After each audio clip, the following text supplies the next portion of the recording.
Shalom. All praises to the most highest, to the great King. All praises to his holy and wonderful name. This is part 2. I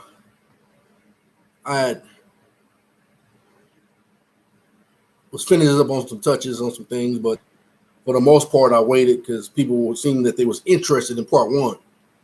So I let that stand for a minute, a few days, at least a day or two, so people can watch the first one. So I'm gonna bring this part 2 in honor,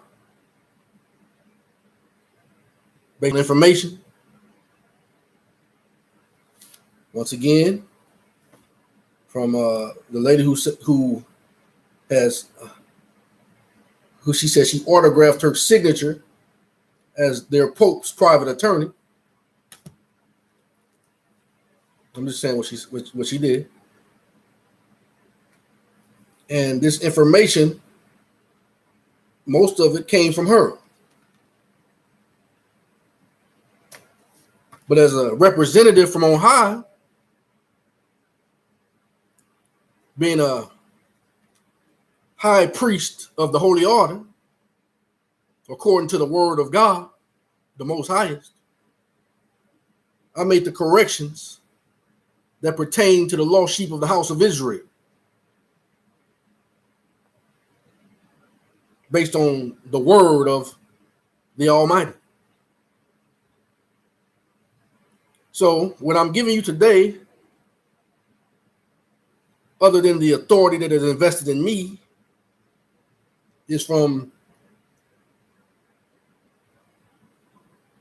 the perspective of the confessions and acknowledgments of their Pope's private attorney and the everlasting law, the law from our great King, the Almightiest. So no one can get angry at me because I'm giving you the termination of what was called the doctrines of discovery, dumb diverses, based on their own admissions and acknowledgments in making us Israelites, the righteous.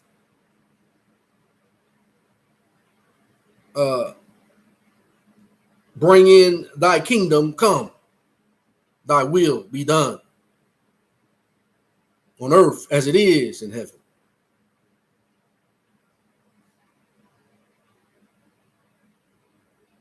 So we have another travesty, a violation, since they've already determined and acknowledged that we, now I speak for myself, but I also speak for we Israelites who want to be included. I'm not forcing you to be included, but I want to help my people, Israel, to be totally free. And since this thing called gang stalking targeted individuals was started by them, she's also and I'm going to prove today that this is not a figment of anyone's imagination. What do you mean, brother? Well, she did a lot of acknowledgments and she did a lot of confessions. And one thing she confessed on was that these people really are targeting individuals. That makes it legitimate. That, like everything else she's acknowledged, that also gives us the right to make this part of our demand. I'm gonna not be selfish though. I'm going to speak on behalf of all of the children of Israel who are being targeted.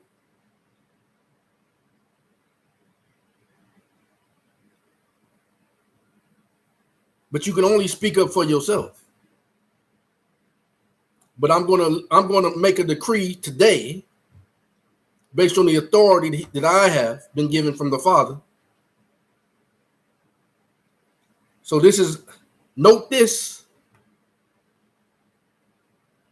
and I'm speaking to the righteous powers that are over those powers. And I'm speaking to the authority in heaven who is documenting this, meaning the spirit world, the Father, those he assigned in the spirit world, but in this world, those he's assigned, those powers over those powers.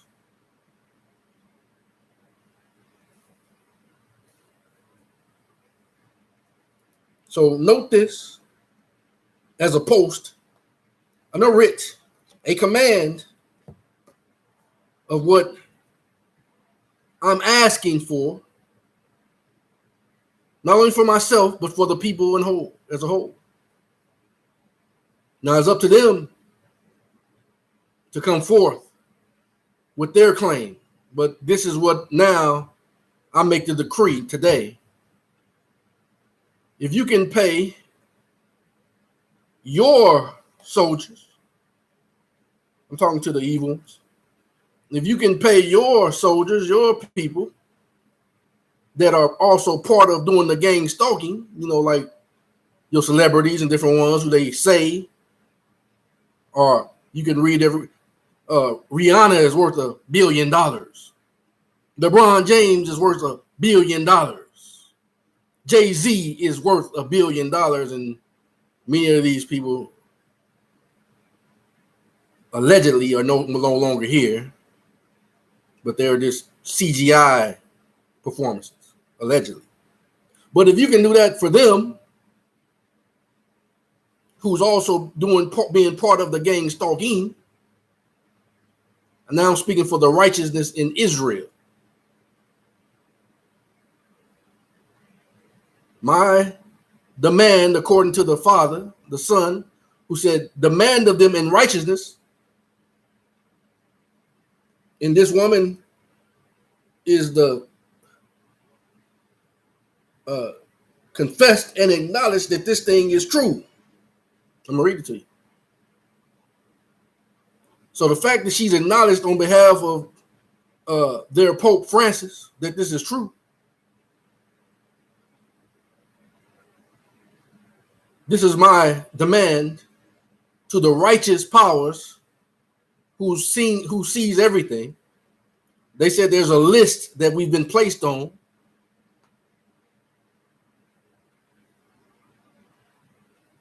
So since there's a list, that means the righteous powers has access to them as well.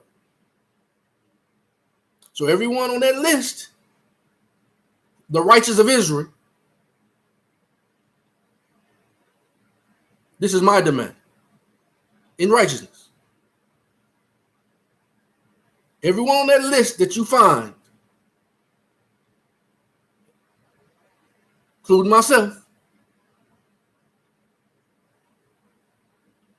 and if you can give your wicked billions, well, everyone on that list whose lives been turned upside down by this evil,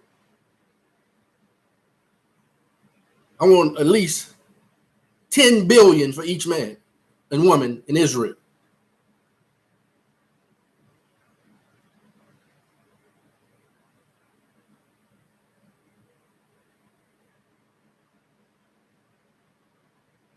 And because you're not really giving those people billions of dollars, I'll be reasonable.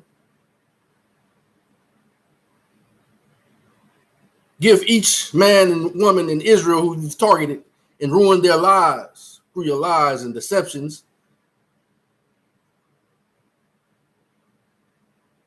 give us 500 million in lawful money,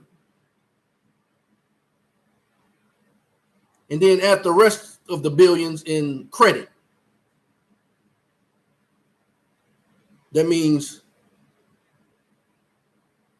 that they can just walk up because they're on the list and issue each one, and this in mind through my agent who's in charge of handling my quote unquote finances, money. Send them the notice that this has been done. So people that's been targeted and you ruined their lives, they can just walk to the local markets and local places of business and the local car dealerships and different ones, and just go give you their signature, and they can walk out with the quote unquote cars and different things they want without your interference.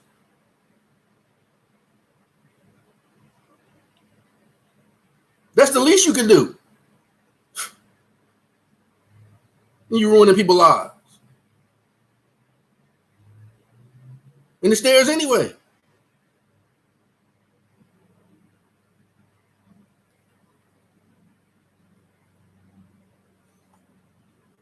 So that's the verdict today.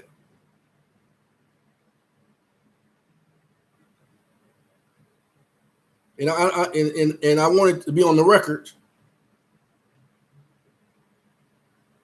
Well, Harold James,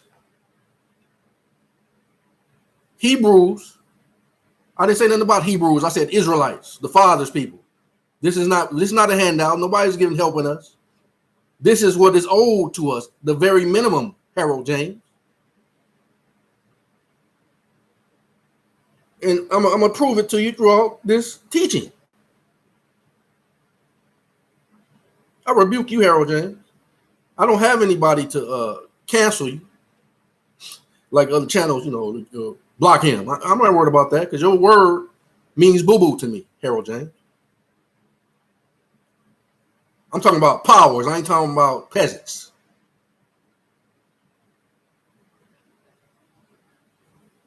Matter of fact, you should stop even commenting, Harold James.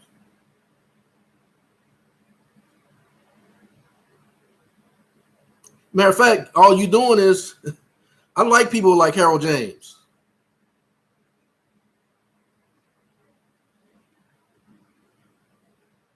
Because Harold James is another one of them people just like we found in other books who make stupid comments only to be found out later to be a liar and also to show their foolishness.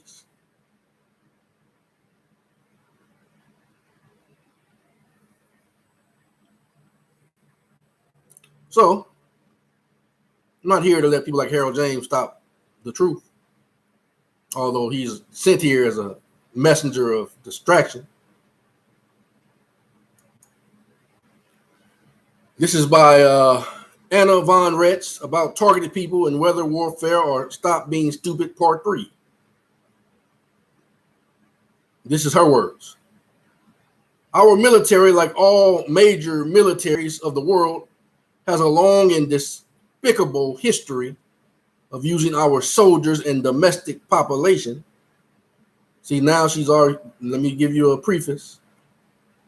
She's already determined and decided, according to her own confession and acknowledgments, that we are the true sovereigns. This is her words. The Israelites, the American Israelites, are the true sovereigns according to her word, with unalienable and inalienable rights.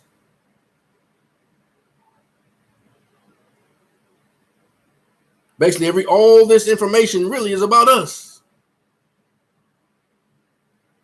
But she'll also try to include them in it too, but it's really about us.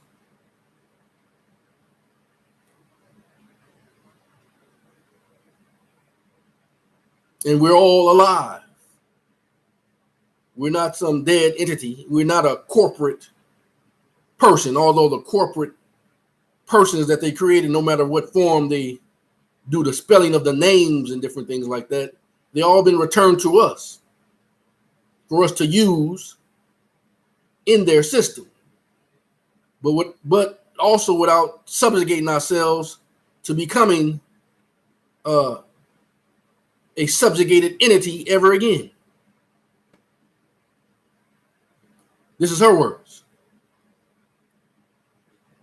Our military, like all major militaries of the world, has a long and despicable history of using our soldiers and the domestic population, anyone unlucky enough to be considered either a United States citizen or a citizen of the United States, as guinea pigs. See, she said all of anyone that's considered a United States citizen. Anyone unlucky enough to be considered either a United States citizen or a citizen of the United States as guinea pigs for weapon tests and for drugs and all sorts of other heinous, invasive procedures. This is her confession. Based on her position that she's already claimed and signed off on, she's speaking for those powers.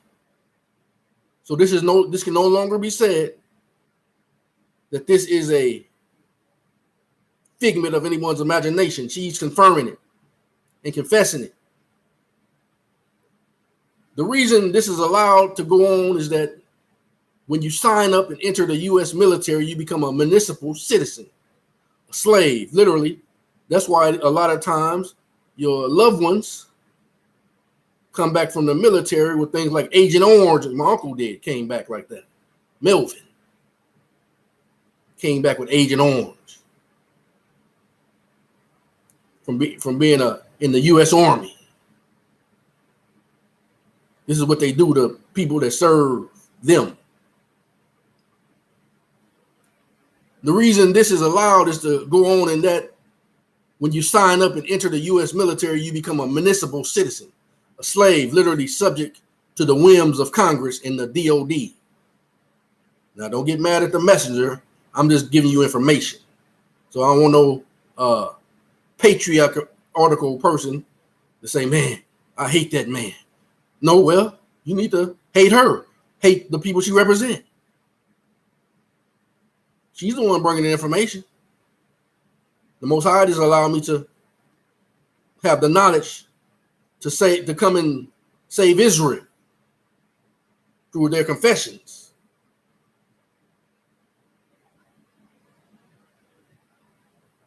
So you are unknowingly giving monsters control. She just called them monsters.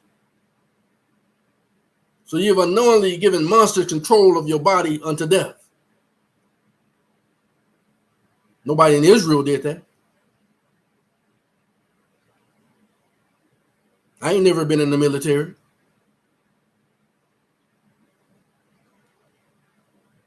And they are free to cause your death in any way they please. Send you into the battle, let you freeze to death in the quarters, abandon you. In Benghazi, that's why they say, remember that time when they said just recently they left some of our troops overseas and then they can go rescue them? She's telling you why.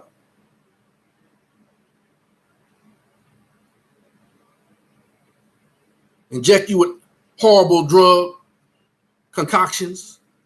Told you how they gave me a shot in the hospital when I just went to go get checked out. I didn't ask them for no shot. The nurse just came in and gave me a shot without even telling me. Just walked up to me, didn't say hi, how you doing, nothing. Walked up to me and shot, gave me an injection in the arm. That's because every time I go in there, I always tell them I don't want a shot. But this time, she just said, okay, I'm going to give you one without you knowing it. At Kaiser, in Lancaster, where a lot of stuff happened in Lancaster, California. That's where they took all my stuff at, in Lancaster, California. Came and took me to jail in Lancaster, California. Most High said, what is done in the dark, shout from the rooftop. So I'm just keeping his commandments.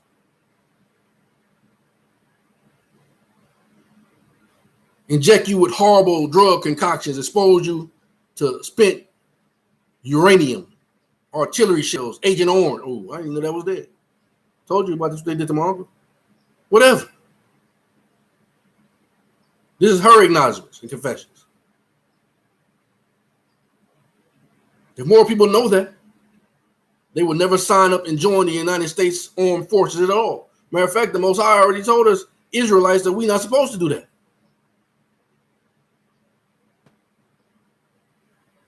But our people who want to learn the ways of the heathen go and join their forces. And then you come back home and they do you like this.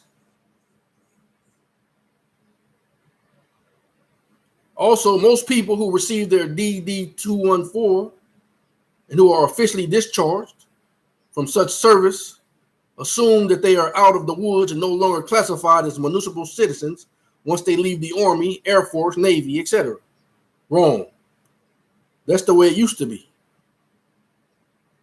Nowadays, you have to write a letter to the heads of these service branches and to the Secretary of Defense and the State Secretary of State where you live, plainly stating that you have been honorably discharged and have retired from any political status or association with the United States and are now returned to your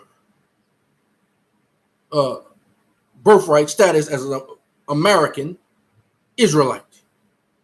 I'm only here for the lost sheep of the house of Israel. I'm not wanting justice for all people, but I'm here for the lost sheep of the house of Israel because we're the ones that she's acknowledged has been treated like cattle for 150 years, which is actually longer than that.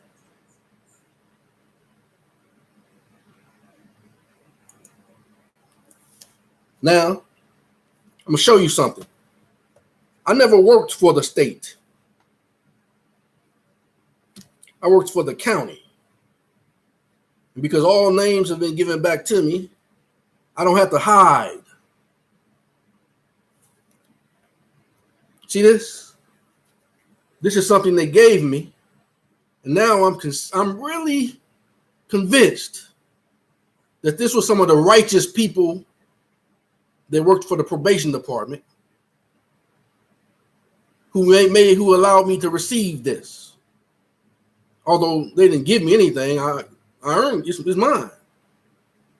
But they still, I'm convinced they were looking out for me because this says, County of Los Angeles Probation Department, Deputy Probation Officer. I was actually a Deputy Probation Officer too. Honorably retired. And then the name that's on this retirement badge. Remember, all names in whatever form is given back to me free of charge, debt, or any encumbrance, any such thing. And I cannot be subjugated behind it.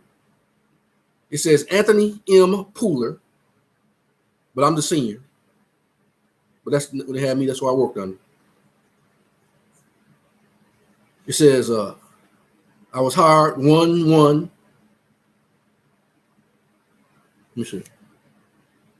1/11, 1993, and they honorably retired me on 5/7, 2014. Remember those dates.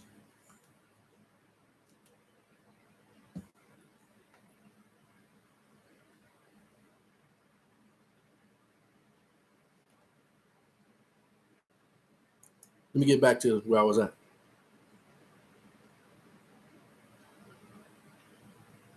So plainly stating that you have been honorably discharged and have retired from any political status or association with the United States. That's why I always tell you I'm an American Israelite. I'm not a United States citizen. Now, you should have more information and insight to know that that's not anti-America. That's pro-America.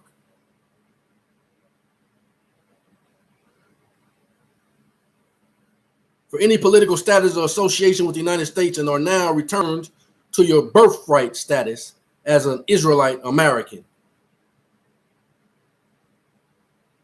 You have to keep a copy of this in proof of mailing so that if anyone claims you are still under contract, an agreement to act as a United States citizen and be subject to the whims of Congress and have given up your constitutional protections, you can tell them, go blow and do it sideways. Well, I'm only doing what she said. Go blow and do it sideways. Because you've been in you and I ain't never signed up and worked for the military. But even in my state, my state of being, I still let everyone know, up to their President Trump, to everybody else, to their Pope, everyone else, that I am an American Israelite. So this targeting individual situation and doing all these terrible things to me, coming taking my stuff, what, man, I should have asked for more. Harold James.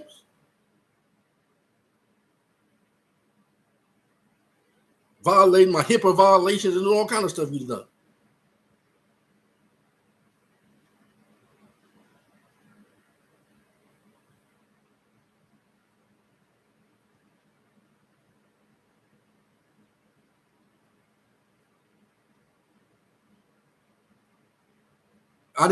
Harold James, I didn't have to sign up to be an Israelite. I've always been one.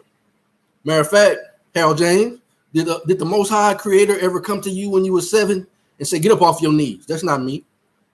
If he done that to you, I bet you can't claim that.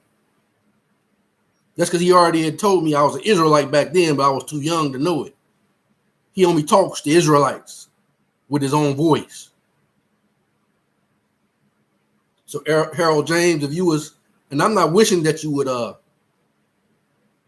be crippled or nothing like that, but if you was in the movie Friday in a wheelchair, I'd have told you like Ice Cube, I'd have roll your stupid ass up off the porch with that stupid ass shit.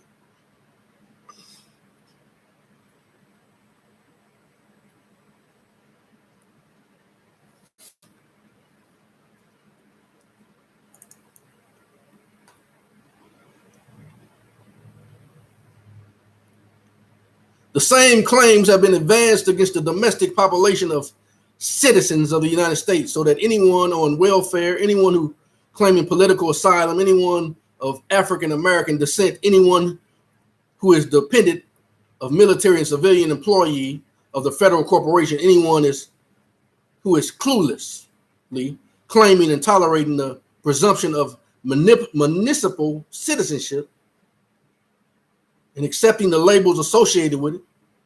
And I've already demanded them to stop. Even when I wrote them writs and different things, I commanded them to stop this activity, and they still haven't stopped.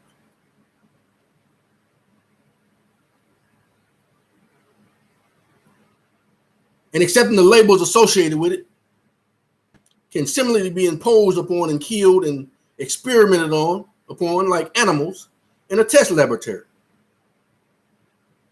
See, this is no figment of my imagination anymore. Today, this thing is real. It's been real, but she's even confessed it from the powers that was, allegedly. Apparently, they're still around because they're still doing it. If you want a good example and proof that of what I'm saying is true, and also proof that the weather modification exists, all in one swoop, go look up the United Nations ENMOD treaty from 1974. That treaty not only addresses the use and misuse of geoengineering, it stipulates that any country conducting research into such weaponry and systems can only use their own domestic population and country to experiment on. See, but I don't belong to them. Let's see. 1974, 1984, 1994, 2004, 2014.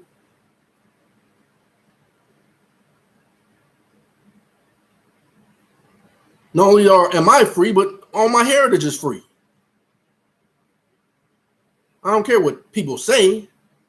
I'm trying to tell you what's right according to the word of the Most High, who has set us free. So none of my children, grandchildren, none of them should be experimented on or threatened or coerced.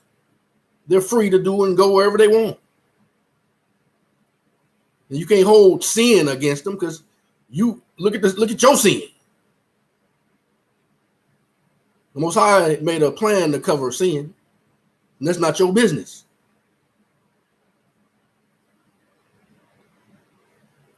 And I count that as 42 years that it has been fully and officially admitted that weather modification exists and that weather warfare was seen as a problem requiring international treaties. So please, someone tell me why there's any controversy about this being real. But even more interesting, from my standpoint, is the provision that domestic populations could be used as guinea pigs. So what is a domestic population? In this case, it means domestic or international population with respect to the United States. And remember how she already confessed earlier that all the American Israelites are free to come to the land, meaning come out of the Wizard of Oz and come to the real world where they really belong. Because they now have jurisdiction, the righteous Israelites now have jurisdiction over land and sea, and based on Christ, the air too. Because he's above all principalities and powers. That's why we are in dominion as being ourselves. And it's not dependent on what others think or what others try to say or do. And if others continue to fight against Israel, he already told you that this shall be the plague that they're going to face. I didn't say it. He said it. Zechariah 14:12. The eyes shall dissolve in their sockets and their tongue shall dissolve in their mouths, meaning that it's going to be a blast from a nuclear bomb before their bodies hit the ground. Their tongues and their eyes are going to melt out.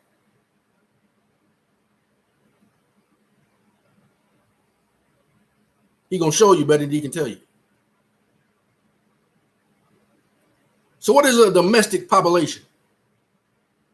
In this case, it means domestic or internal population with respect to the United States. And they can't play those games anymore because you don't have to do nothing special since all things been given back to you. If they only want to give your mail in a certain name, or they want to give you mail under this, under that, well, everything they gave back to you is for the use of using in that system. So they can't play games with you anymore like that. By her own acknowledgments. You ain't got to do nothing special no more. Just be yourself. Give your public announcement, your public post, your public writ. Make a video and say, I'm a American Israelite. I'm not an African American. I'm not a United States citizen. I'm an American. You can even say you're an American. It's the same thing. Because you are an American Israelites. You the Aboriginal Indigenous. All the rest of us. See, I'm just down with the king. So I want you to know I'm an American Israelite. I ain't ashamed. The king being the great king, the almightiest, the great power of Abraham, Isaac, and Jacob, of Israel. All the rest of us, this is certain statements, American state nationals exist without the United States and its territorial municipal jurisdictions. See, she's speaking for herself. I'm speaking for the truth. We don't reside here. We live here. Actually, I've been told we live in our bodies. We dwell here.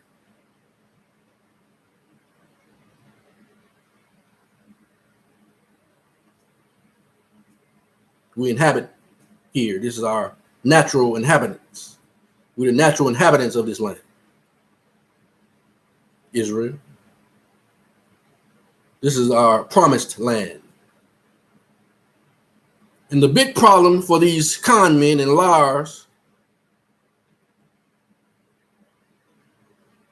is that as soon as the people wake up and stop putting up with the misrepresentation, the bastards among us don't have a leg to stand on and own or word left to say. All chosen chemtrails in the sky, you're being poisoned as a domestic population. The poison, fluoride, being added to your water. You're being controlled as a domestic population. The mercury in your vaccines, the hundreds of untested drugs flooding the market, and resulting in the millions of lawsuits.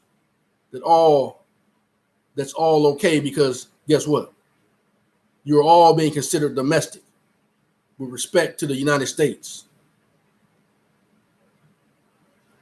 and subject to every whim of the Congress and the 3 commissioners running the District of Columbia, which is only a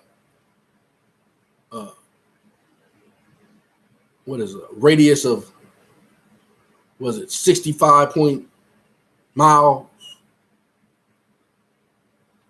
in actuality, but on paper, all that's been dissolved.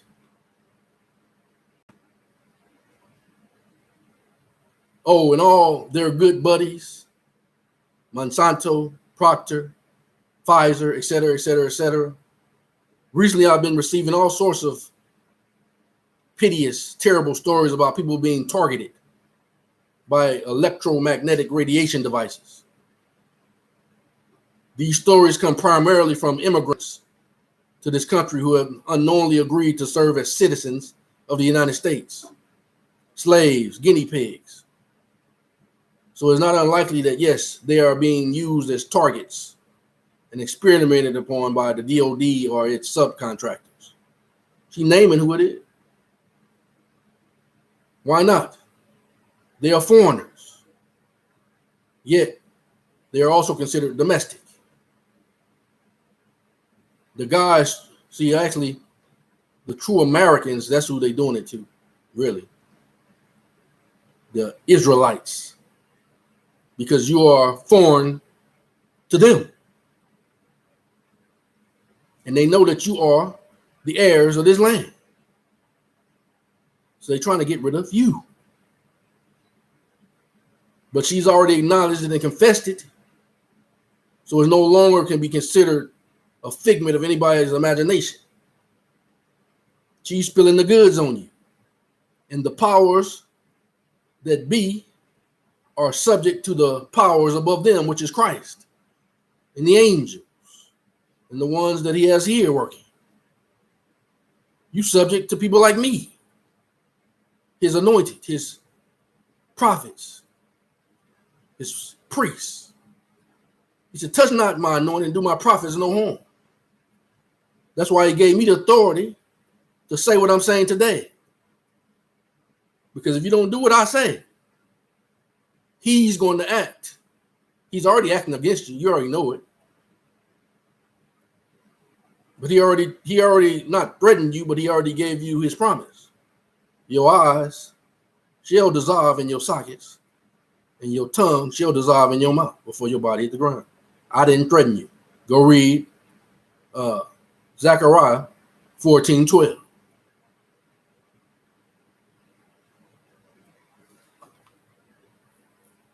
That sounds like a better excuse to torture innocent people than being told that Dr.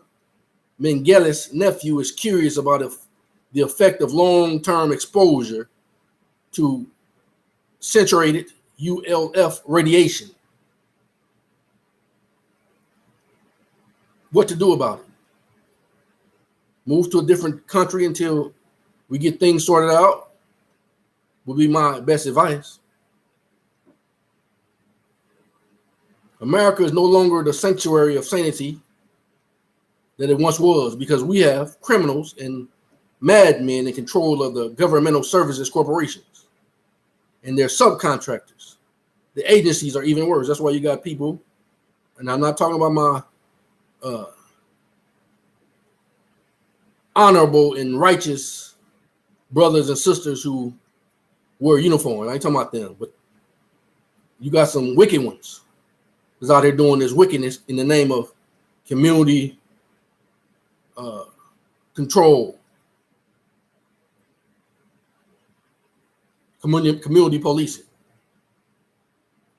So it's up to the righteous one. If you want to still be considered righteous, you're going to have to start speaking up against those people that's doing this wrong in your departments and put an end to it.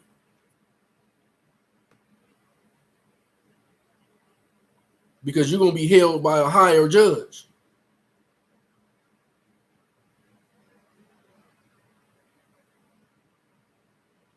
Look at Lavoy Finicum, purposely ambushed and murdered in cold blood by agency personnel, private subtractors operating under the old FBI brand name, working for the same holding company calling itself the government of the United States.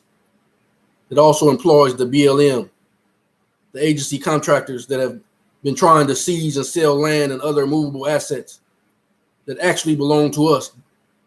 See, they're putting themselves in it again. Actually belong to us, the American Israelites.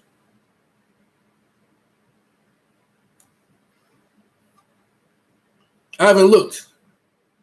Most likely, Lavoy was an honorable discharged former American serviceman. So the rats just presumed that he was still in the political status of a municipal citizen and fair game to murder without responsibility or result. Yea, make an example of him and scare all the rest of the sheep. Keep them from reclaiming their land and other assets so we can steal at will with no danger to our bosses and our precious little selves. Don't believe me? Have the men responsible for the personal, black-hearted, cowardly murder of Lavoy Finicum been arrested and charged? Have the Bundys been released, despite being found not guilty? Yet another totally bogus foreign state corporate franchise operation is holding them under the false presumption that they are United States citizens or the citizens of the United States. See, that's what I was telling you about when they came and arrested me at the time. Knowing that I'm not a United States citizen, I'm an American Israelite. In the first part of they knew they had no leg to stand on because I signed an autograph stating all rights reserved. So then that was on May 7th. They kept me May 8th, and they kept me to May 9th. And upon release, under coercion, they a quote unquote Caucasian woman acting as a sheriff deputy coerced me to sign another document before they released me.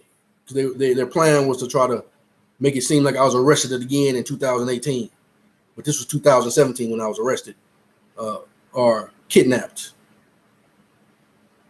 May 8th and May 9th, but they was gonna try to make it seem like I had another arrest at a future date. These people are wicked, man.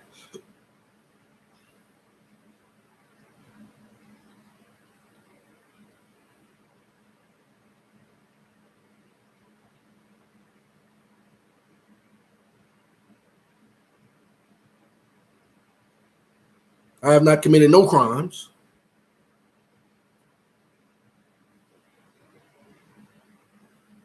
Still haven't committed none.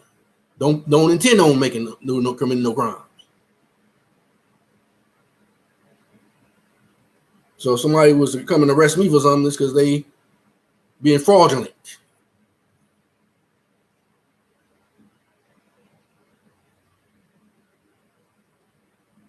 And I don't give them authorization to arrest me or take anything from me. Give my stuff back that you took fraudulently.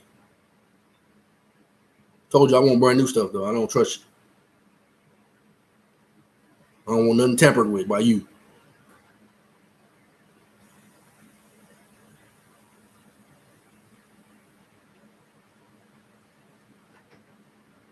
Yet another totally bogus foreign state corporate franchise operation is holding them under the false presumption that they are United States citizens or citizens of the United States that is good little subjects of the queen. And allegedly, she is no more. Allegedly, the powers of the be has already dealt with her. That's why I'm speaking to those powers over them who know I'm telling the truth and know that I am a true priest of the Most High. That my verdict shall stand because it's backed by the Most High. So I'm asking them, or commanding them, as the Most High told me, in righteousness, to prepare the paperwork and everything that need to be prepared on their end to make this thing come to pass for the righteous American Israelites.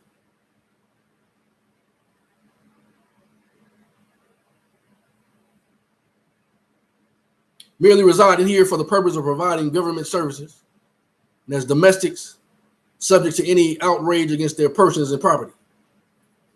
Ever heard servants called domestics in British Regency dramas on BBC? Wake up. Please, America. Please wake up. Please, American Israelites, wake up. Come back to the Father. He said, my people who are called by my name shall humble themselves and pray and seek my face. Then will I hear from heaven. I will forgive their sin and I will heal their land.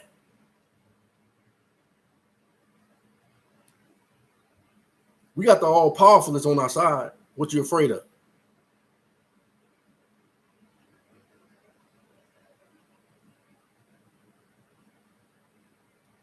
You all need to put your political status flat on the record and reclaim your status as American Israelites.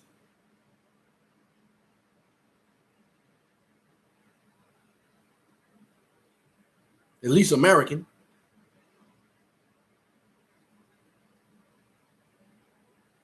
You need to rebut the piles of paper that these monsters have created as a means to make false claims about you.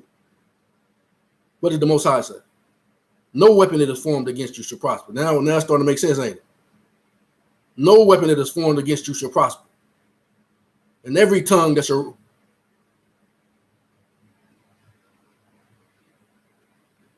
try to condemn you, you shall condemn them.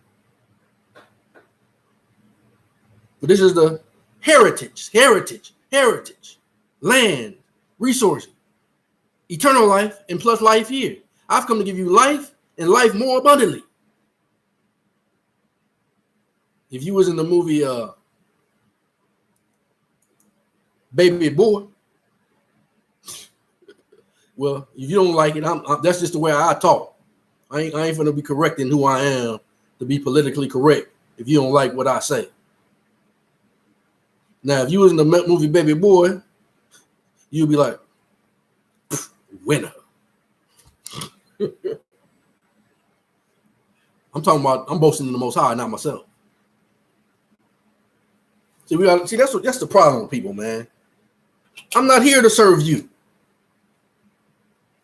or to please you. If it don't sound like Christianity, it ain't from the Most High. Oh, you turned off on that again, huh? Let me show you why I made that statement. I'm glad you did that. Go to the sealed portion. You hypocrite.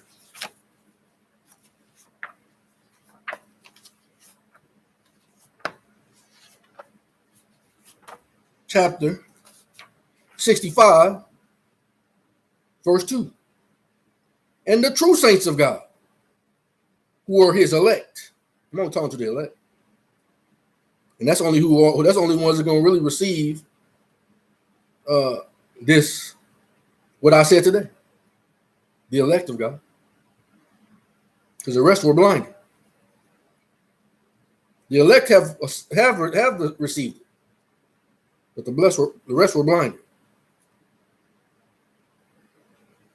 And the true saints of God, who are his elect, were persecuted and slain by the hands of the Romans and by the consent of those leaders of the Christian faith. So let's Christian faith who made alliances with the Romans and the other governments of the earth. This is all who's all behind all this gang stalking. So let's see. Are you a true saint of God? Or are you a Christian?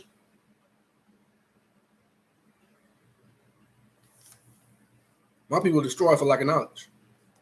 A lot of people call themselves Christians. I mean, you're a Roman Catholic. And you're not really a Roman Catholic because they don't accept you, nigga.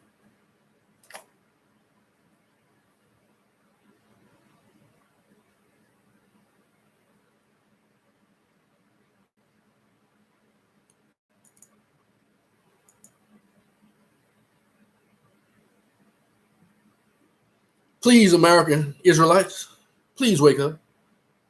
You all need to put your political status flat on the record. Reclaim your status as American Israelites. You need to rebut the piles of paper that these monsters have created as a means to make false claims about you, and to redefine you as a territorial or municipal citizen subject to them and their control. Remember how a portion tells you Satan has dominion over his dominion. He gonna kill everything under his dominion. And Christ has dominion over everyone in his dominion. American Israelites, that's where you belong. It says self-declare your political status as an American Israelite and make it stick.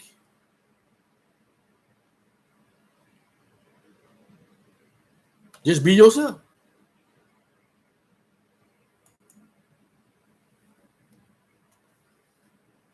Let's go somewhere else I'm looking for.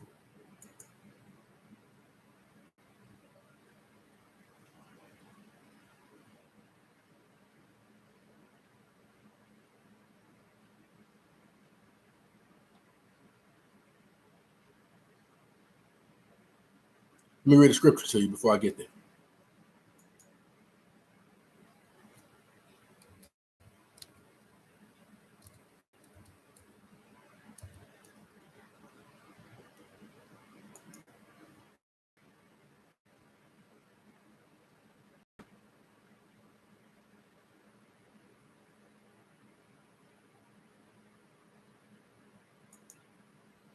And this is not hatred. This is about freeing Israel, because you're free. You just have to get freed in your mind. She's already acknowledged and gave you all the tools you need to know you're free. Some people will say, well, this still happened. That's still, well, that's why I'm reading this to you.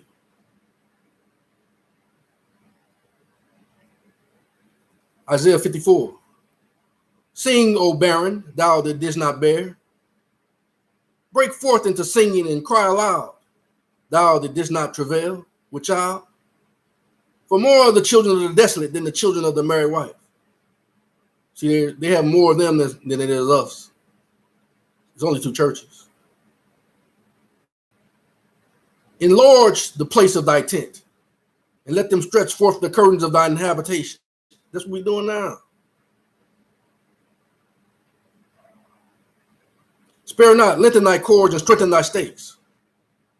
For thou shalt break forth on the right hand and on the left, and thy seed shall inherit the Gentiles, and make the desolate cities to be inhabited, because you're coming back to the land as yourself to regain your inheritance. American Israelites. Fear not, for thou shalt not be ashamed. See, they tried to make me ashamed by doing a lot of lying, but the Most High has cleared my name. And names that I choose to use, they've been given back to me. Fear not, for thou shalt not be ashamed, neither be thou confounded. For thou shalt not be put to shame. For thou shalt forget the shame of thy youth, and shall not remember the reproach of thy widowhood anymore. For thy maker is thine husband. The law of hosts is his name. And thy redeemer, the Holy One of Israel, American Israelites, The God of the whole earth shall he be called. Why? Because you go forth on the right and on the left. You come back to being who you are, called by his name. You all over the whole earth now. Wherever he sent you through your punishment. But now your punishment is over. Their shame and their nakedness is being revealed. That's what he's doing now. He gonna judge their nakedness now. For the law has called thee as a woman forsaken and grieved in spirit, and a wife of youth when thou was refused, says thy God. For a small moment have I forsaken thee, but with great mercies will I gather thee. In a little wrath I hid my face from thee for a moment. So you thought it was a long time, but 1,000 of our years is as one day to him. That was only a moment. In a little wrath I hid my face from thee for a moment. But with everlasting kindness will I have mercy on thee, says the law, thy Redeemer. For this is as the waters of Noah unto me. For if I sworn that the waters of Noah should no more go over the earth, so have I sworn that I would not be wroth with thee nor rebuke thee. See, this gang stalking not coming from him, it's from them.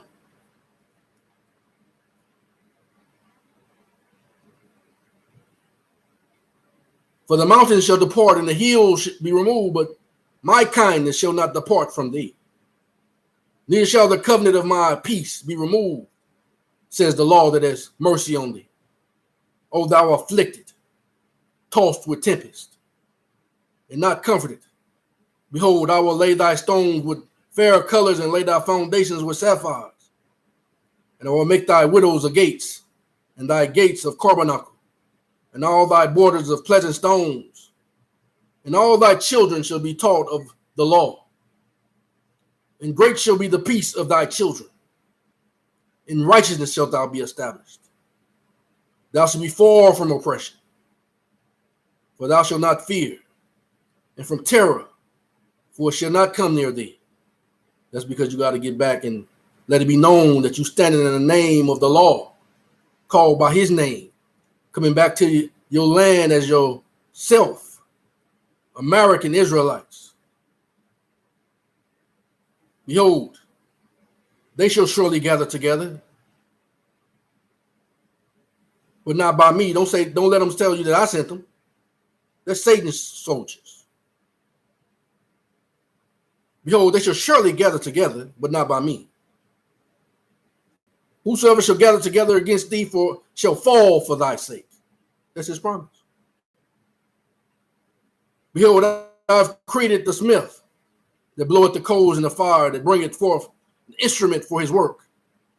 And I've created the waster to destroy. No weapon that is formed against thee shall prosper.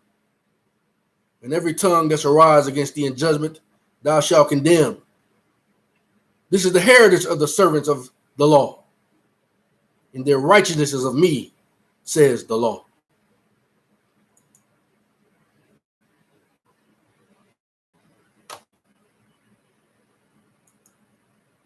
All right, let's see where I was going.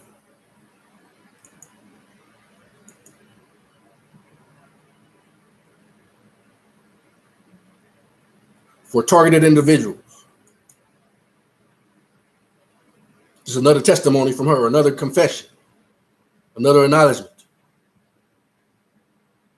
This no longer can be said this is a figment of anybody's imagination.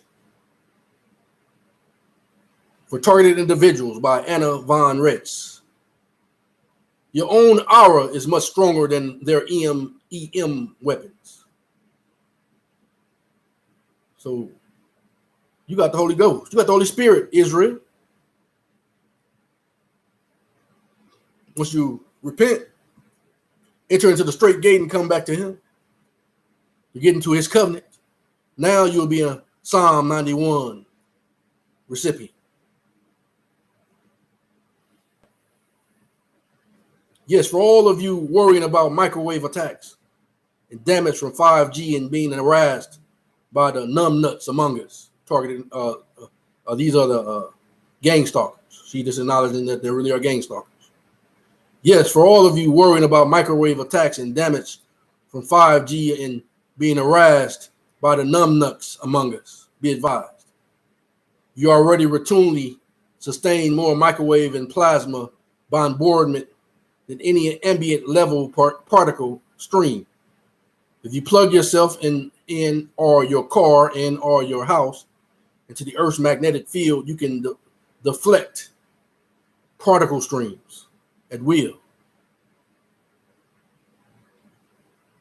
Your own electric field, your aura, is strong enough to deflect attacks too.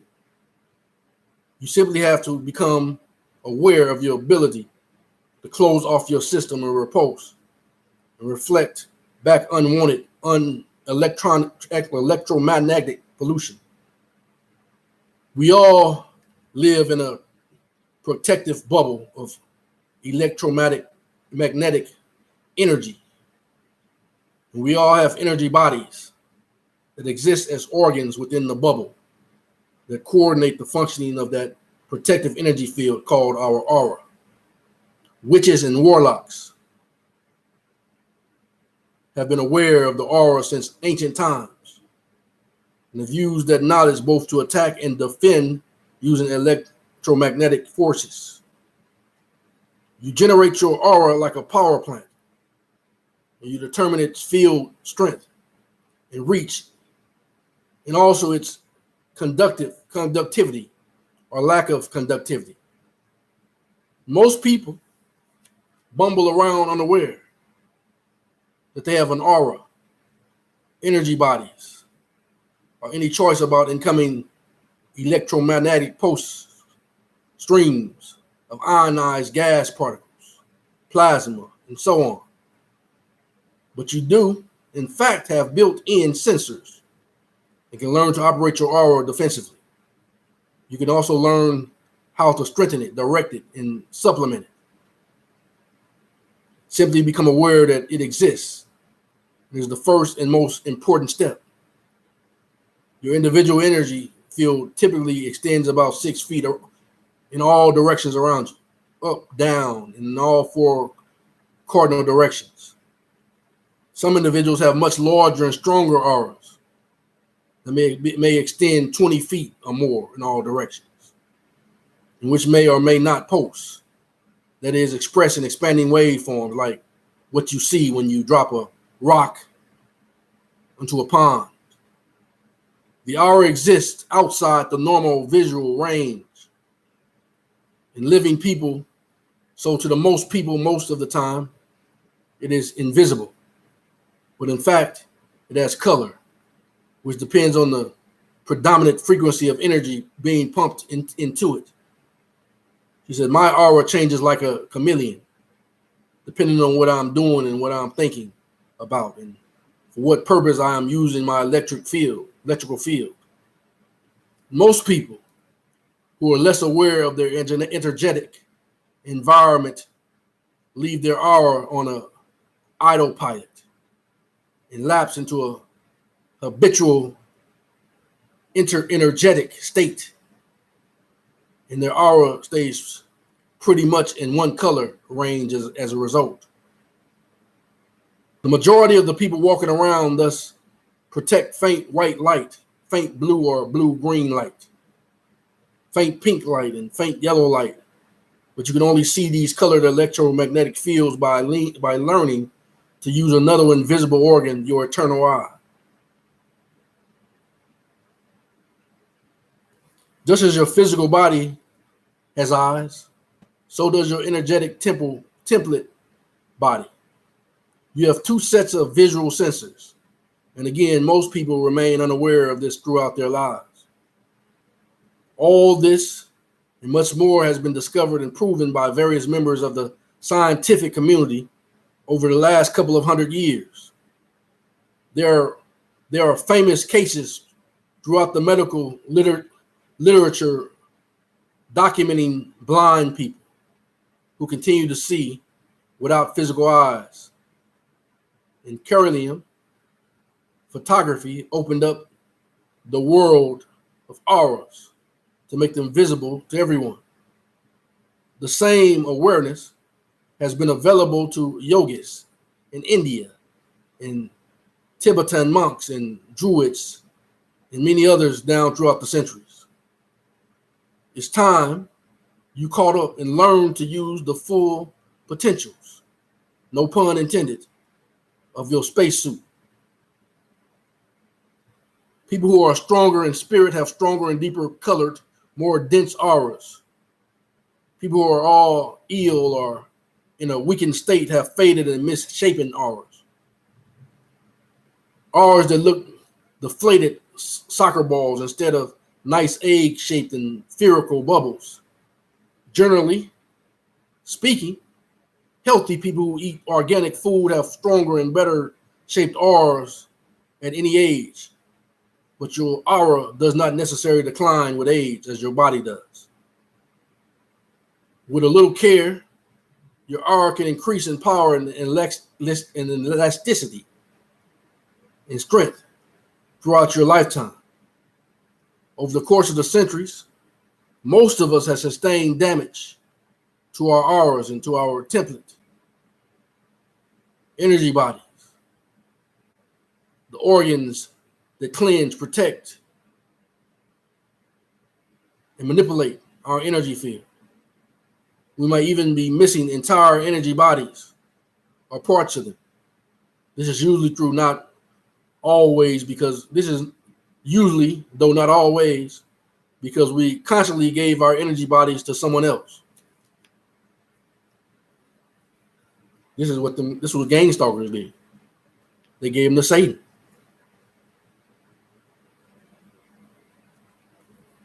This can be because any intense emotional or practical situation where our heart deems it necessary, soldiers on a battlefield will give energy bodies to dying comrades if there's a chance of saving them by doing so. Women will often give their energy bodies to their lovers or to save their children. This also all results in most people having scattered their energy bodies to all over the world, but they remain ours, and we can recall them if we are aware enough to do so. That's what we're talking about, Israel. If you have been used in gang stalking, repent. Come back to the Father. If my people who are called by my name will humble themselves and pray and seek my face, then will I hear from heaven and forgive their sin and heal their land.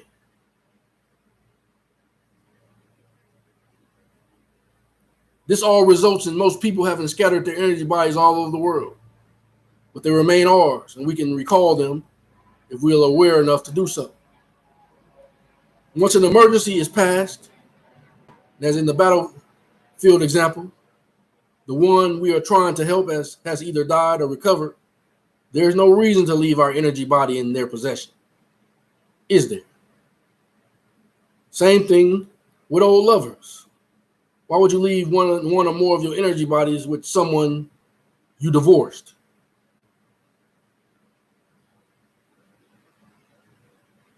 So once you become aware of your aura, you will become aware of holes in it, left by missing energy body. Ask our Father for their safe return. We'll ask our Father for their safe return, Israel. So long as there is no greater need for them to be elsewhere. After all, if it was your intention to save the life of your elderly mother by loaning her an energy body, you would not want to interfere with working out of that intention, would you? Those who have mastered their own aura and who use it consciously can close off incoming radiation from other sources and deflect such unwanted communications. However, it must be anticipated by you that as you become more aware of your aura, that you will also become more sensitive overall. You will feel other people's aura impinging on yours, at the grocery store, for example, until you learn to power up and deflect this joisting and overlapping it can make being in closed spaces with other people very uncomfortable. You may also experience unwanted forms of intimacy with others as your aura meshes with and communicates with theirs. Thus, you will know more about other people than you may really want to know. You may feel more compassion than you can readily explain. That's kind of like when Christ said, somebody's touching me. He said, all these people walking around Christ, or Yahweh Shah, all these people walking around, and you talking about somebody touched you? No, somebody touched me. I felt virtue go out of me.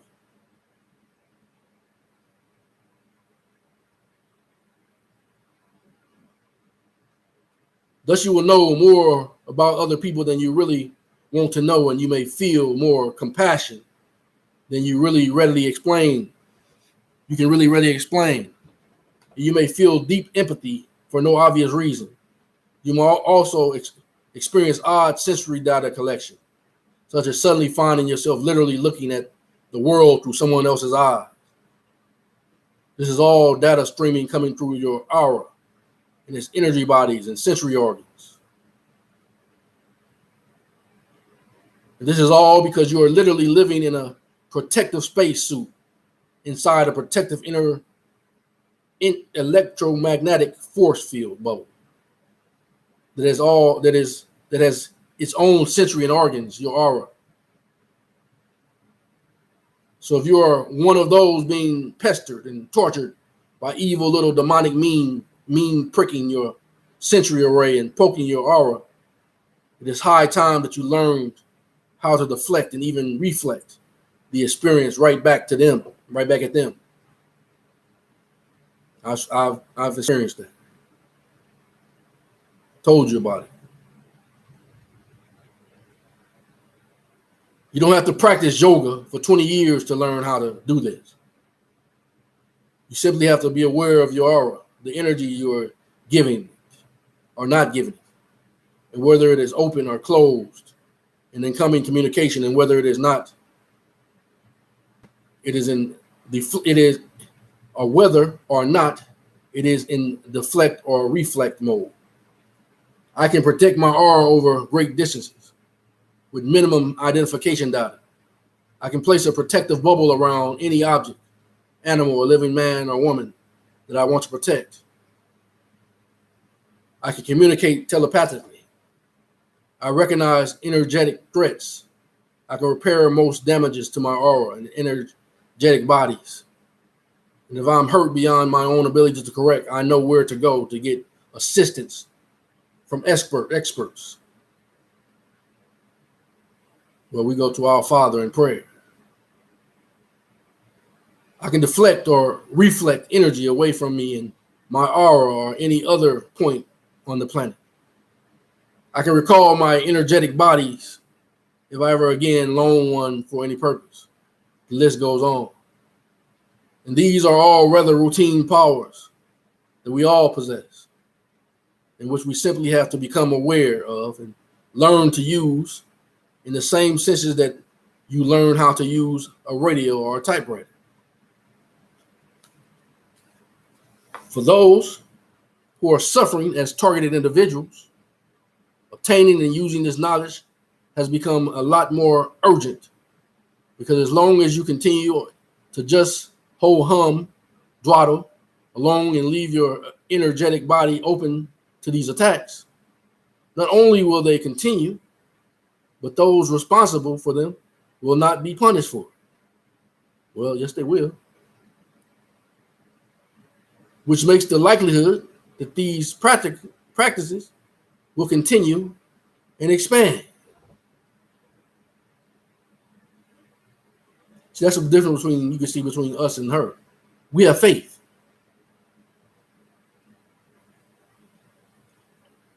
Right now, these idiots are just poking you the same way a mean little boy will tear the wings off of a fly, and watch it twitch with delight. Why? For no better reason than his mean character and curiosity. We must obviously put an end to this behavior on the part of our own military and military subcontractors acting as mercenary forces. She's telling you who's behind it again. We can write to the UN Secretary General, carbon copy to the congressional delegation of the state organizations, and point out that we are not domestic targets. With respect to these vermin, which has proven effective in many cases. But the most direct and effective means of dealing with problems is learning to use your own aura and its capabilities to fry the venom where they sit. Once they realize that we are not helpless targets for their manipulation, that in fact we can not only defend ourselves but apply effective countermeasures guaranteeing the demise of those who seek to harm us, we will end this particular problem faster than any slap on the wrist from political leaders. The Most High says, those who curse us shall be cursed, and those who bless us shall be blessed. So when they do these things to us, they already cursed themselves.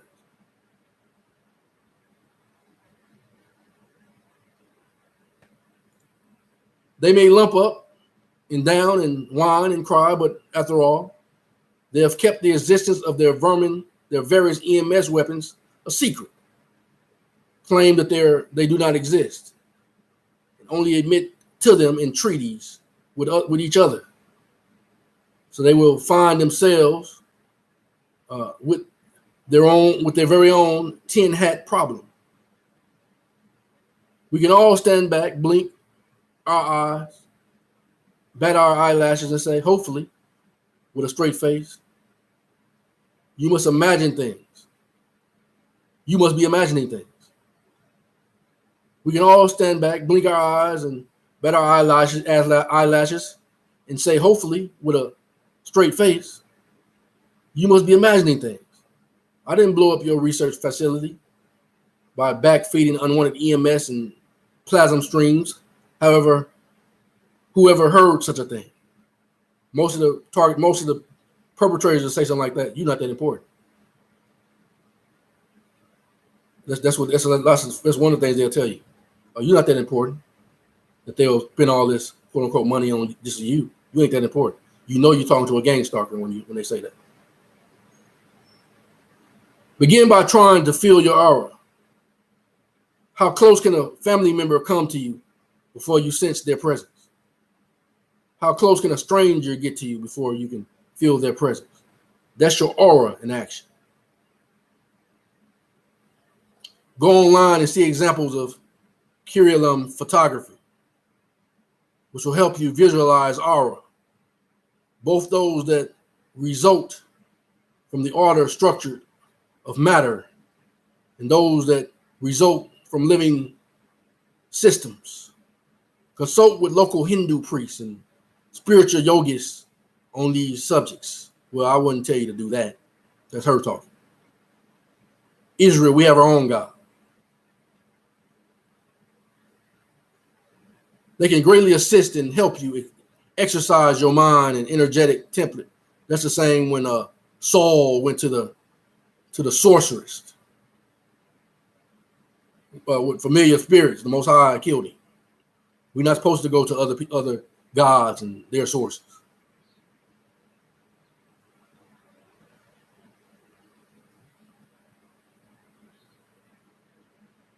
They can greatly assist and help you exercise your mind and energetic template in ways that will improve your health and reveal more about the function of your energetic body and aura. Most of all, set aside time each day to connect with our Father. Well, we know who our Father is. The power of Abraham, Isaac, and Jacob. And one life within us all. And ask for help and instruction. You see, that our Father ain't gonna send you to no Hindu priest or no spiritual yogis. So for the kingdom of God is in you if you enter into the straight gate. Those who do not ask for help are left unguarded and ignorant because their lack of action seems to signify that they want to be in the condition they're in. Targeted individuals. Even if you do not believe that you have an all-powerful, compassionate Father in heaven, even if you feel that you have been abandoned, you're going to believe in the life that flows in your blood and breathes in your lungs. And he is literally within you. So your belief or not is at moot point. Simply ask and keep asking. Those who ask receive. And she said, I am living proof.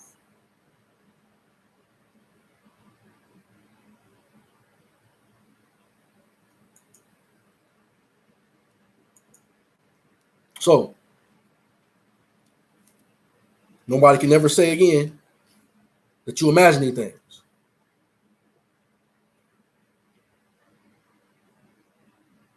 Everything I've said, the Most High will back. He will back it.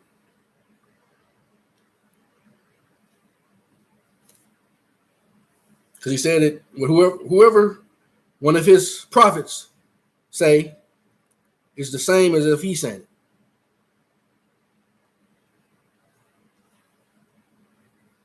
Now, if they don't do it, I'm not trying to tell you, you're going to beat nobody up and make them do anything. I just put the word out there. Harold James, whoever you are, you seem to be a what's the word I'm looking for?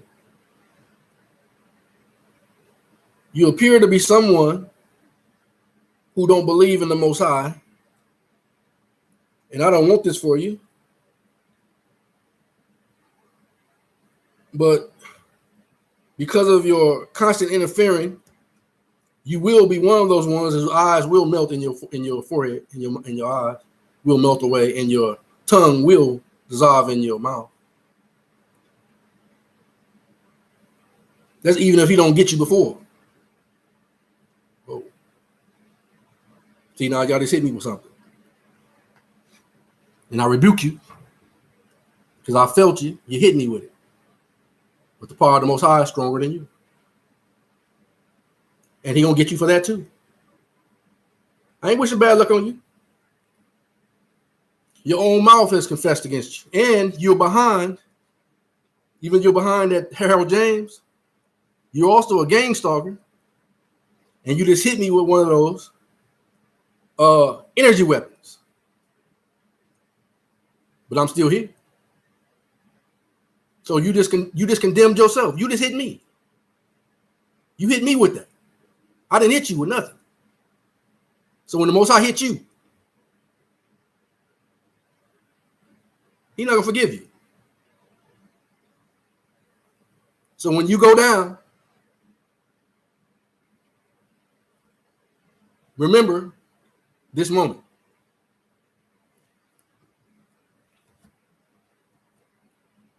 All praises to our King.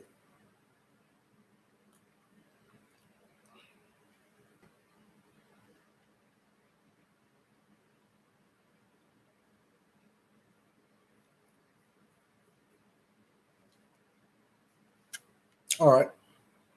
Now, remember I told you to remember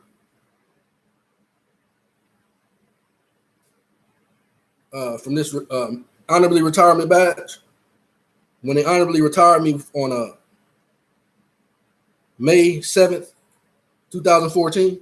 May 7th, 2014. Now, and although I've never been in the military, I've never been there municipal person. Even when the birth certificate that they gave me, I don't know if you ever looked at the one they gave you, But even the birth certificate that they gave me wasn't in all caps. So the birth certificate they gave me was actually, they created a lawful person,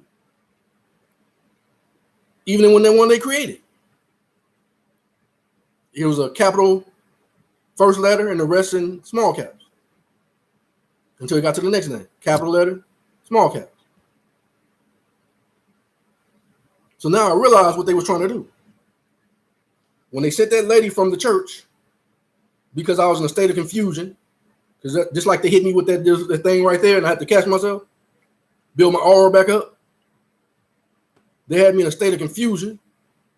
This lady was obviously, I'll say allegedly, but allegedly, obviously a witch, because I had a dream. One of the other sisters called me in my dream and said, the church is full of witches. So the woman was feeding me spaghetti, and this wasn't the spaghetti that was, nice and solid. Had a lot of like fluid in it.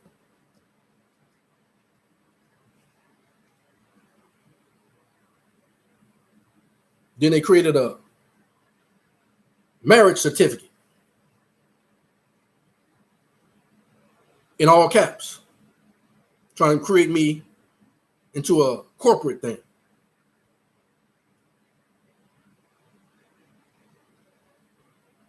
But the Most High caused her to leave 3 times. Even according to their laws, that's called malicious abandonment.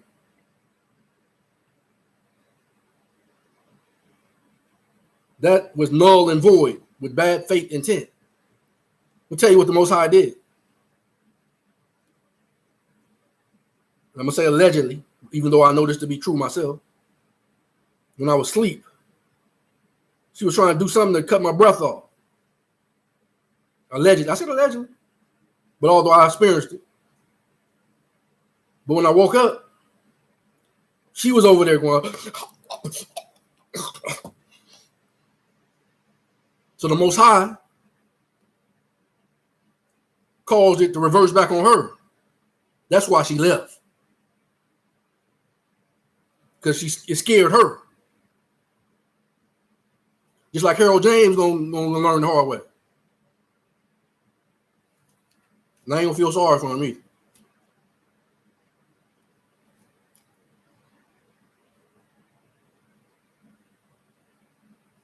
Although his name ain't Harold James.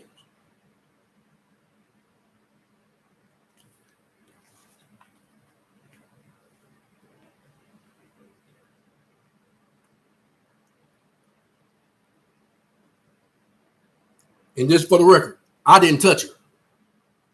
I had to throw that in there because some people are having an imagination. No, I didn't touch her.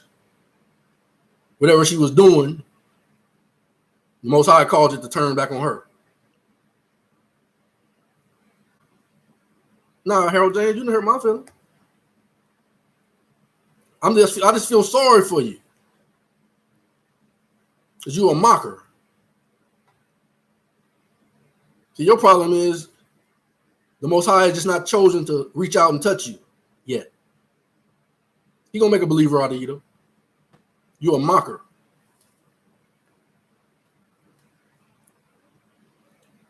Matter of fact, why are you even on this channel? If you didn't come here to learn anything.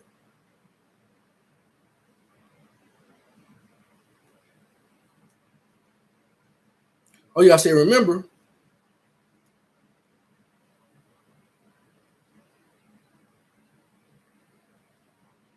And that's why, even though they had her to form that restraining order, knowing I ain't never touched her, threatened her, no such thing. They used her to bring that false allegation. But this truth I'm telling you today makes that null and void. There is no restraining order against me.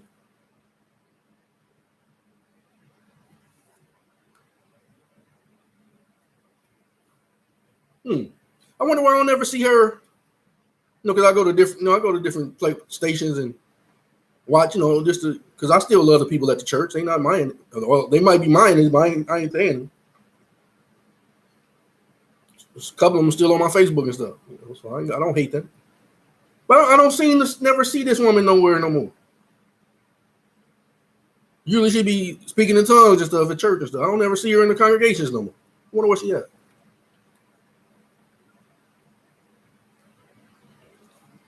Well, anyway. I think she might be ashamed now. Why he clear my name? Did he clear hers?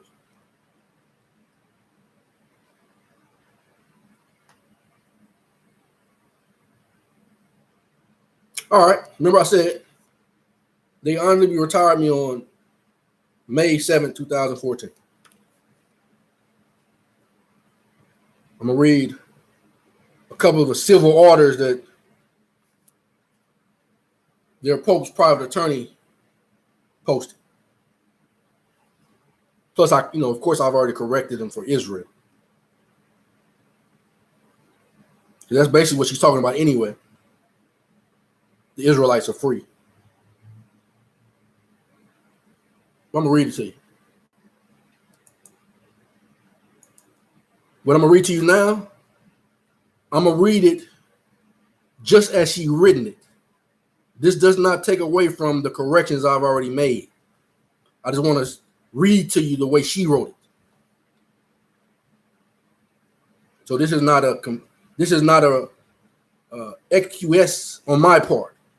I'm just reading it to you the way she wrote it. I've already affirmed the corrections.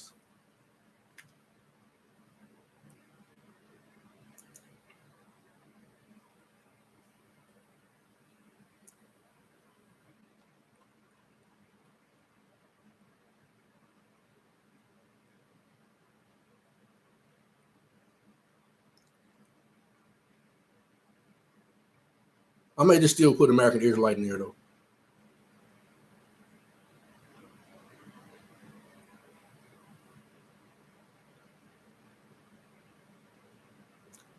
Remember I said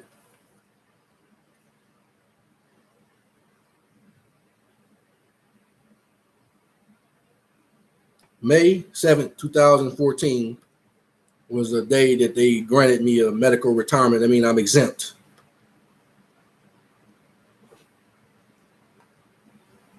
May 17, 2014. And guess what happened in June?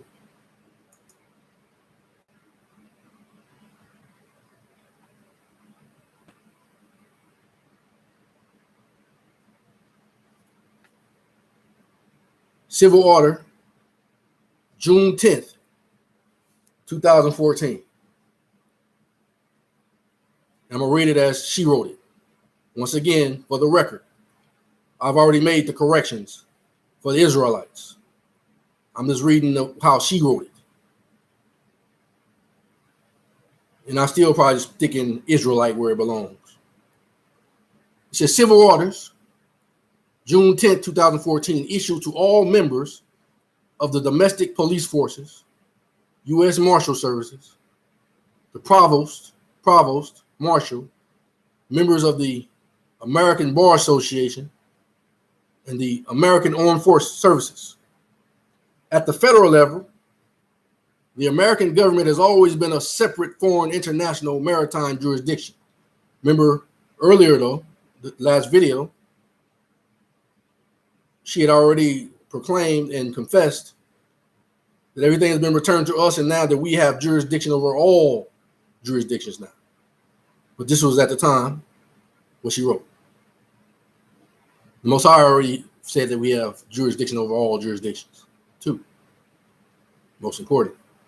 At the federal level, the American government has always been a separate foreign international maritime jurisdiction operating under the contract to provide just two services: to protect the assets of the national trust and to perform governmental services for the several states, which in terms of international law are each and all recognized as sovereign nations. Who did she say who the sovereigns are? The American Israelites. He said they're just here to serve us. The equity contract known as the Constitution for the United States of America, capital T, capital C, lowercase f, lowercase t, lowercase u, capital S, lowercase o, capital A. The Constitution for the United States of America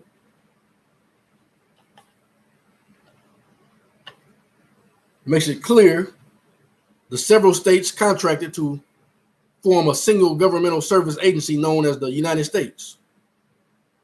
The contract designates in the preamble and Bill of Rights the assets to be held in trust by the federal governments comprising the trust indentured portion of the contract, and also designates the 19th enumerate services to be performed and exactly what powers the states agreed, capital S, states agreed to delegate the United States and how they would pay for these services. What is not so widely known or appreciated is the governmental services company known as the United States was a privately owned and operated commercial company set up by Benjamin Franklin in 1754. George Washington was actually the 11th president of this company and the first president to take office after the receipt of the Constitution contract.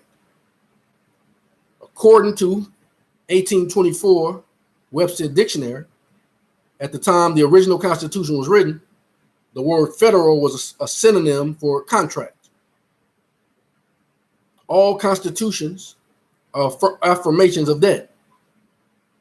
In this case, the debt that the states assumed when they created the federal government and jointly agreed to pay for the services that it would provide.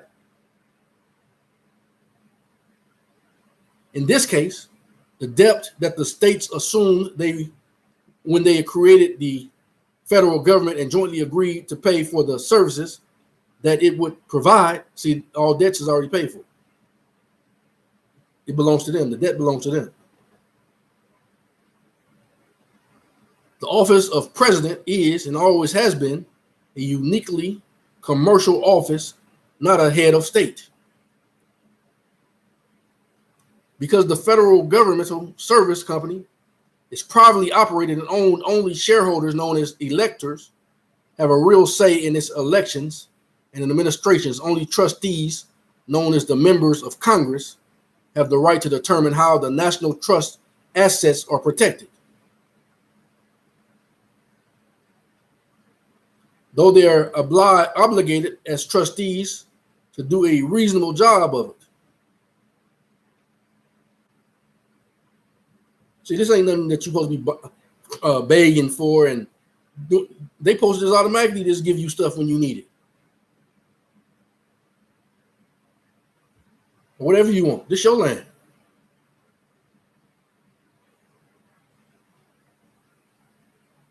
And it's built on your backs. Israel, America. And the only states have the right to complain if the designated services aren't up to par. The American people, the American Israelites at large. Now, this is all stuff she say. Known simply as inhabitants of domestic states or state citizens, have always been separate and distinct populations from U.S. citizens or federal citizens. And to these two groups, a third kind of citizen was added in 1871, that of U.S. citizen.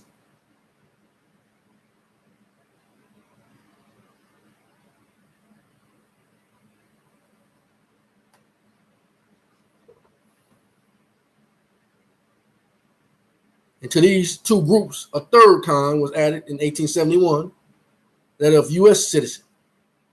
Following the Civil War, see, that's the key point that she always used right there. And then she acknowledged 150 years ago. Following the Civil War, although it really happened in 1492, on down, the governmental services company provided The services agreed to by the states reorganized as a corporation, DBA, the United States of America Incorporated, and published its articles of incorporation as the Constitution of the United States of America. Unlike the Constitution for the United States of America, the Constitution of the United States of America is a document peculiar to the new municipal or city-state government formed to administer the affairs of the District of Columbia and its federal territories and possessions. The corporate constitution provided for the creation of a new kind of federal citizen, a U.S. citizen. And from that point onward, from the perspective of the new federal municipal government formed by the Act of 1871, I already told you to go look that up. American state citizens, well, I didn't tell you, I said consider, go look at it if you're interested. American state citizens, the inhabitants of the domestic 50 states, were regarded as non-resident aliens of the District United States. This same corporation, DBA, the United States of America Incorporated, chartered in Delaware, began operating two separate governments at once: the municipal government of the District of Columbia and the federal government owed to the states of the Union, both under the auspices of the United States Congress. These semantic deceits have given rise to endless confusions, usurpations, and criminality.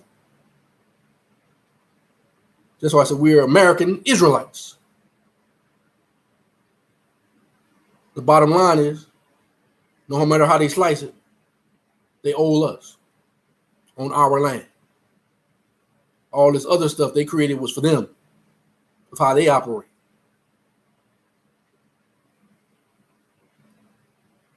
These Semitic deceits have given rise to endless confusions, usurpations, and criminality. These general civil orders address some of those issues which are most important at this time.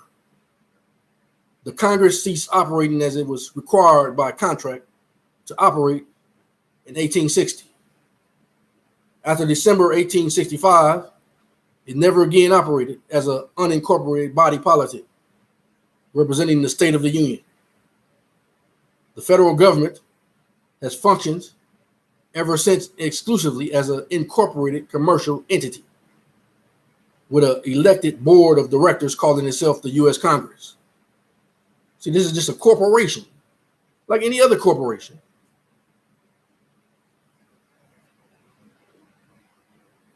As such, the federal government is a for-profit commercial corporation like any other for-profit commercial corporation. It has no special status, no immunity from prosecution. It hasn't functioned as a government body of a sovereign nation for over 150 years. The sovereign nation was the ones they found here, in which she already confessed the crime against this sovereign nation, the American Israelites. To overcome this obviously difficulty, the U.S. Congress formed a second Union of American states from the federal territories and possessions, from the seven insular states, including the state of New Columbia, District of Columbia, Guam, Puerto Rico, American Samoa, etc. A new nation was formed, calling itself the United States of America, claiming separate national sovereignty.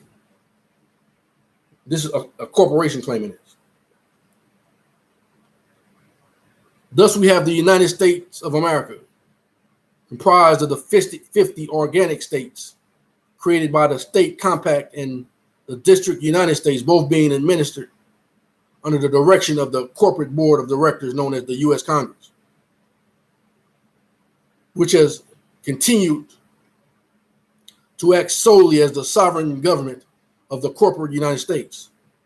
These blatant semantic deceits by officers of the federal corporation and officials of the corporate United States amount to purposeful, constructive fraud against their employers. The American organic states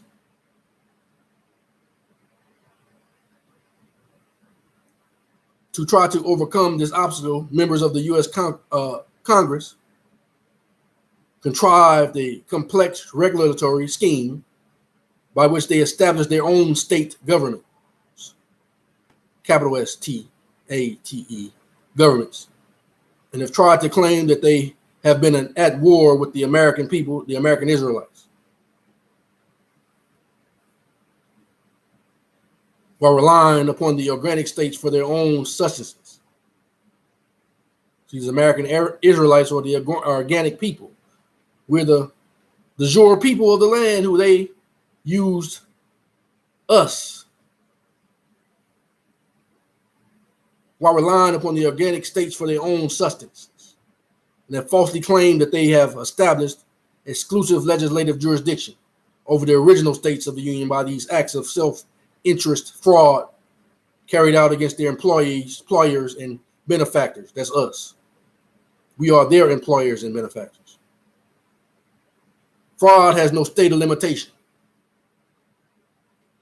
The Governmental Service Corporation have always been under commercial contract to provide services to the American Israelites, the American people, and have acted against their employers as employees. They flipped the script.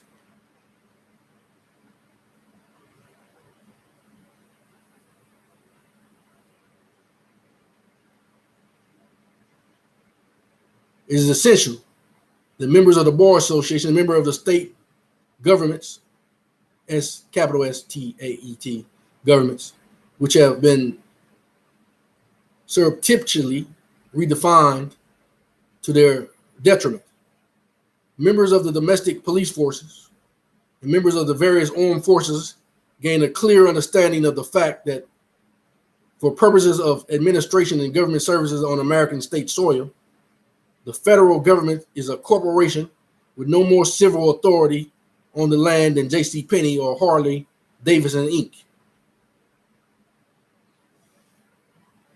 The federal government is under contract to the organic states. Our forefathers vested the entire civil government on the land, in the people inhabiting the land. Therefore, each American Israelite is a sovereign organic state of the Union. Each one of us has more civil power and authority on the land than the entire federal government has ever had or ever can have.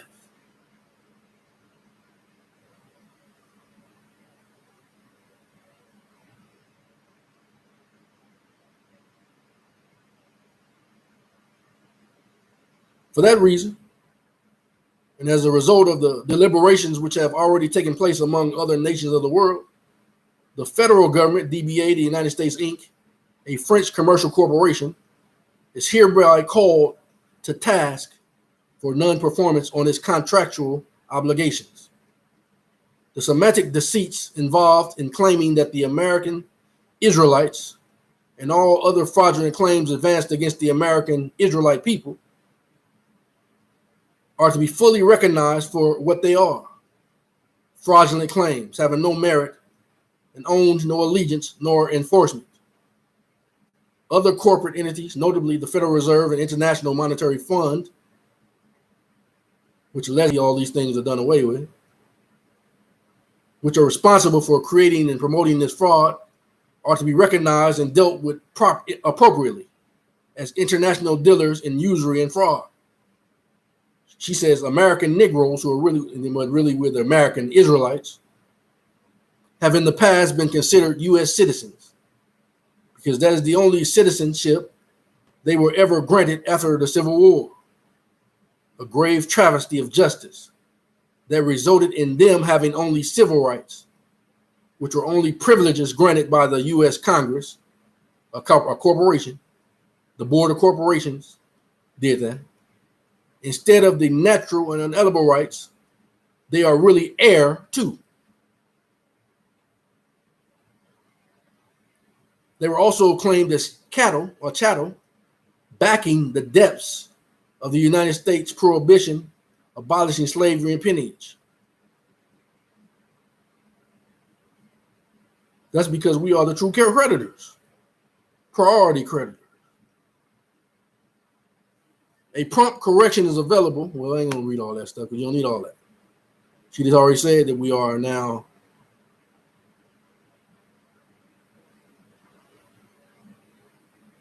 and I read that to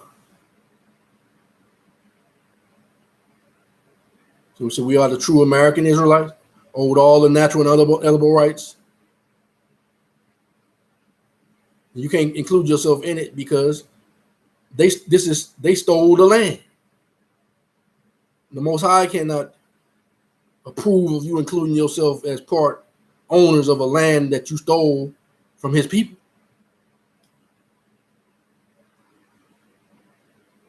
That make you a liar. It said no matter which geographical defined state they may inhabit on the land. That's why the Most High said he's going to be the God of the whole earth, wherever land he sent them, his people. That's the importance of being Aboriginal and indigenous. The Book of Remembrance of Ancient Grandmothers already told us that Adam, after the second generation, the people, they were known as Adam and Eve, and his children after the second generation experienced racism because they were Aboriginal indigenous wherever they found themselves, wherever they went to.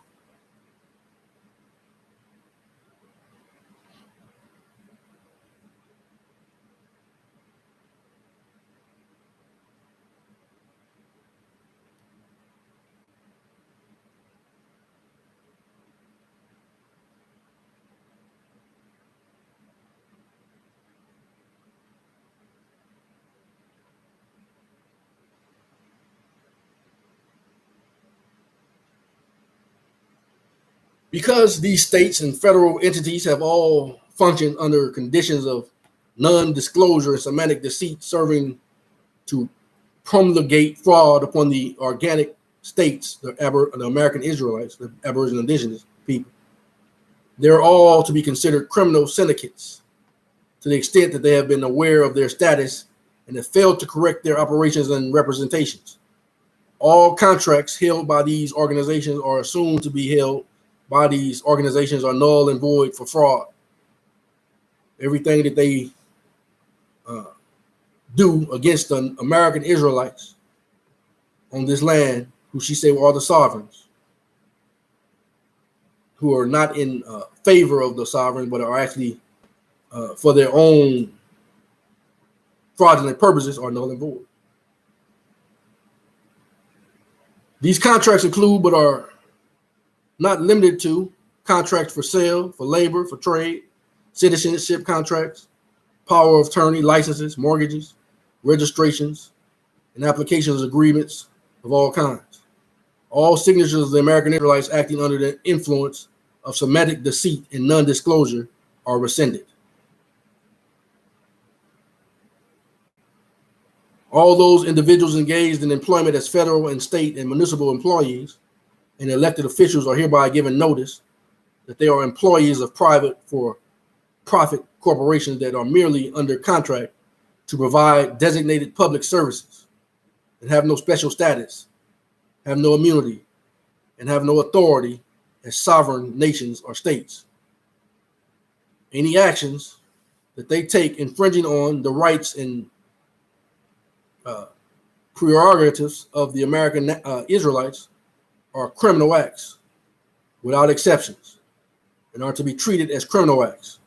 These individuals have exactly the same standing as employees of any other commercial company, and the rules, regulations, codes, and other status they enforce are obligations unique to those organizations only. Passe comitatus is to be observed and enforced on the land of the domestic organic states regarding any executive order to the contrary issued by back then Barack H. Obama, which is still on their books, acting as president of the United States of America or as the president of any incorporated entity whatsoever. Any such impositions of martial law by, she said, Mr. Obama, has exactly the same legal standing as martial law imposed by President of Burger King International, or the king of Sweden on the land of organic states. She said, no, it's right there. That if you're not an American Israelite, whatever you try to impose, don't overrule who we are, who God says we are, our God, our power. But all of a sudden, when it comes to her and her people, it's us. I rebuke that and I object to that. Once again, this is not a racial thing. It's not a hateful thing. It's a righteous thing to the righteous people who've been mistreated, the American Israelites. That's what this is all about. He can order his paid employees to commit hara-kiri if he wishes to do so. And they may follow his instructions if they care to. But they may not, under any circumstances, murder anyone, assault anyone, seize any private property, or cause any trouble for the American Israelites, or they should be immediately recognized as criminals and be treated as such. Give me back my stuff. Brand new stuff.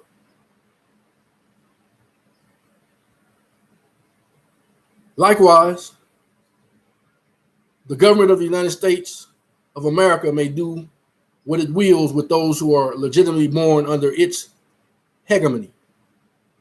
But it cannot say one word claiming authority over any birthright American Israelite.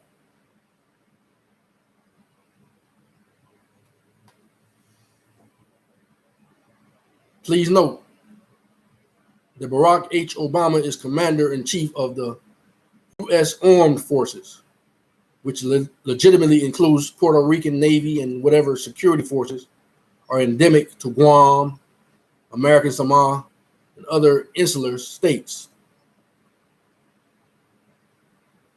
Then she said the Grand Army of the Republic and its successors are obligated to perform under General Order 100. Look up General Order 100.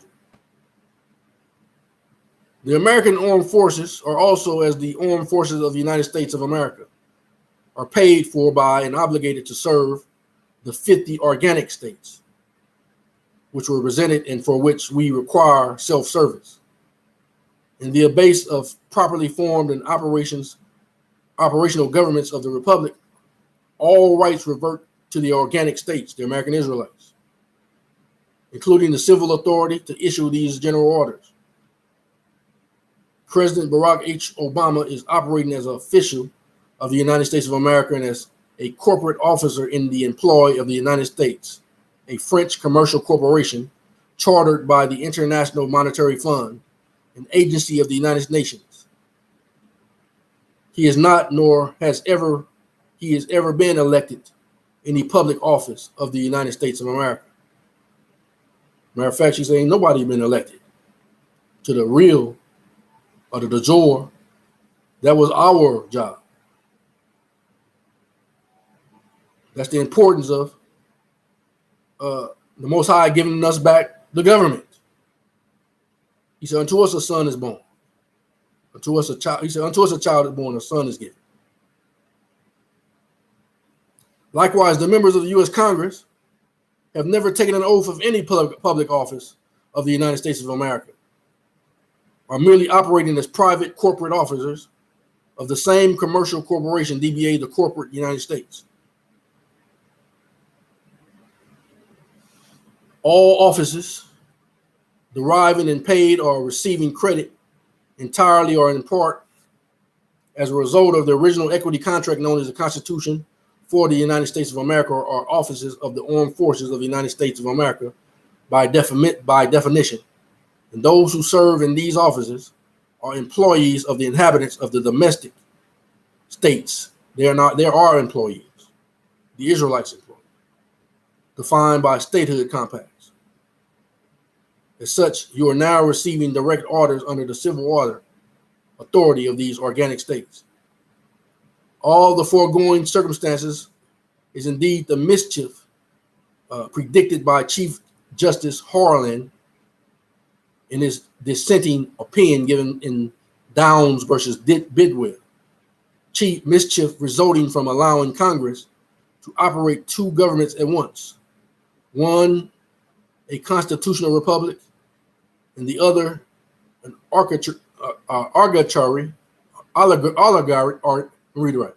oligarchy under the plenary control of Congress. The members of the U.S. Congress have been corrupted by power lust and through ignorance, subverted and used to serve the aims of criminals. That does not give anyone a license to sin.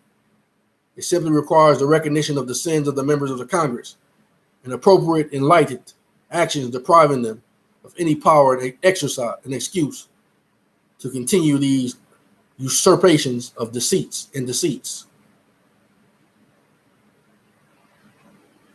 There are 515 people responsible. It is incumbent upon them to straighten things out, and for the rest of us to insist they do. It is also the responsibility of all members of the domestic police. The right to act comes with responsibility. And she wrote, this notice is by her hand upon civil authority set the 10th day of June, 2014.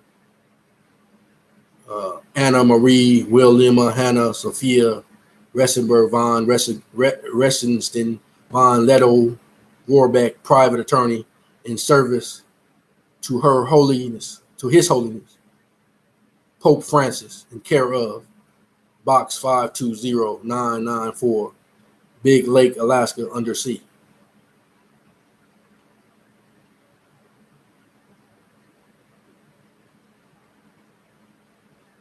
And judicial notice said we, Unified Maine Common Law Grand Jury, concur with the above notice.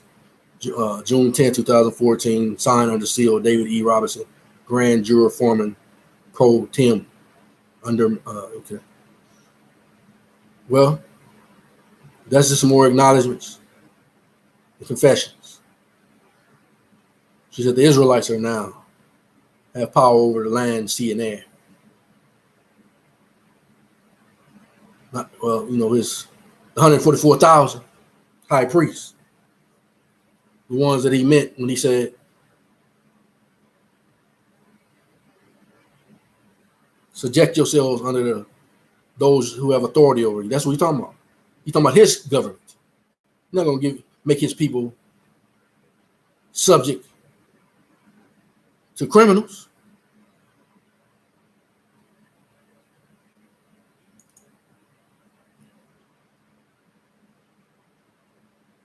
Harold James, I'm only entertaining you because people want answers. That's why this video, the first video and this video, I made it known the Most High wants his people to be in good standing with man and himself. And because this lady says that she was speaking for their Pope Francis, and because that line of popes created dumb diverses who subjected and was responsible for the continuation of what she acknowledged and repented for, she also came back and said, now that we are in authority over all jurisdictions. That's the same thing Most High said. That's the purpose of this video.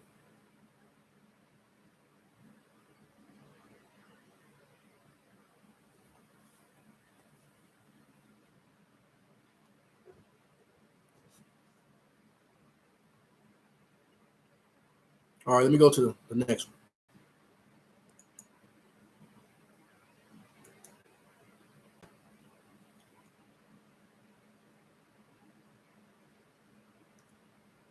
This one was Civil Orders, July 4th, 2014. This is incredible that these civil orders were June and July of 2014, and I was honorably retired May 7th of 2014. They already determined me to be honorable before any of this stuff came out.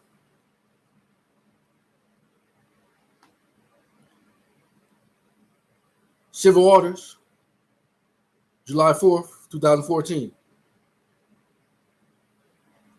Issued to all members of domestic police forces, U.S. Marshal Services, the Provost Marshal, member of the American Bar Association, and American Armed Forces Services. These organic American states of the Union, known as the State of America, well, all the jargon, since we are in control, the American Israelites, who are not part of this anything fraudulent. We're the de jure Americans.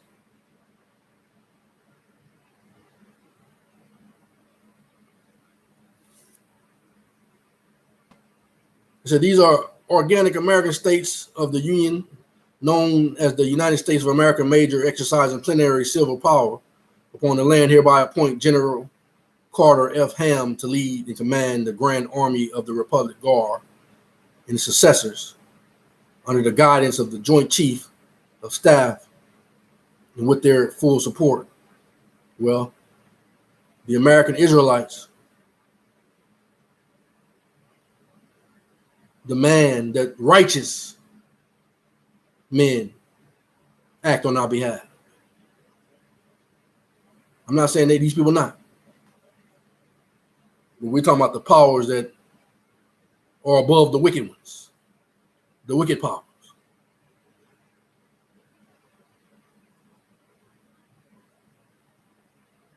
Should it become necessary to suppress commercial mercenary forces operating under the guise of being federal government agencies, including but not limited to the Department of Homeland Security, the Federal Emergency Management Administration, the Internal Revenue Service, the Bureau of Alcohol and Tobacco, Firearm, etc.,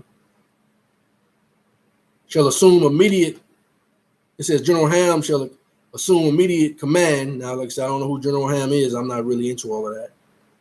But if he's a righteous man, who's going to act in righteousness on behalf of the American Israelites, say so. But if he's not, the American Israelites command that a righteous power, who's over the unrighteous powers, assume responsibility. Shall assume immediate command and control of all armed forces and services owed to the American Israelites in North America. And shall join them under his command as the Grand Army of the Republic.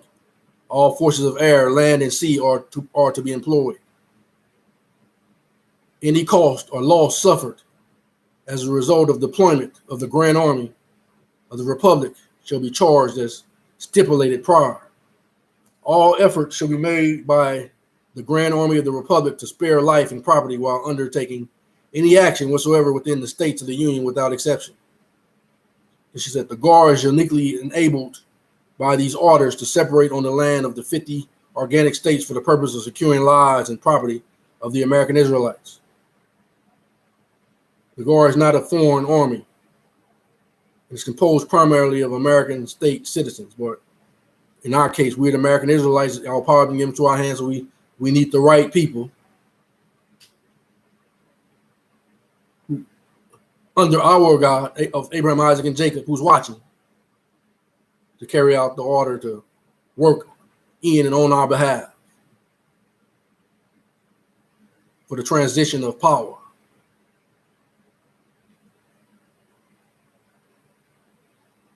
In favor of the people, as Adam gave the decree, the Ancient of Days, the American Israelites. If required to take field positions, the local commander shall make every effort to communicate the basis of their authority and the reasons for their presence on American state soil to ensure a prompt cessation of hostilities and a widespread understanding of the usurpation and acts of fraud which have led to any conflict. All parties must be brought to understand the nature of the federal government, the limitations of its authority, and their own obligations to act in favor of the organic states of the Union. The Grand Army of the Republic shall continue to operate under General Order 100, known as the Lieber Code. extant from the pen of the last Republic president, Abraham Lincoln. Well, make sure at this time you acting under the authority of the Almighty God, of Abraham, Isaac, and Jacob. His will be done according to his law, which is the law of the land.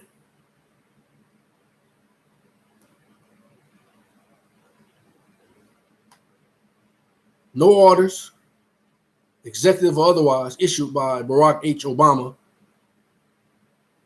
pretending authority on the land of the American states.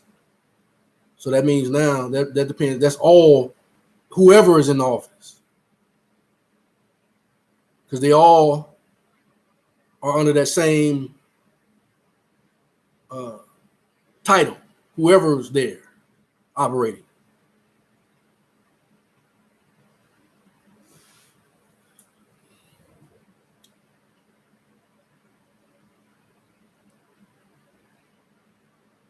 So now is it Biden, whoever ever succeeds him, pretending authority on the land of American Israelites who operating as president of the United States Corporation or as the president of the United States of America minor, are owed any performance by the Joint Chiefs of Staff, whoever's there now, but they're going to do the will of the Heavenly Father, the power of Abraham, Isaac, and Jacob, to fulfill his will. All plainly stated grants and contractual authority evident in the Constitution for the United States of America remain in place, subject to good faith performance of the accompanying obligations and treaties.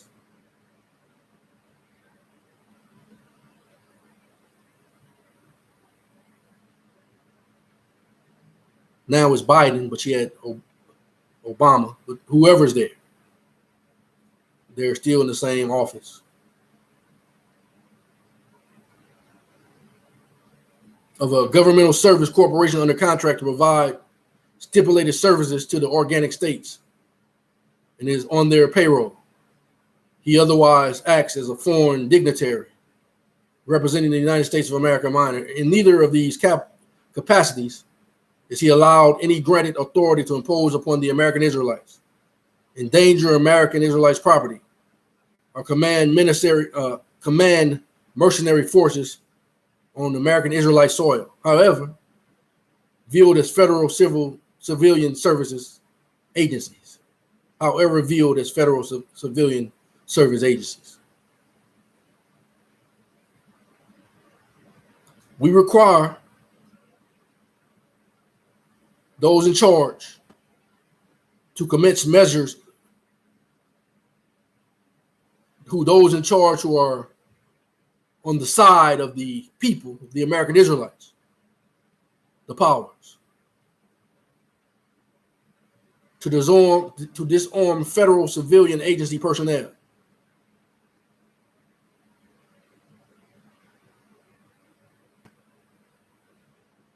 And I don't fall under none of these. Give my stuff back. I'm exempt. I'm honorably retired, even though that you tried to do that under this guise.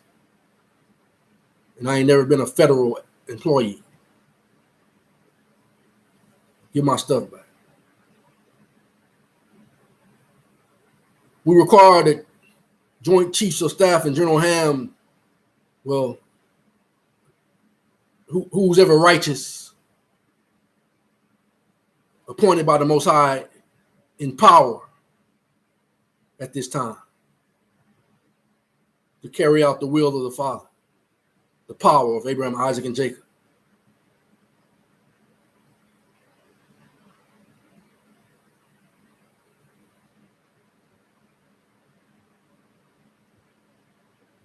See, they're trying to take arms, but you're taking it from the wrong people. Give the righteous people their stuff back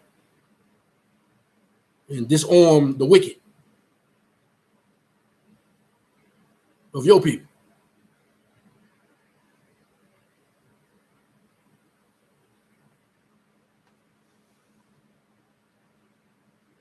which are improperly amassed by the Department of Homeland Security, FEMA, and other agencies employed by the United States.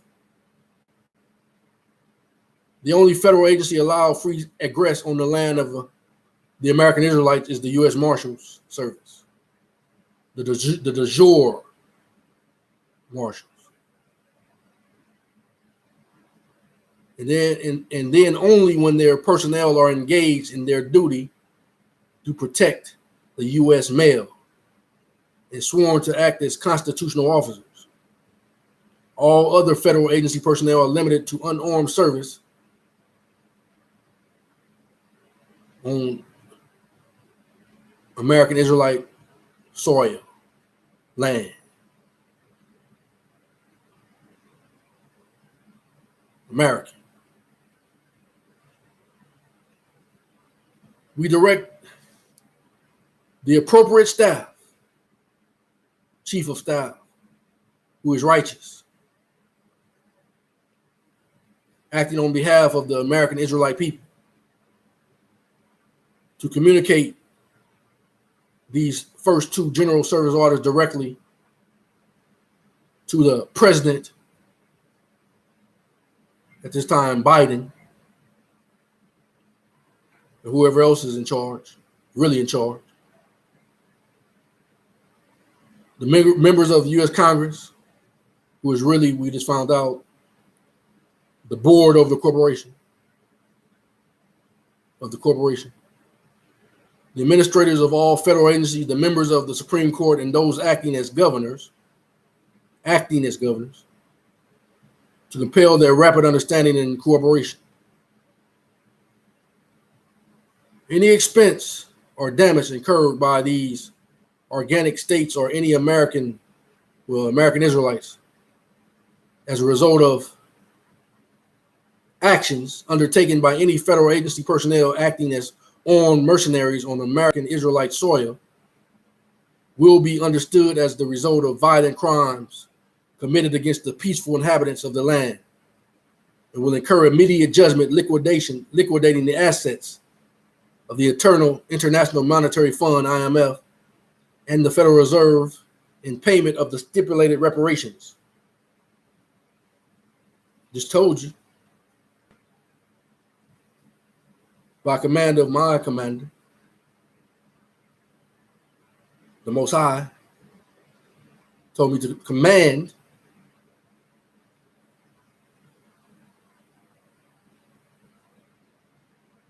because basically all of us have been targeted individuals.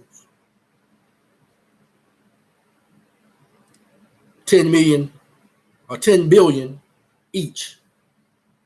Man, woman, boy, girl.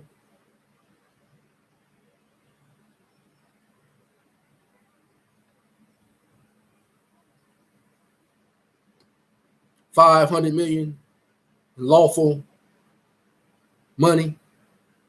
The rest added to credit. So they can just walk in wherever they want to, but you're going to issue documentation in the form of some kind of not no subjugation, but some kind of card that they can just walk in wherever they want to add credit to get whatever they want, whenever they want, or whatever it is, without your harassment.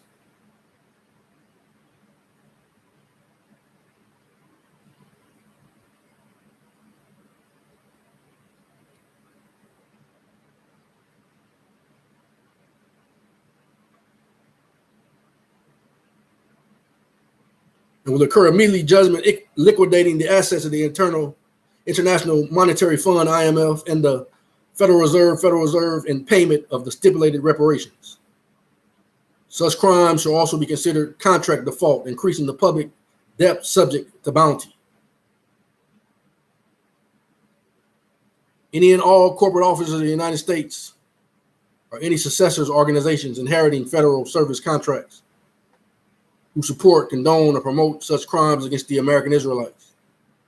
So be subject. See, that's part of those who are employing those who to continue to harass the American Israelites through gang stalking, which we have established to be official through their post-private attorneys' confessions. And that's who's doing the gang stalking. They're employing people to do this work for them. And any and all corporate officers of the United States or any successor organizations inheriting federal service contracts who support, condone, or promote such crimes against the American Israelites shall be subject to arrest and prosecution for commercial and violent crimes. All foreign officials operating as elected or appointed officials of the United States of America, minor, who support, condone, or promote such crimes against the American states or the American Israelites shall be subject to arrest, confiscation of their assets, and deportation to Puerto Rico, Guam, or such other states, as many as be willing to receive them. Such foreign officials include members of the American and British Bar Associations, the United States and British Bar Associations who were licensed to act as privateers against the interests of the American Israelites from 1845 to 2013, or to 1845 to 2022, 23, and so forth, in flagrant breach of trust. All such licenses are now extinguished. Members of the Bar Association are required to cease and desist assaults against the Israelites.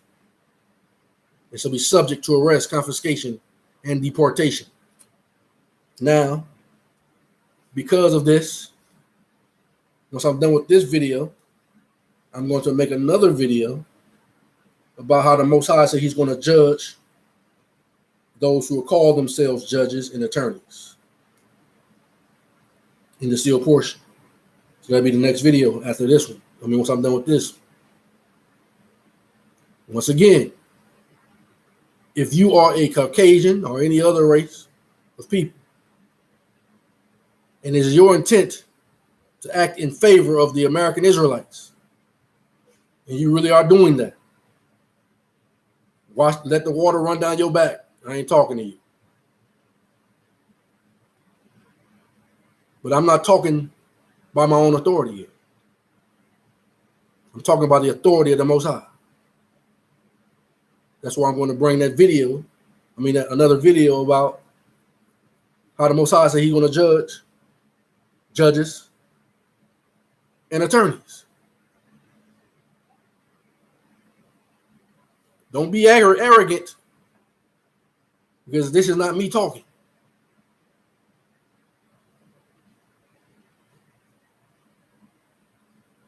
I'm a messenger, but this is the Most High who says, whether he said or one of his messengers said, it's the same. And you can't just say stuff, you got to back it with word. And that's what I'm doing.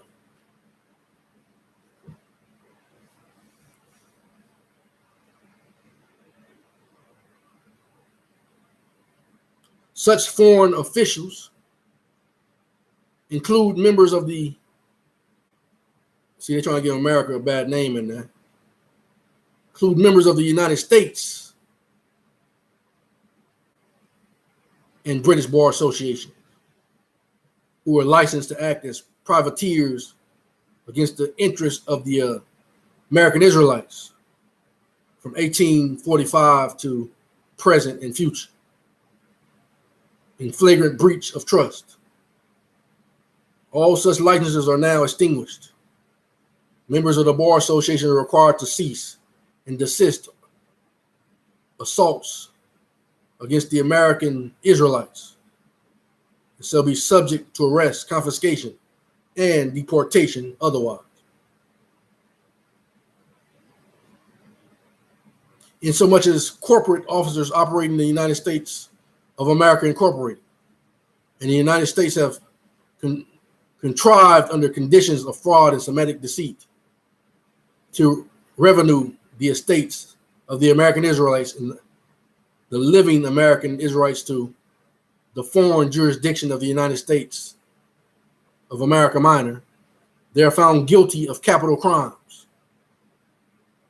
So that's why, by necessity, they have to give everything back to us. Even the acknowledgement that we are the sovereigns, they said that. Most High said it first, but then they said it.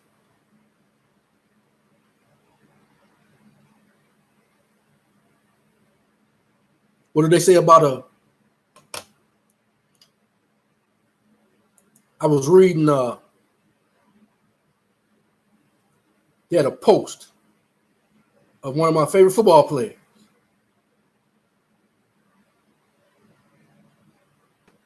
They said, when you're good, you tell others about it. But when you're great, others tell you.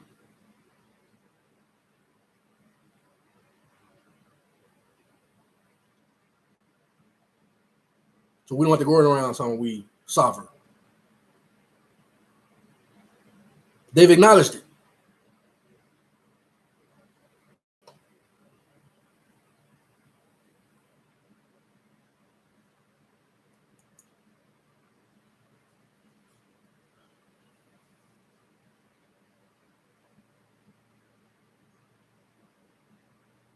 They are found guilty of capital crimes, including acts of fraud and treason committed between 1933 to present in the future.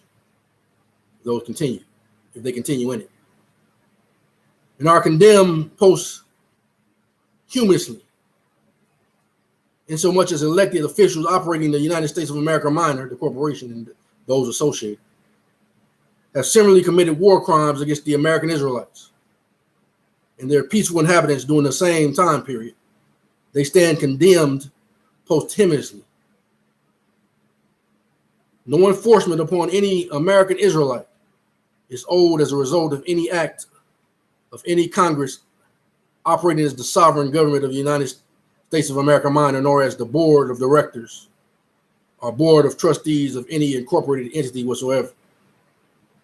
All those estates and estates erroneously believed to represent the American Israelites, and which were conveyed by fraud and legal deceit to the United States of America Minor, or more recently to the city-state of the United Nations, are revenued without exception to geographically defined American Israelite, where they shall remain in perpetuity as assets belonging to the rightful and lawful beneficiaries.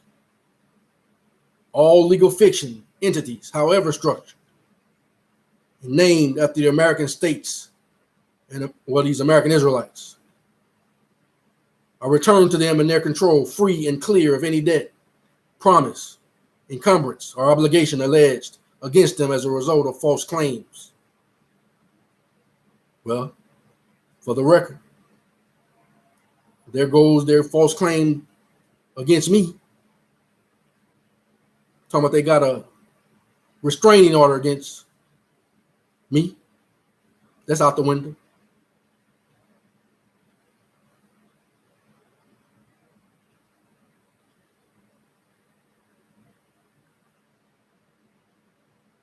Or any other such thing. Encumbrance or obligation alleged against them as a result of false claims made in their behalf by officers of the United States of America, Inc., and the United States, Inc., or by any foreign officials operating in the United States of America Minor or the United Nations city-state, falsely claiming to represent them or have jurisdiction over them.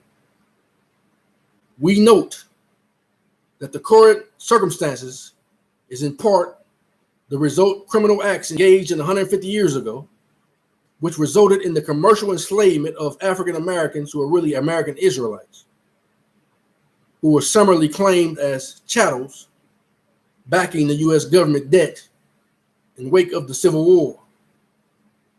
Despite of every act of abolition and declaration of prohibition against both peonage and slavery, it has been the policy of the United States government to enslave its citizens and to operate as a rogue state among the nations of the world. Instead of freeing African Americans, the American Israelites, the sum total result of the Civil War was vastly expand public sector ownership of slaves, giving rise to outrageous and improper claims that have been made against the American Israelites that we are dealing with today. It is uniquely fitting that the Grand Army of the Republic is recalled to settle this circumstance in favor of the people, the American Israelites. The right to act comes with responsibility to act.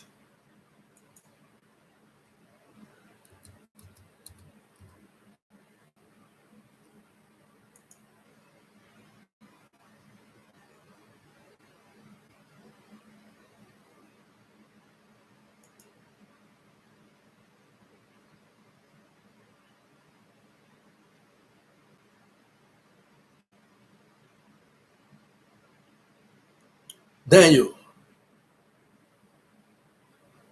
7:22 and 23. Until the Ancient of Days came, and judgment was given to the saints of Most High. And the time came that the saints possessed the kingdom. Thus he said, the fourth beast shall be the fourth kingdom upon the earth, which shall be the verse from all kingdoms.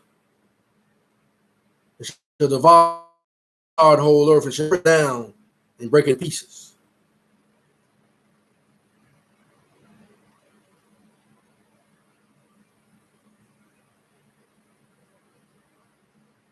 Now the sealed portion tells us about this eighth beast, which is a representation of the fourth beast. Now the kingdom is being transferred into the hands of the saints, the fulfillment of the prophecies, forever and ever and ever. Amen.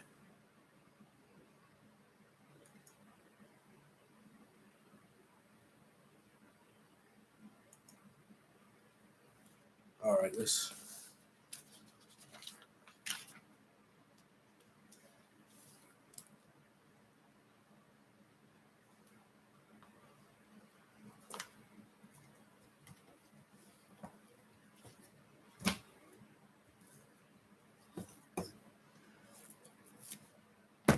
we'll go to the Doctrines and Covenants. More than likely, this is going to have to be a part 3, but I'm going to go for it.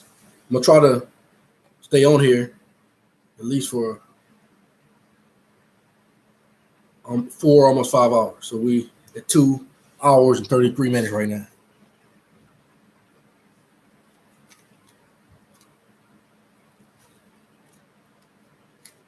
So we're going to the Doctrines and Covenants, chapter 98.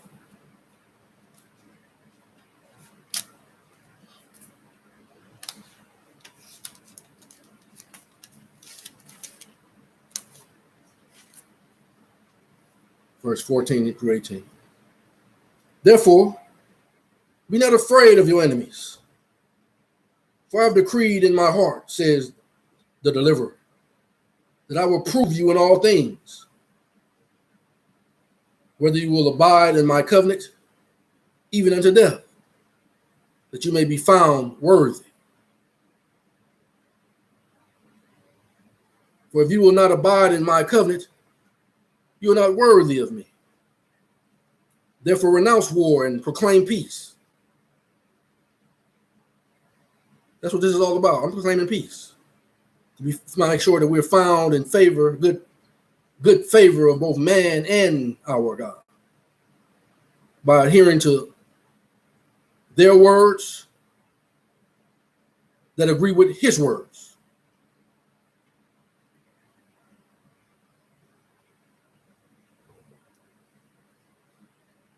Therefore, renounce war and proclaim peace, and seek diligently to turn the hearts of the children to their fathers, and the hearts of the fathers to the children, And again, the hearts of the Jews or the Israelites unto the prophets, and the prophets unto the Israelites, lest I come and smite the whole earth with a curse.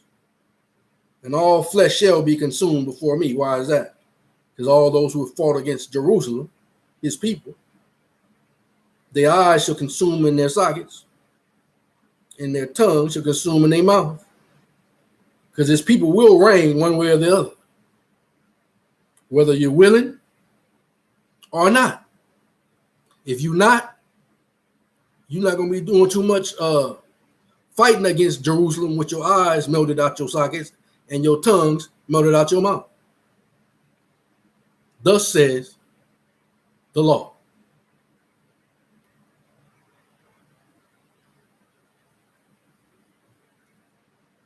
Let not your hearts be troubled, for in my Father's house are many mansions, and I prepared a place for you.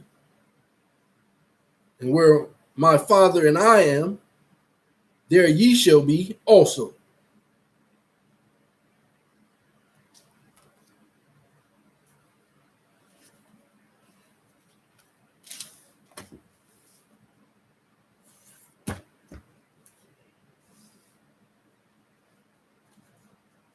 Going to the sealed portion,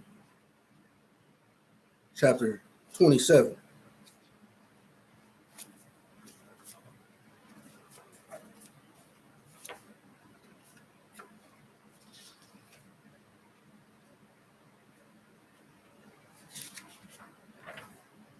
Verse 91 through 115. And again I say unto you, if you will observe to do whatever I command you, I, the deliverer, shall turn away all the wrath and indignation from you, and the gates of hell shall not prevail against you. Now I speak unto you concerning the families that you have set up among you, and also the nations which exist because of these families, which you have set up contrary to the commandments that I have given unto you. But because you have desired these things, I have suffered that they should remain among you according to the desires of your hearts. And if any nation shall rise up and smite you once, and you bear it patiently, and revile not against them, neither seek revenge, you shall be rewarded. This decree to going out, you ain't got no pressure on you, Israel. The word is going out. They know the right thing to do. If they don't do what I said to do today, by the will of the Most High, the power of the Most High, don't get mad and angry. He's going to tell you what's going to happen. And if any nation shall rise up and smite you once, and you bear it patiently, revile not against them, neither seek revenge, you shall be rewarded. But if you bear it not patiently, it shall be accounted you as being meted out as a just measure unto you. So don't go running up against these people talking about what they're going to better do. And if they, in the due time, if the Most High don't harden their heart, they're going to issue these things. But don't go foolishly, because then they're going to measure you something unto you that you don't want. Wait on the Most High.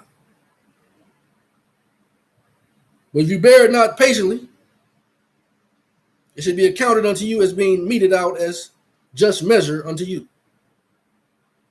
And again, if your enemy shall smite you the second time, and you revile not against your enemy, and bear it patiently, your reward shall be 100-fold. But if you bear it not patiently, even the second time, then you shall be justified in your actions, but you shall receive no reward from me. And again, if your enemy shall smite you the third time, and you bear it patiently, your reward shall be doubled unto fourfold.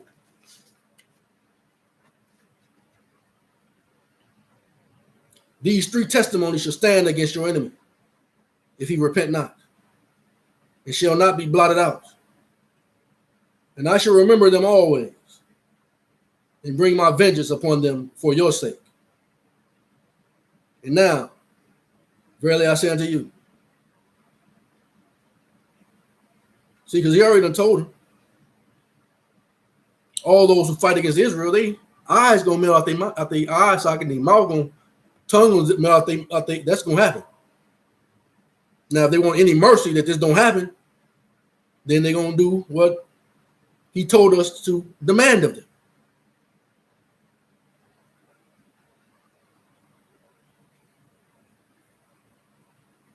And now, verily I say unto you, if that enemy shall escape my vengeance, that he be not brought unto judgment before me in the flesh, then you shall see to it that you warn him in my name. That's what I'm doing now. That he come no more upon you, neither upon your families. We've already verified that they're gang stalking us by their own acknowledgement. We've also verified that their corporations are the ones who's hiring the people that's doing the gang stalking. Also, she's going to say, if I don't get there right now, that there's nothing hidden that's not already known. They already have a list of who's on the list of being harassed, gang stalked, and they already know who belongs to the Most High. That means those who are doing the gang stalking, they already got a list of you too. And they're not going down alone. Matter of fact, you're going first. So don't think you sit up in your comfortable spots in different places, harassing like somebody hit me with a power surge earlier. Don't think the Most High didn't see that. Don't think it's not recorded that you did it.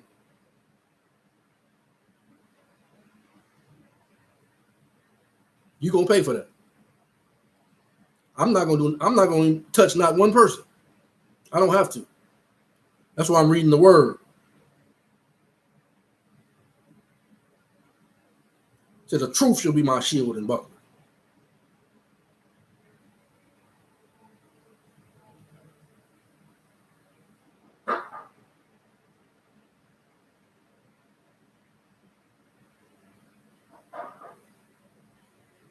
Seal portion 27 and 96.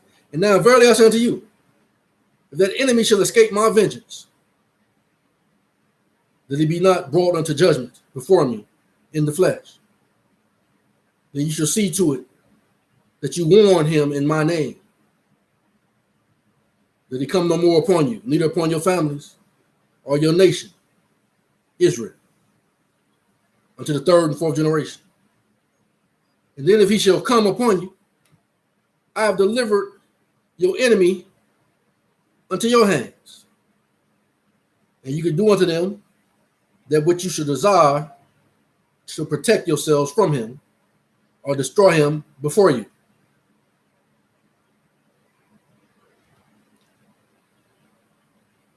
She mentioned that here too,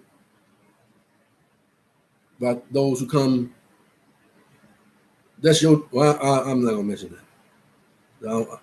If he give me, put it on my heart too, I will. But right now, I'm not gonna mention it. But if you shall spare him, you shall be rewarded for your righteousness. Nevertheless, your enemy is in your hands. And if you reward him according to his works, then you are justified before me.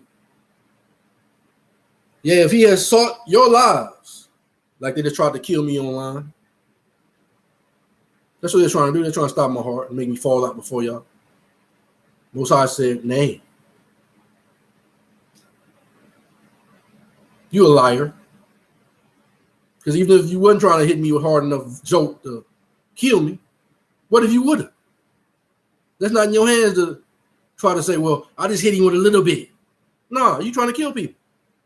Because you don't know if that little bit is going to be the little bit that's going to take them over the top and kill them. That's gang stalking. That's murder. It's attempted murder. You are attempted murderer. And it ain't the first time you tried to do it. I was on there one time, you hit me so hard my nose started bleeding.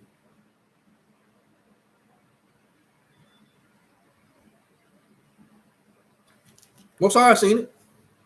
And it's on record. Even the powers that are above you, who keeps record of everything, they know you did it.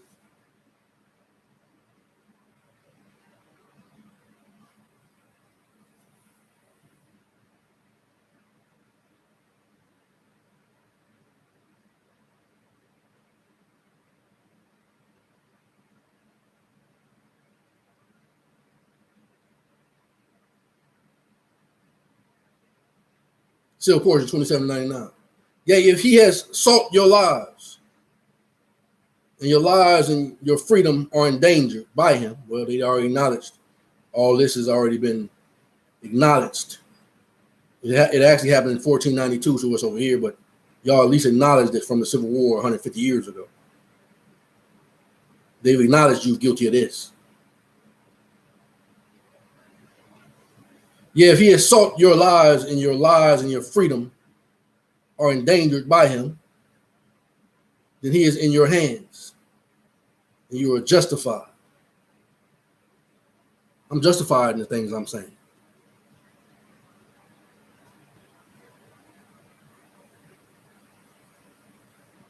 Because I ain't lying on you.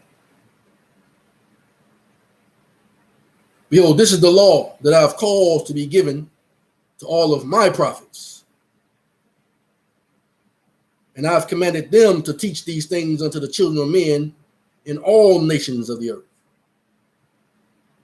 And again, this is the law that I gave unto them, that they should counsel with the leaders of the nations. That's what I'm doing today. That they should not go out unto the battle against any nation, kindred, tongue, or people, save I, the deliverer, command them, the commander, command them. But I do not want my children to hurt one another. But they do love their enemies and do good unto them. He's talking about to his own people.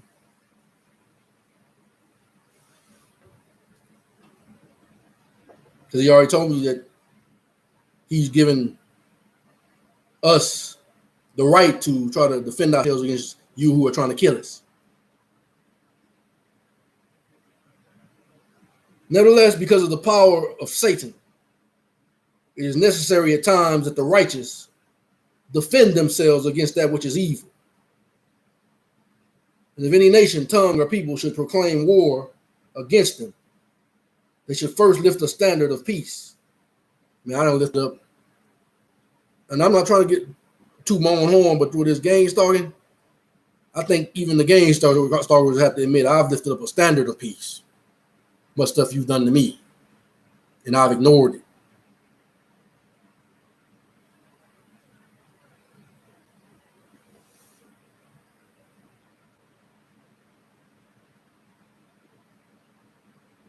And I don't need your agreement to agree with it. You know I'm telling the truth.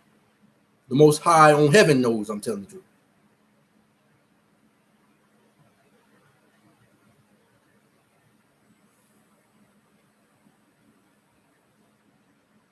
They should first lift up a standard of peace unto that people's nation or tongue. And if that people do not accept the offering of peace, neither the second nor the third time, then shall the testimonies of which I have spoken be brought before me. Well, it been brought before him a long time ago for us, Israel. That's why he's acting. Then I, the deliverer, would give unto them a commandment and justify them in going out to battle against that nation. I'm battling against you right now. For the weapons of our warfare are not carnal, but are mighty through the pulling down of strongholds and lies. For the truth is my shield and buckler. I choose not to be violent.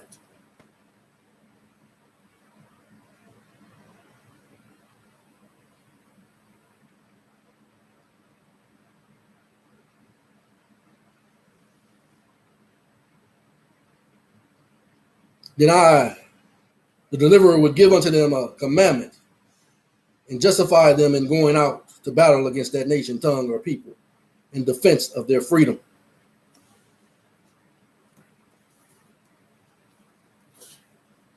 and only in the defense of their freedom shall they fight.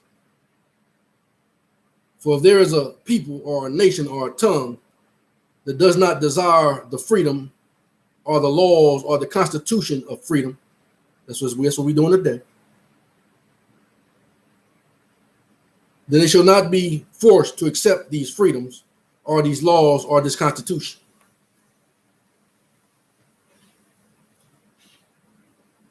And there shall never be a war of the offense given by my command.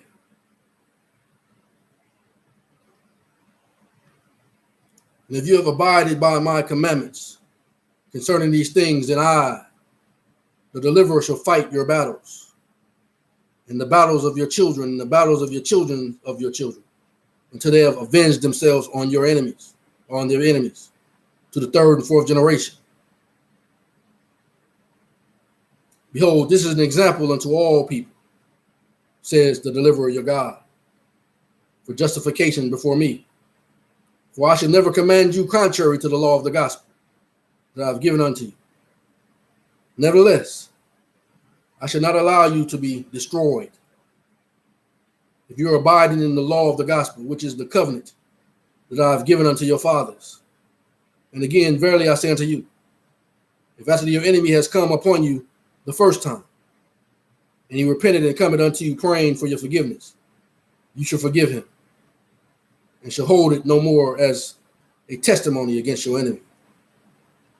And this you shall do unto the second time and the third time, and as often as your enemy repented of the trespass wherewith he has trespassed against you, you shall forgive him even unto the 70 times 7. And if your enemy trespasses against you and repented not the first time, and nevertheless you shall forgive him. And if your enemy trespasses against you and repented not the second time, nevertheless you shall forgive him. If the enemy trespasses against you and repented not the third time, you shall also forgive him. But if he trespasses against you the fourth time, and he repented not for that which he has done, then you should not forgive him, but shall bring these testimonies before the deliverer.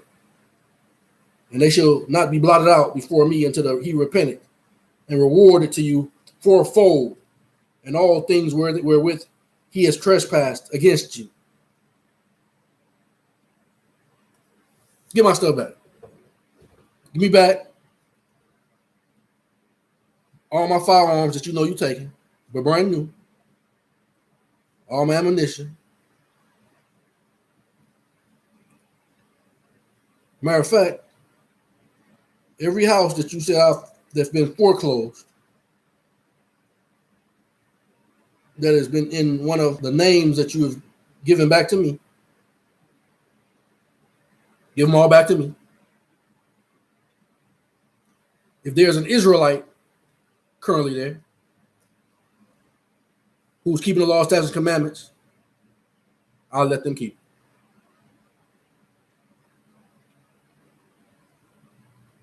But if they're wicked, give me back my stuff. Most High said, don't give the wicked nothing.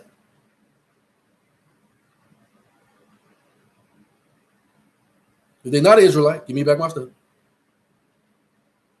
Every house, property,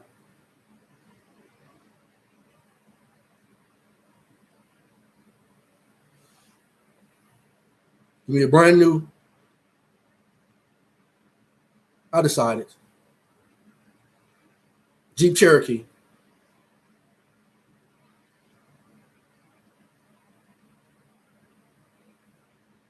And you know everything you've taken. I ain't gonna list everything. You get my stuff back, brand new. 4 times better than what you took.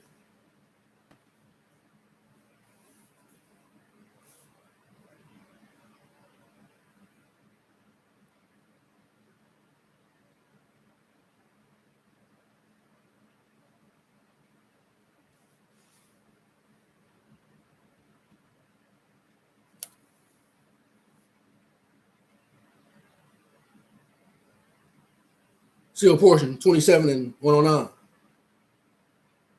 But if he trespasses against you the 4th time, y'all way past that. and he repented not for that which he has done, then you shall not forgive him, but shall bring these testimonies before the deliverer, and they shall not be blotted out before me until he repented and rewarded to you fourfold in all things wherewith he has trespassed against you. And if he does this, you shall forgive him with all your heart. But if he does not do this, then I, the deliverer, will avenge you of your enemy, and 100-fold, and upon his children, and the children of his children, and all them that hate me, unto the third and fourth generation.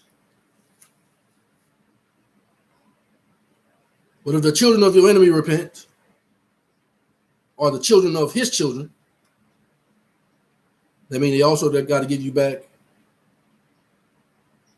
fourfold what their parents or their people took from you. They can't just say, I'm sorry.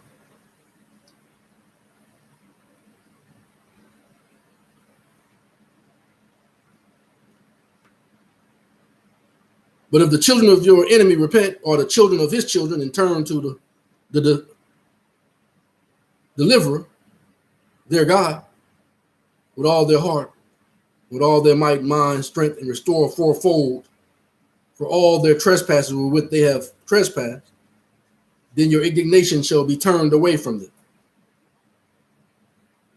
and you shall remember no more the trespasses of their fathers against you. That's a message to all those Christians. Remember, we're not Christians based on their definition. Christians are white Roman Catholics. That's according to the book.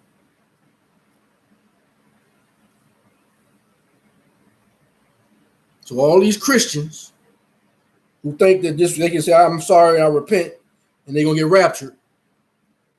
That's your message right there.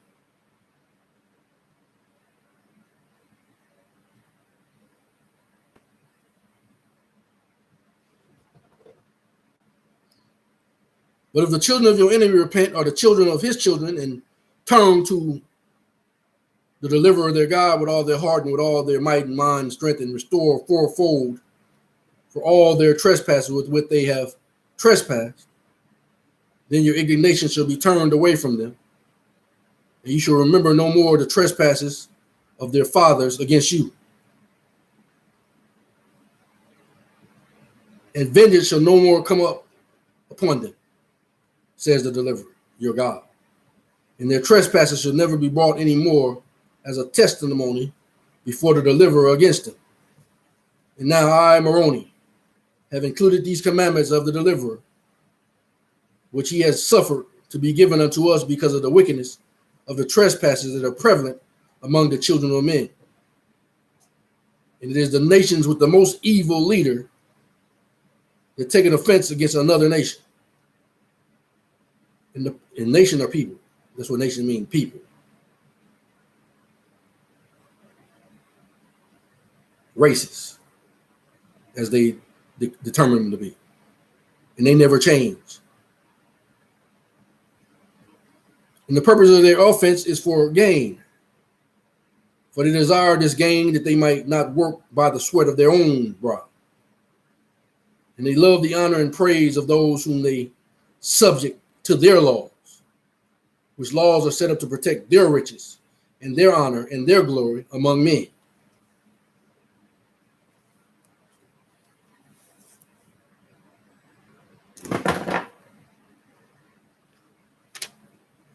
Going to the Doctrine and Covenants.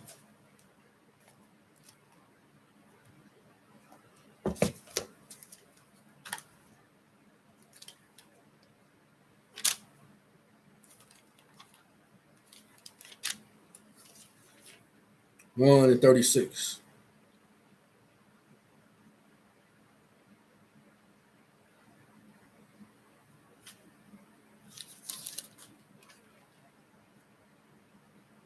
And also the deliverer shall have power over his saints, and shall reign in their midst. and shall come down in judgment upon Idumea, or the world.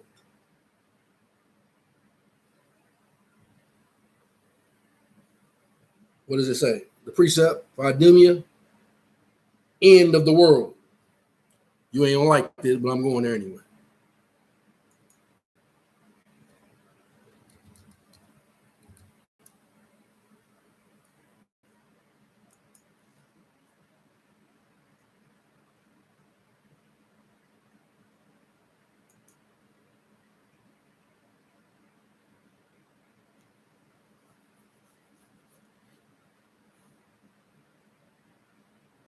Verse 6 and 9.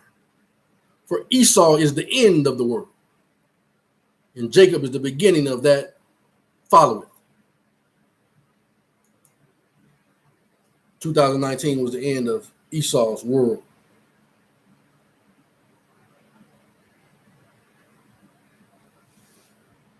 That's when the fullness of the gospel came.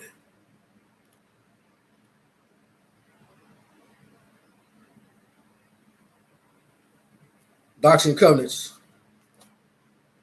29 and 11.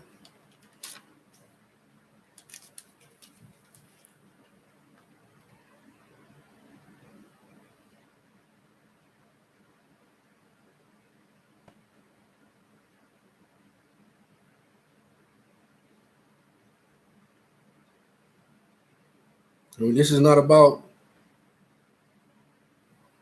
hate. That's why I'm giving you as the, what's his name? Jennings. Give me Bible. Give me Bible. Give me Bible. I'm giving you Bible.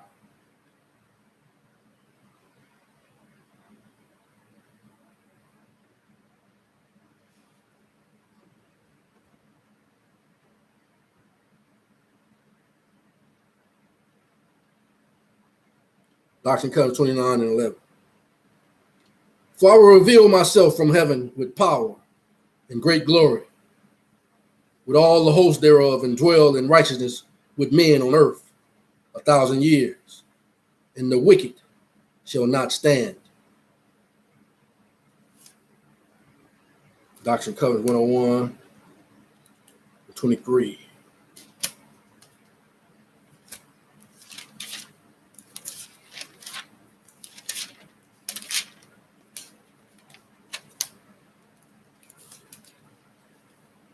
And also that of element.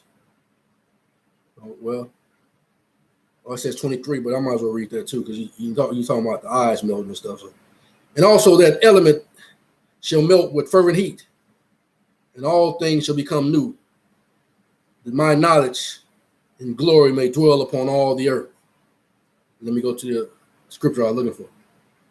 And prepare for the revelation which is to come, when the veil of the covering of my temple in my tabernacle, which hideth the earth, shall be taken off, and all flesh shall see me all together. Second Esdras 6 and 9. For Esau is the end of the world, and Jacob is the beginning of it that followed. Second Esdras 8 and 1. And he answered me, saying, the Most High has made this world for many, but the world to come for few. Now I'm going to go to another profession or acknowledgement by Anna von Ritz. Note to Pope, their Pope in Congress. These are not 14th Amendment citizens. There are no 14th Amendment citizens. Even though we have a letter from the U.S. Passport Agency last week badly stating that they considered us all 14th Amendment citizens. That's a claim that they, Mike Pompeo and the Trump administration, the Queen and the Pope, are all going to have a hard time selling. The so-called 14th Amendment was adopted by a Scottish commercial corporation merely calling itself the United States of America Incorporated. It published its corporate constitution in 1868 as a knockoff of the actual British territorial United States Constitution. They were using this corporate bylaw change, they were using this corporate bylaw change misrepresented as an amendment, as a rules to recoup money they lost in the American Civil War. When Lincoln bankrupted the northern state of the original Confederacy, he took more than half of what they hoped to steal of the plate and caused no end of women and howling in London. The vermin were restricted to making false claims in commerce. Only again, the southern states. And the southern states were ruined by the war and mainly farmland. So slim picking there. The Roman pontiff sided with the southern states of the original Confederacy.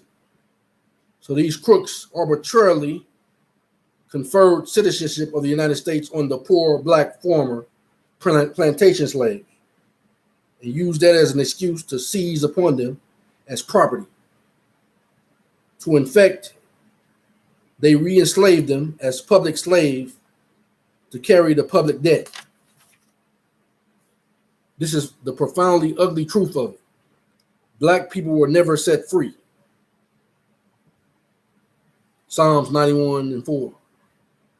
He shall cover thee with his feathers, and under his wings shalt thou trust. His truth shall be thy shield and buckler. John 8:32-36. And you shall know the truth, and the truth shall make you free. It didn't say set you free, it say make you free. They answered him, we be Abraham's seed. We were never in bondage to any man. See, this is another confession. Because these weren't the bloodline Israelites making this confession. These were the ones they called Israelis.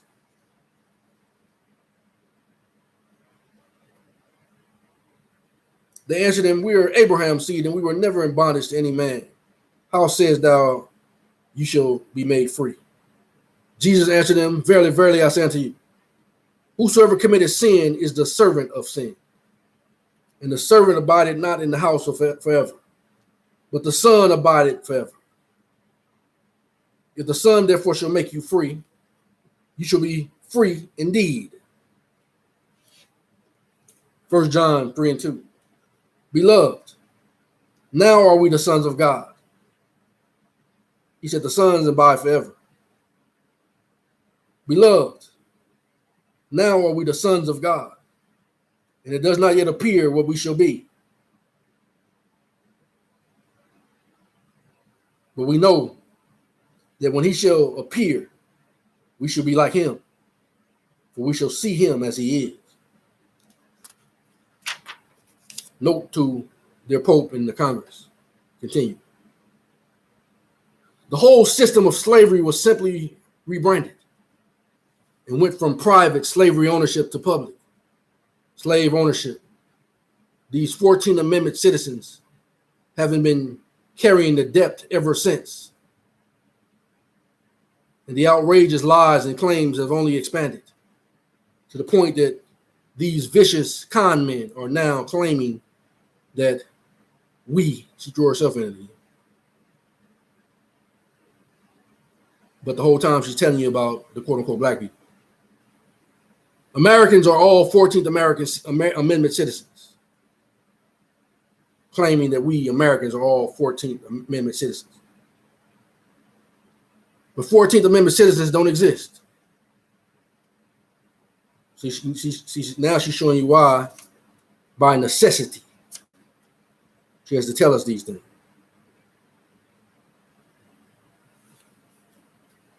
The Constitution that this amendment is part of was, in fact, the Article of Incorporation of the United States of America, Inc., which was chartered in Scotland in 1868, and bankrupted in 1907.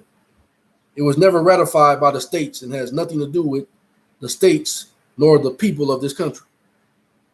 Obviously, a corporation does not actually have citizens. Rather, this is a tongue-in-cheek deceit by the Roman pontiff. All corporations are owned and operated by the Roman pontiff and administered by the Roman curia. So technically, such entities are citizens of Rome prior to 1929, are now Vatican City. She's doing a lot of snitching, confessions.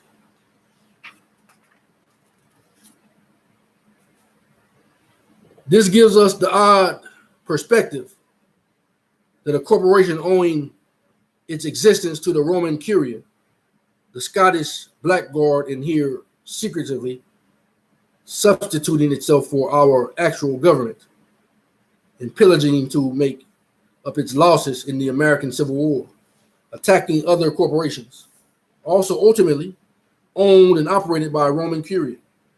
The only difference was the middlemen involved, the Pope versus the Union and the Queen versus the Confederate States of America. None of these entities ever claimed to represent us as the states of America. And none of our states were involved in the war. Yet these European bounders used the commercial conflict,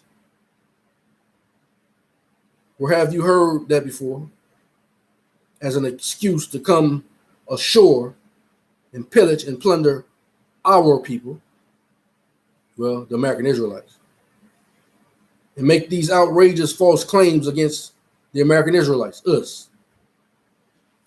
Yet, through all this maze of lies and double speaking, 14th Amendment citizens don't exist.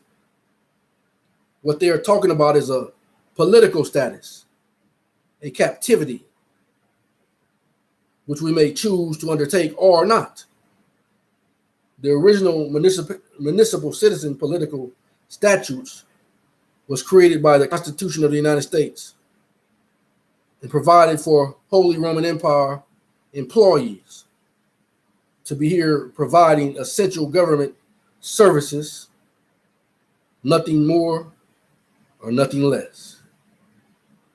There's once again, that's about the third time she said that.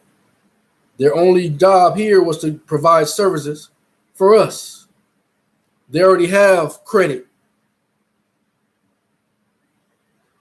in store for this purpose.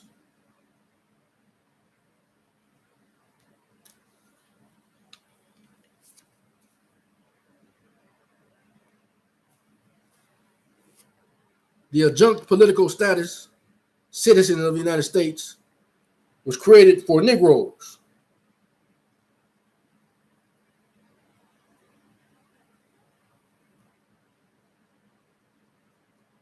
Excuse me. Something got my eye.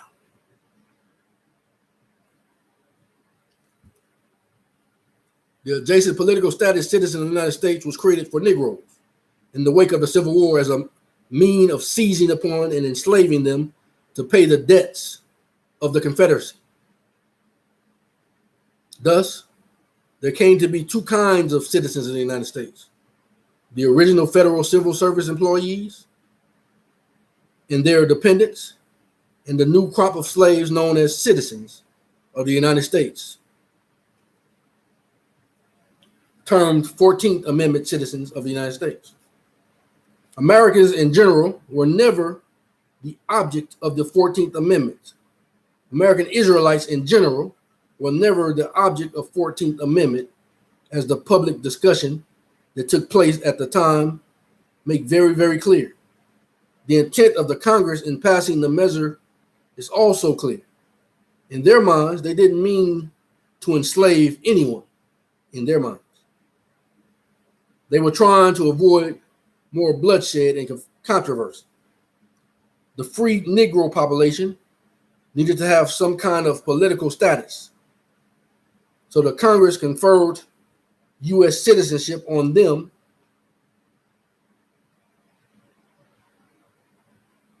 She's telling you who they conferred that on, and she can't say us. Well, I wonder why she didn't say us right there. The free Negro population needed to have some kind of political status, so Congress conferred U.S. citizenship on them rather than struggle with the individual states trying to make the states accept them as state citizens. The creation of a secondary, even less advantaged version of municipal citizenship, the creation of a new kind of slave status, was not the intention of the Congress that created the 14th Amendment. 2 generations of bureaucrats and the bankruptcy of the original Scottish Corporation of 1907 would try to change the interpretation of the act. But the act still stands for what it is, proof that the way to hell is paved with good intentions.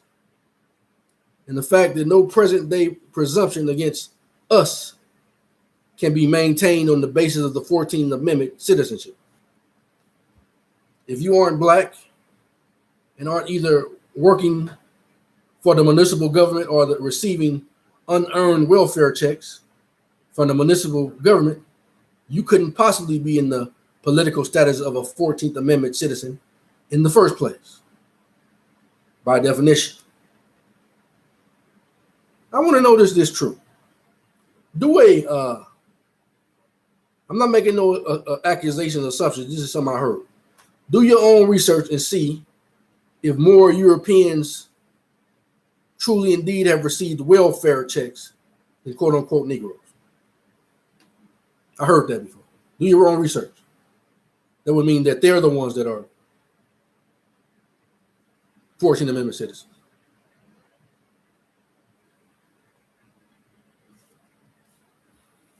The actual factual government occupying the land jurisdiction of this country describes this as nothing but the most virile and disgusting kind of abuse, constructive fraud, and organized commercial crime, all of it undertaken in breach of trust, and we lay the blame for it firmly at the feet of the Pope and the Queen and the members of Congress.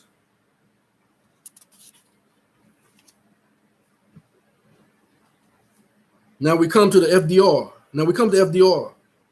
In this humongous fraud, which again involves citizens of the United States.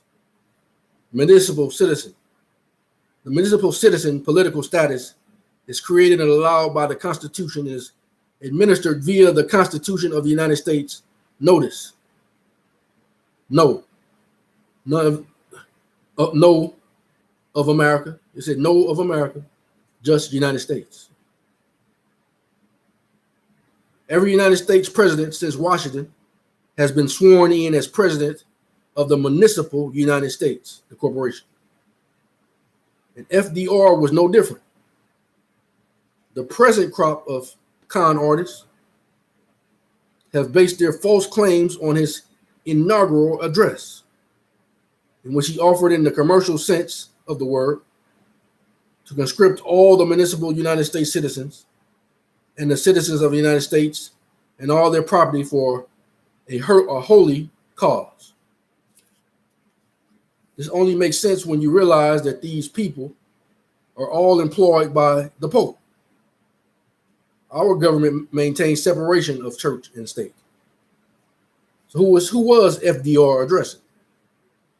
The municipal citizens. That doesn't include the American Israelites. She said us. The rest of the American public, we are not being addressed. So we had no reason or cause to reply. So the American Negro, or as who we really are, the American Israelite, never acquiesced in it in the first place because he wasn't talking to us. Just like the who was Esau Edom, stated this. See if I can find it.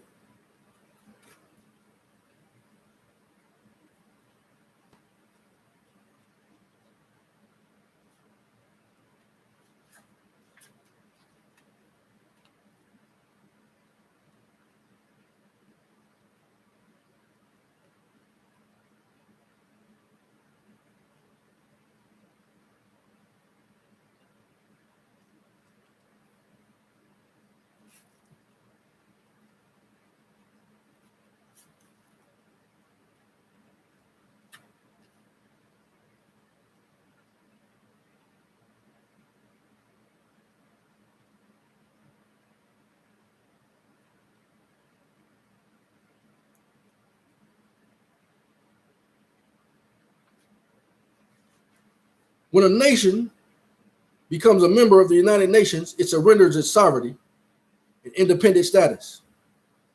It now becomes subject to the international law of Edom and is not free to decide its own destiny.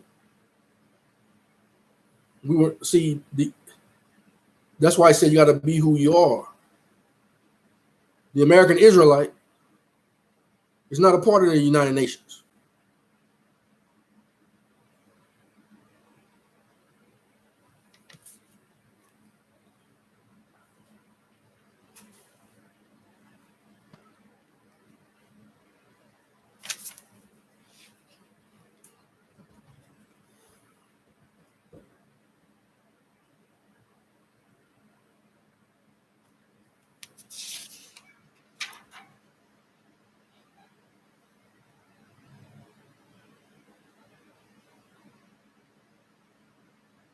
See, they meant it for evil, but it turned out for our good. They call you everything but the Son of God. And you are the Son of God.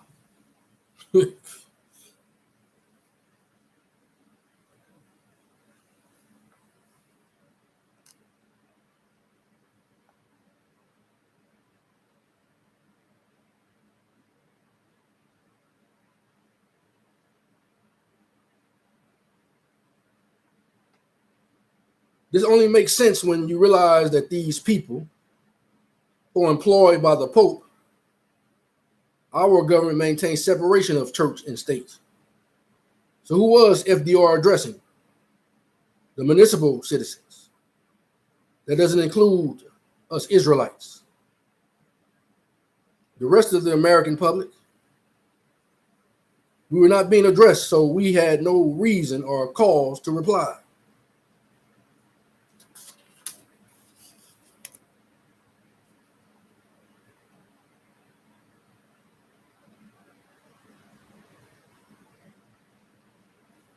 We hear news about Brexit on the BBC every day. But we have no cause to comment or write to members of parliament about it. In the same way, we had no reason or obligation to agree to or rebut anything FDR said to his employees and presumed to be slaves in 1933. As we were not being addressed and we're not participating in any realm of commerce since 1868, it does not allow for any false claim that our silence equates to acquiescence or an agreement to adopt the political status of citizen of the United States under a non-existent 14th Amendment to a corporate constitution adopted by a default Scottish commercial corporation. She always let you know that the corporation was here in the first place to serve the American Israelites, and all things were already paid for.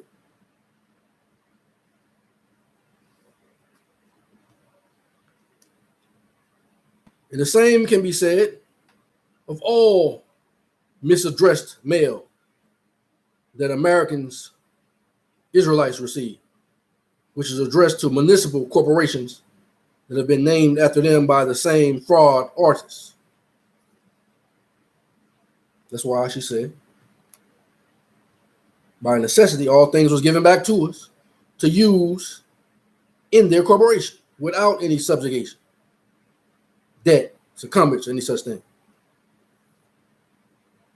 Since when did all caps John Mark Doe the name of a Puerto Rican Seste QV trust equal to the lawful person of an American citizen called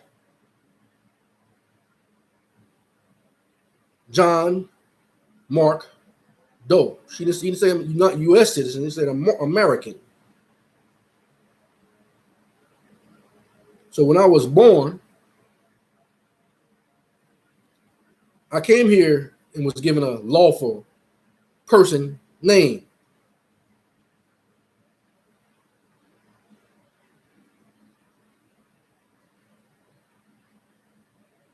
But now, because all things have been restored to us, in her own words, I am a sovereign. Not only me, but all of Israel. Those who have been bought with a price, who entered into the straight gate, to enter into the new covenant with the Father.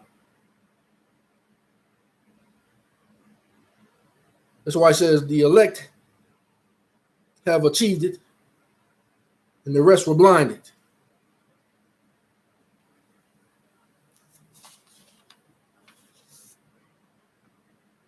It says all legal fictions and entities, however structured and named after the American Israelites, Aboriginal and Indigenous, are returned to them, us, and them, our control, free and clear of any debt, promise, encumbrance, or obligation alleged against them, against us, as a result of false claims made in our behalf by officers of the United States of America, Inc., and the United States, Inc., or by any foreign officials operating in the United States of America, Inc., and the United States, Inc., or by any foreign officials operating in the United States of America Minor, or the United Nations city-state, falsely claiming to represent them, us, or have jurisdiction over them or us.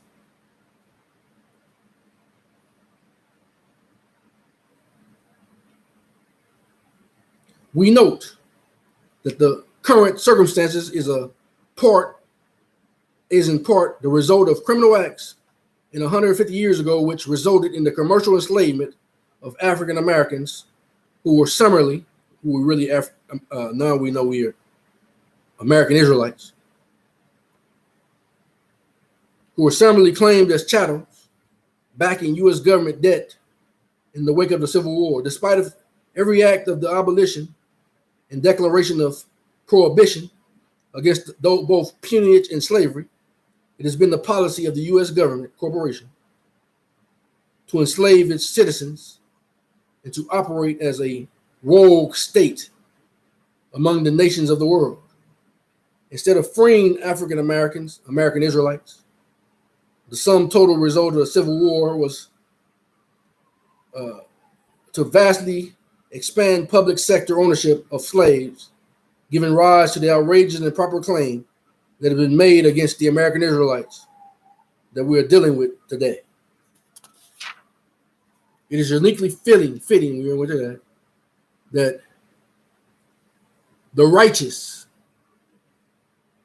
one standing in favor of the American Israelites, Grand Army of the Republic, is recalled to settle this circumstance forever in favor of the people, American Israelites.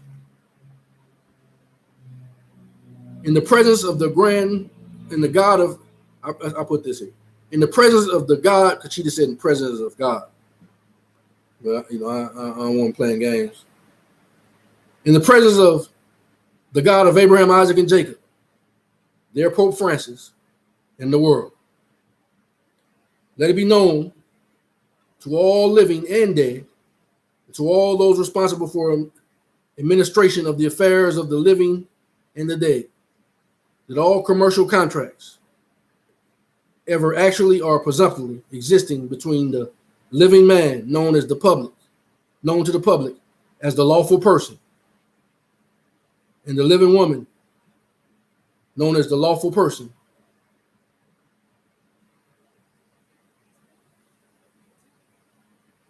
and their similarity named estates and privately held American Express and Inter Vivos trusts, including all forms of those names, belonging to the living man and woman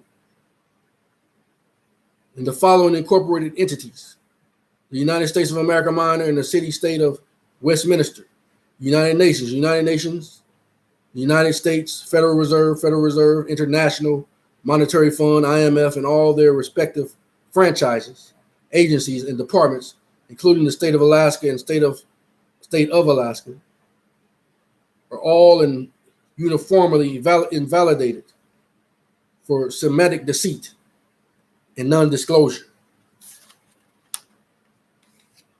American Israelites, all signatures of the living man and woman, the American Israelites, are rescinded from all documents in the possessions of any of these incorporated entities which claim or seek to claim any beneficial commercial interest in them, or their estates, which claim any representative capacity related to them, us, or our estates whatsoever.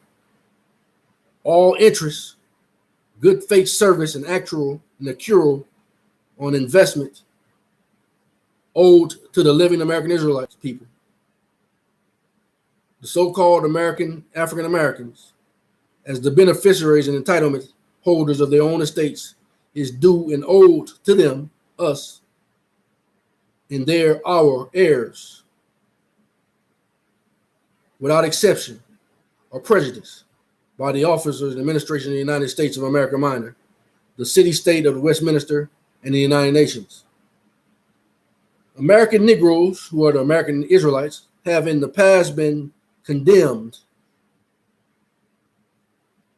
in the past been considered U.S. citizens because that is the only citizenship they were ever granted after the Civil War, a grave travesty of justice that resulted in them having only civil rights, which are only privileges granted by U.S. Congress instead of the natural and unalienable rights.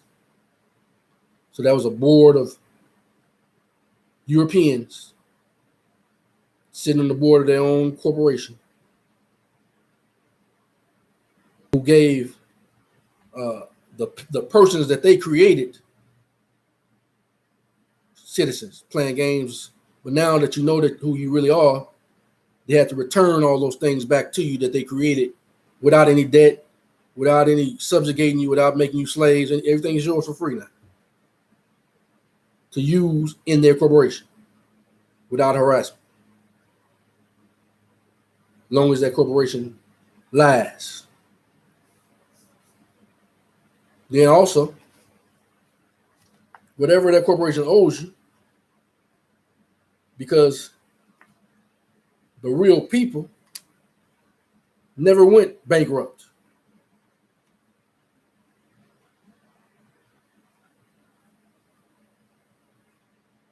So they still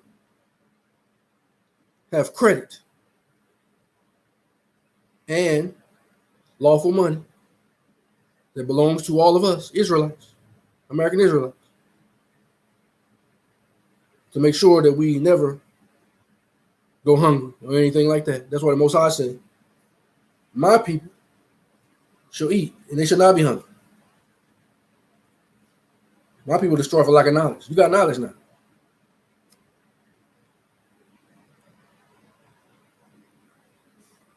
And they got those powers over them by necessity, going to make them treat the Most High as people. Right. That's why it says they should be our nursing fathers and nursing mothers.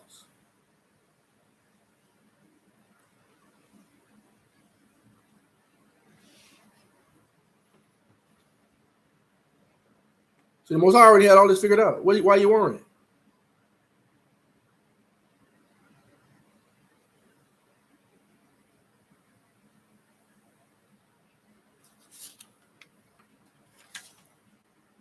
It says American Negroes, American Israelites have in the past been considered U.S. citizens because that is the only citizenship they were ever granted after the Civil War, a grave travesty of justice that resulted in them having only civil rights, which are only privileges granted by the U.S. Congress instead of the natural, unalienable rights they are really heir to.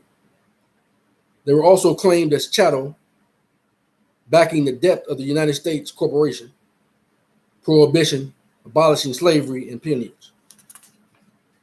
Be it also known that these American Israelites, aka African Americans, now exercise their birthright upon the land of the organic states united by the Articles of Confederation 1781, and that they have the full, unimpeded right to act as judge of these organic states, to issue orders related to their administration, and to demand compliance with all articles of the national trust, indenture, and commercial service contract known as the Constitution for the United States of America.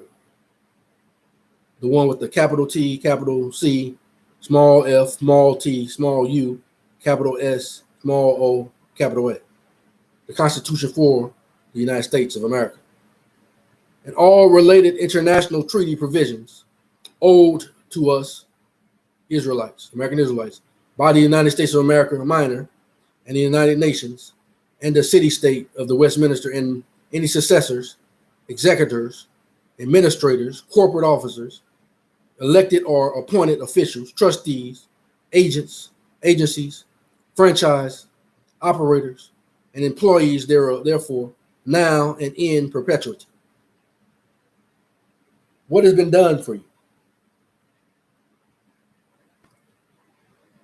Also by all these things, Anna Maria. What has been done for you? In 1302, Pope Boniface established the world's first and largest express trust called the Unum Sanctum Trust. In this document, he claimed that his office was that of trustee for the whole earth and everything on it. That is, he claimed to own the air, the birds within, the sea, and all its creatures, and the earth too, together with all the land animals and people and buildings on it. He claimed to own all and to be Christ's trustee. Well, in 2020, he removed the title of the Vicar of Christ. He removed that name. That's why he did it. By necessity.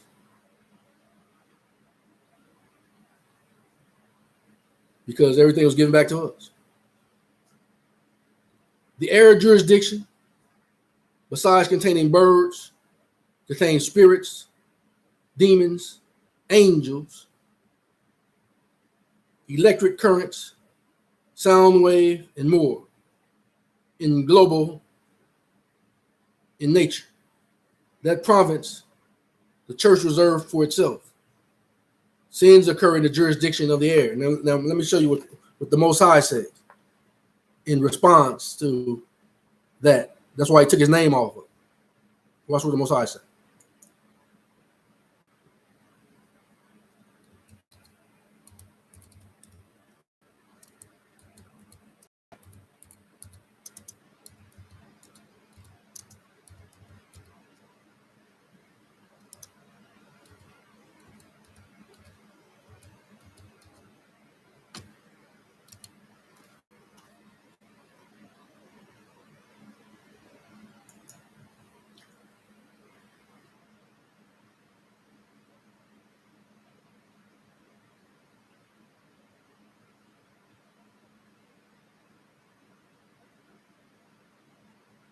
Luke 10, 20 and 22. Notwithstanding in this, rejoice not that the spirits are subject unto you. See? He said those spirits are in the air jurisdiction. Now they're subject unto us. So we have jurisdiction of the sea, the land, the air. That's why I said, don't make any idols of anything in the air, the earth, or underneath the earth. We were set free.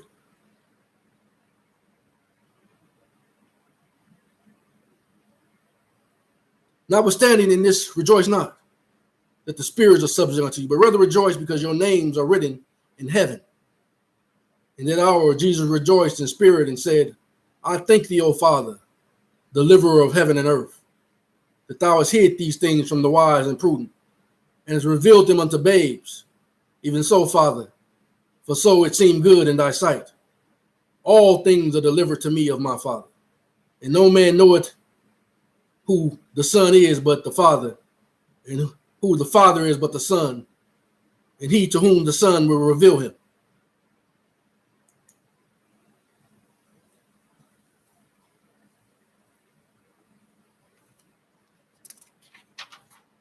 He claimed to own all and to be Christ's trustee. The air jurisdiction, besides containing birds, contains spirits and demons and angels, electric currents and sounds and waves and more. It's global in nature. That province, the church reserved for itself, sins occur in the jurisdiction of the air. The sea jurisdiction of the sea. The land jurisdiction was formed off the Spanish monarch. Losses occur in the jurisdiction of the land. And that with more or less success has been the way of the world for the last 7 centuries. But wait a minute. If the Pope in his office is trustee of the spirit realm, and in his office as Roman pontiff, the trustee of material realm, why aren't all things bills being paid? Obviously, Satan has been maintaining a stronghold somewhere. Well, he just told me 2020 took that off his title by necessity, the Vicar of Christ. Why? 2019,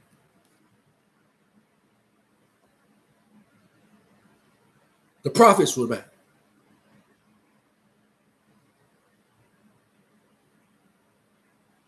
The government of Christ was back in the earth.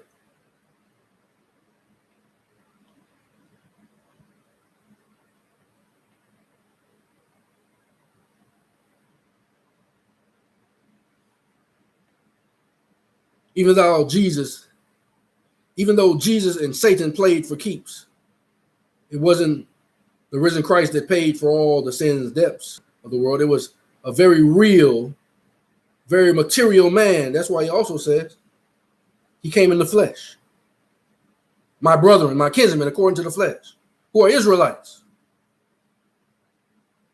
Those who are Antichrist cannot acknowledge that he came in the flesh.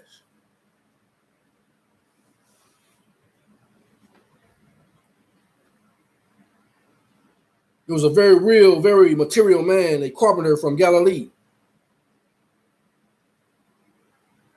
He is not here in the flesh to demand payments. So the theory was, until he came back in the flesh, it was business as usual. Satan just conveniently kept the keys of the kingdom of God and operated through the office of the Roman pontiff, while the Pope held the keys to the kingdom of heaven. And she said, sweet. However, that wasn't the deal. If Jesus has made a simple misstep,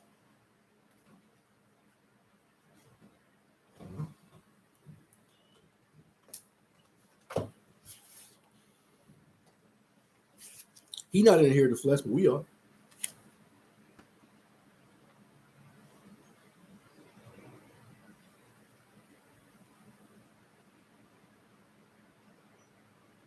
And before I get to where I was going, I ran into this. It's chapter 3, the Still Book of Moses. Therefore, no man can free himself from this yoke of slavery and death without the help of those who bear the priesthood of the Son of God. That's what I'm doing right now. Harold James.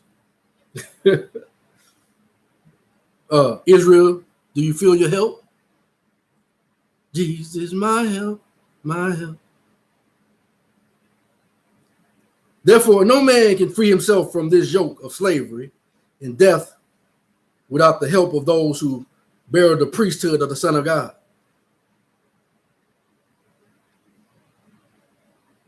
This priesthood, which will be repeatedly attacked and confused by the power of Satan, and his seed throughout the history of God's people. So he's telling you who the seed are now.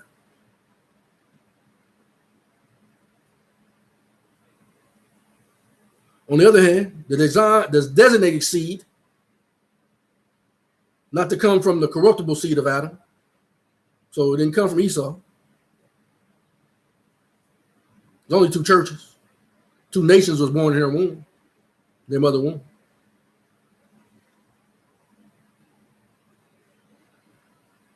It is with the members of that, it is with the members that make up this priesthood laid upon Adam and his righteous seed after him. Rather, it is necessary that its conception be accomplished by the power of the Holy Spirit through the immaculate womb of a virgin who is not tainted by concupiscences that affect the thoughts of the fleshly man. All right, let me get to where I'm going.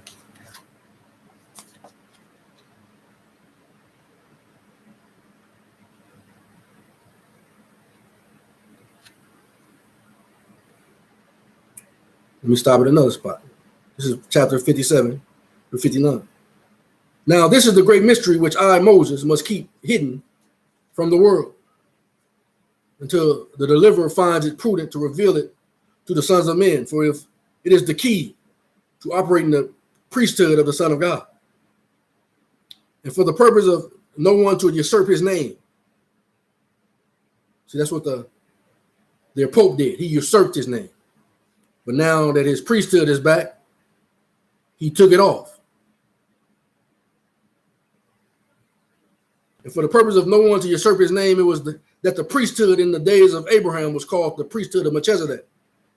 This was determined in the ancient times, even in the days when it was known according to the order of Enoch, in recognition of the high priesthood that dignified Enoch, and then according to the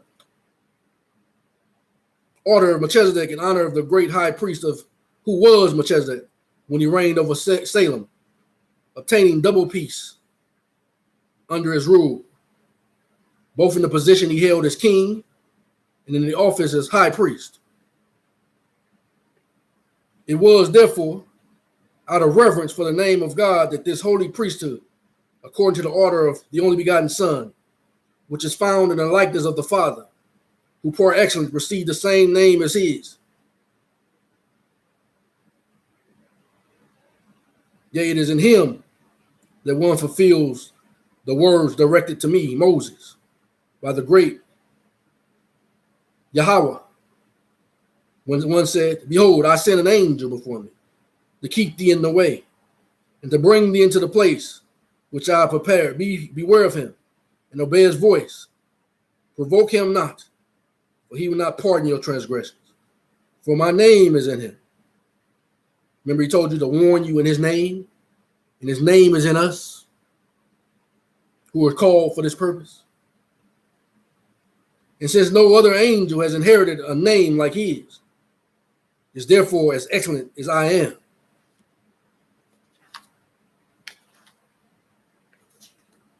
Verse 82.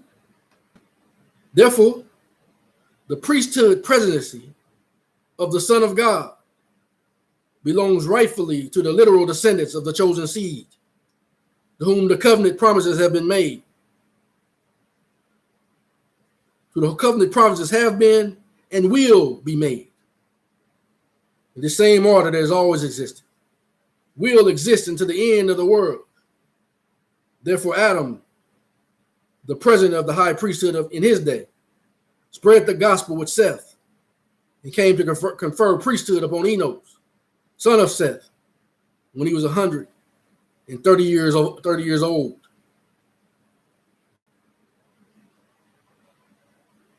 Hey, Harold James, man, I know you just tested me. That's why you ain't fell out yet.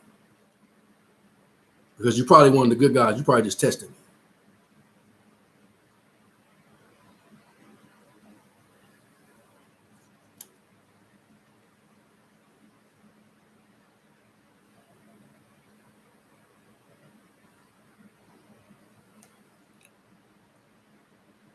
See, also, since I'm here, this ain't part of the subject, but since I'm here, I'm just going to throw a bonus to you.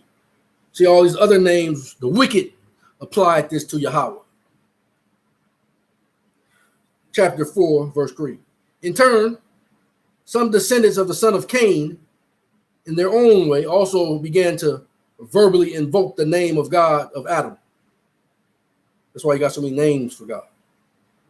However, they did so in an erroneous and profane manner, only by making use of a pronouncement from the human tongue.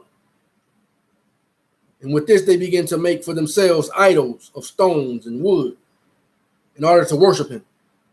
Subsequently, they applied Jehovah's subnames to idols, by which they believed that they were thus approaching God in worship.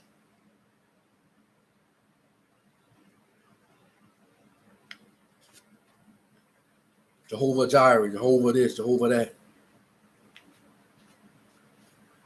Priest Mahan did that.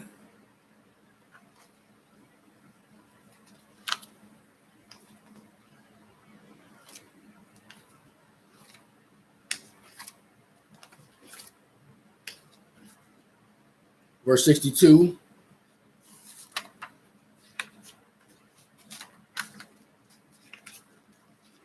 I keep going, but then I get stopped somewhere. Verse 62.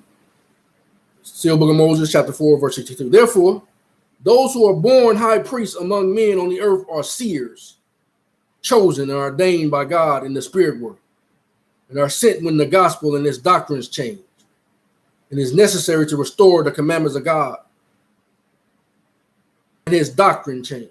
And it is necessary to restore the commandments of God and his church again between the literal descendants of the promise in order to restore the keys of his presidency to their proper place in God's plan in accordance with the eternal course.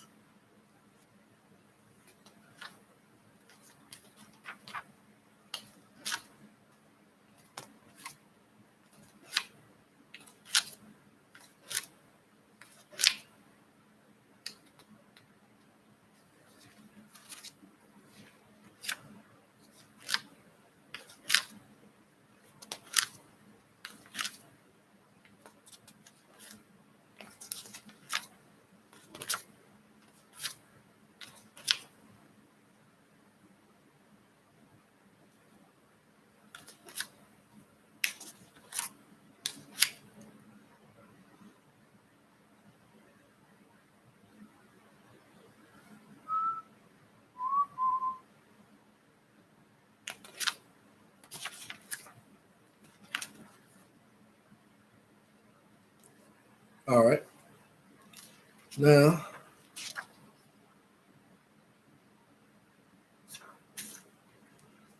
Seal Book of Moses, chapter 17.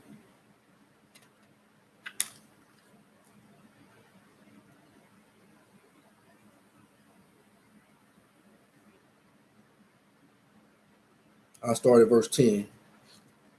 When you came here, I told you to sit in the place that I prepared for you, in the sacred mountain of meeting. And I ordered you to remain seated while my glory passed between the rock of my throne. And behold, I laid my hand upon the cleft of the rock that divided between me and thee, and covered thine eyesight, to not see my countenance. And then when I withdrew my hand, and you looked over your shoulders, and saw me at a glance behind you, giving you the keys of the administration of my priesthood. For how much my face can not be seen for lack of this seal that I put about thee. For behold, the priesthood does allow man to see God, provided that this man has received the key corresponding to such a privilege, and is a high priest of the sacred order of the only begotten Son, possessing all the keys corresponding to his ministry, which were preordained from before the foundation of the world. But this mystery, my son Moses, which I make known to you at this time, concerning the 144,000 high priests, anointed by me on Mount Zion, in the heavenly Jerusalem, even before the foundation of the world, chosen among all nations of the earth, from among all times by me predetermined, beginning with its dispensation, from which my people Israel shall be scattered throughout the four corners of the world. Therefore, these high priests, Remnants of the 12 tribes of Israel must know this mystery to remain only among those who possess this gift and calling, or among those who I, the deliverer, allow this mystery to be revealed to him through an high priest born in the world of mankind in the similarity of Melchizedek. And God went on speaking to me, Moses, saying, behold, I am the deliverer, God Almighty, and infinite is my name. For I am without beginning of days or end of years, and it is not that infinite. Being that you are my son, behold, I am pleased to show you the works of my hands. But not all, because my works have no end. My words, because they never cease. Behold, therefore, that no man shall be able to see all my works without contemplating all my glory. And no man can contemplate all my glory and then remain in the flesh upon the earth.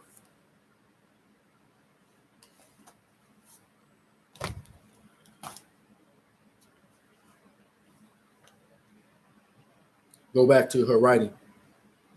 However, that wasn't the deal. If Jesus had made a single misstep on his way to Golgotha, Satan's victory would have been assured. He would have reigned forever on earth until he destroyed it. But Jesus carried through on his part of the bargain, paid the price once and forever, and for the whole world. Well, this is where now she don't know the scriptures. Both goats and sheep, both tares and wheat. His own followers and Hindus of India and Buddhists and Tibets and everyone else everywhere for all time. And this is important, all jurisdictions. He absorbed all sins and all depths and all losses. These facts have been plainly stated in the scriptures for centuries and established in doctrine of the Roman Catholic Church along the human and sanctum trust, and the claim of the Pope to be the trustee of Christ on the earth, his vicar. Once again, that's why in 2020, their Pope removed the title of vicar of Christ from himself. Why? Because Christ is back in his ministry, boldly professing the kingdom is here. Speaking the words. First, the word must be spoken, and then it comes to pass.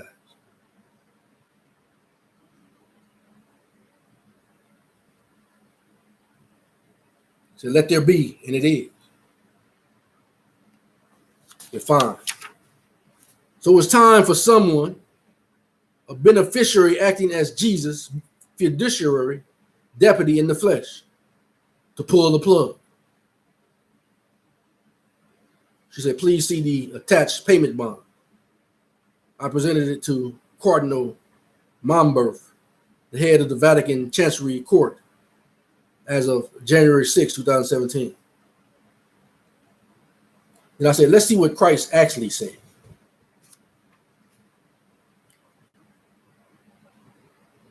That's what this is all about. We can't just take anybody's word. You can't just take my word. So sure ain't gonna take her word where she included herself and everything that Israel. Let's see what Christ said.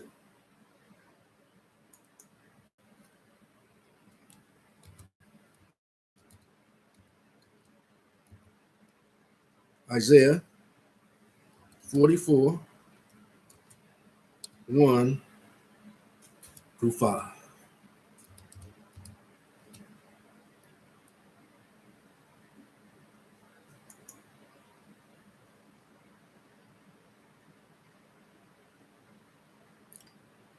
Yet now hear, O Jacob, my servant, and Israel, whom I've chosen.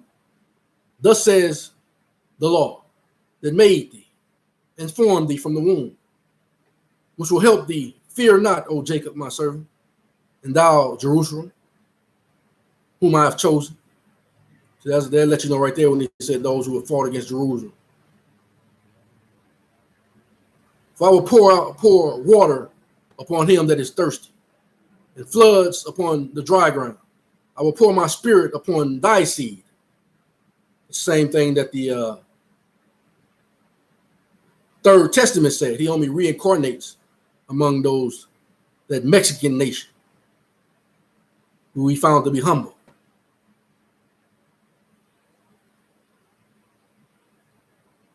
Thus says the law that made thee and formed thee from the womb, which will help thee. Fear not, O Jacob, my servant, and thou, Jeshurun, whom I have chosen. For I will pour upon him that is thirsty, and floods upon the dry ground. I will pour my spirit upon thy seed, Jacob. I will pour my spirit upon thy seed, and my blessing upon thine offspring, children of Israel. And they shall spring up as among the grass, as willows by the water courses. One shall say, I am the Lord's. And another shall call himself by the name of Jacob. And another shall subscribe with hand unto the law, and shall name himself by the name of Israel. Let's go to John.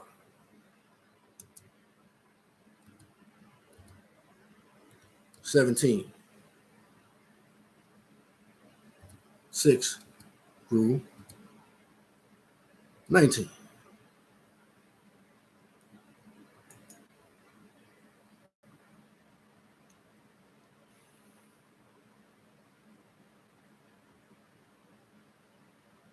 Verse 6.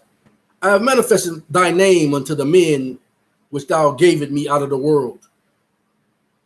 Thine they were, and thou gavest them me, and they have kept thy word. Now they have known that all things whatsoever thou hast given me are of thee. For I have given unto them the words which thou gavest me, and they have received them, and have known surely that I came out from thee, and they have believed that thou didst send me. I pray for them. I pray not for the world, but for them which thou hast given me, for they are thine. All mine are thine, and thine are mine, and I am glorified in them. And now I am no more in the world. Remember, she said, because Christ was no longer in the flesh, he thought he could just carry on as usual. But these are in the world. And I come to thee, Holy Father. Keep through thine own name those whom thou hast given me, that they may be one as we are. While I was with them in the world, I kept them in thy name. He said, warn them in his name, that if you keep on messing with us, he's going to get with you. Paraphrase.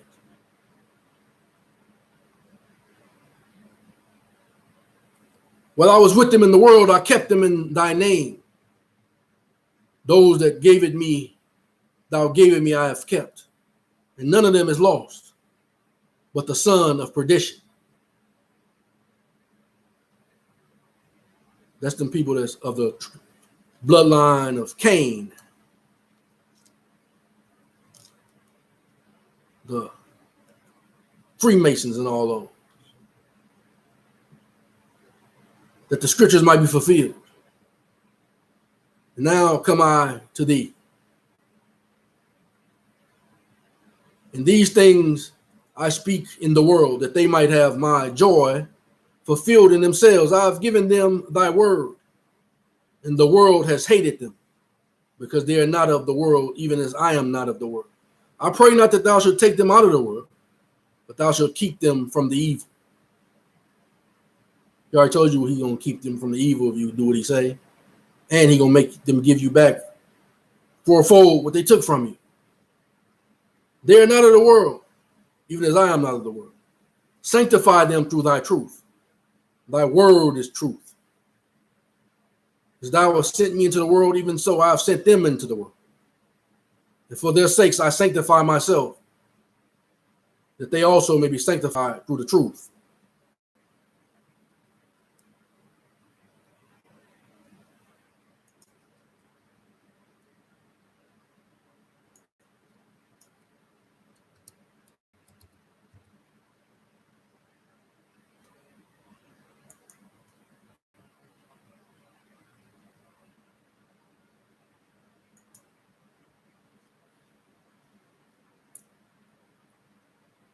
Revelations 14 and 12.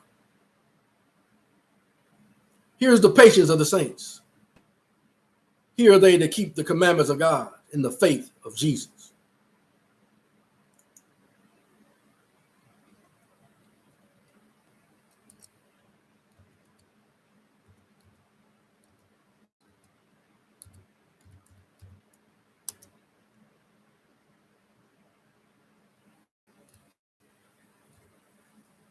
Revelations 20, 1 through 10.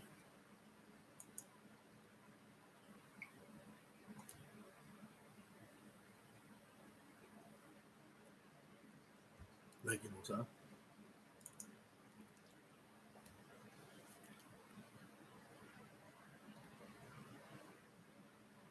Verse 1. And I saw an angel come down from heaven, having the key of the bottomless pit, and a great chain in his hand. And he laid hold on the dragon, that old serpent, which is the devil and Satan, and bound him 1,000 years. How did he do it? With the truth of the fullness of the gospel.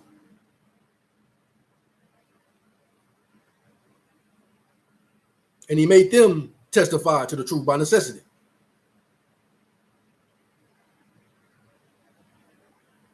And cast him into the bottomless pit and shut him up. And set a seal upon him, that he should deceive the nations no more, till the 1,000 years should be fulfilled. And after that he must be loosed a little season. And I saw thrones, and they that sat upon them, and judgment was given unto them. She said that we are the ones who was given the ability to be true judges. And I saw the souls of them that were beheaded for the witness of Jesus and for the word of God, and which had not worshipped the beast, neither his image, neither had received the mark upon their foreheads, on the other hand, in their hands. And they lived and reigned with Christ 1,000 years. And the rest of the dead lived not again until the 1,000 years were finished. This is the first resurrection. Blessed and holy is he that has part in the first resurrection. On such the second death has no power, but they shall be priests of God and of Christ, and shall reign with him 1,000 years. And when the 1,000 years are expired, Satan shall be loosed out of his prison, and shall go out to deceive the nations which are in the four quarters of the earth, Gog, Magog, to gather them together to battle, the number of whom is as the sand of the sea. And they went up on the breadth of the earth, and compassed the camp of the saints about, in the beloved city, and fire came down from God out of heaven and devoured them. And the devil that deceived them was cast into the lake of fire and brimstone, where the beast and the false prophet, that's the governments, that's the preachers, that's the churches, all those in the field of the world, and shall be tormented day and night forever and ever.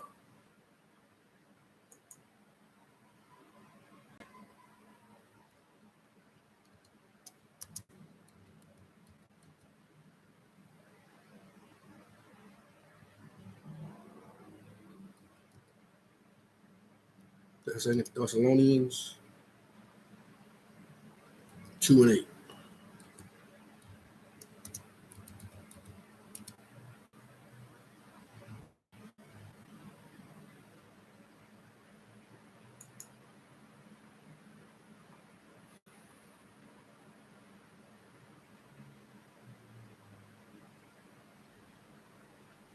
And then shall that wicked be revealed, whom the deliverer shall consume with the spirit of his mouth, and shall destroy with the brightness of his coming.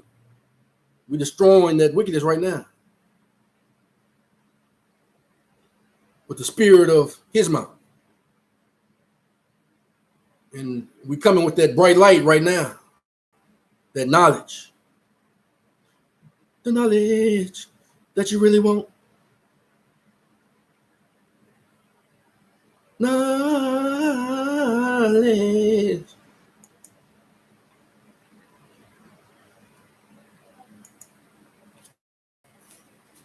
All right.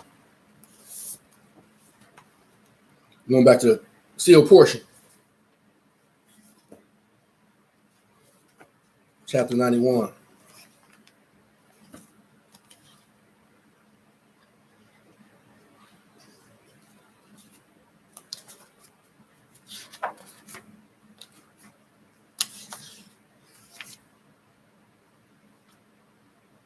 Verse 86 and 87. And all the wicked shall not be destroyed at his coming.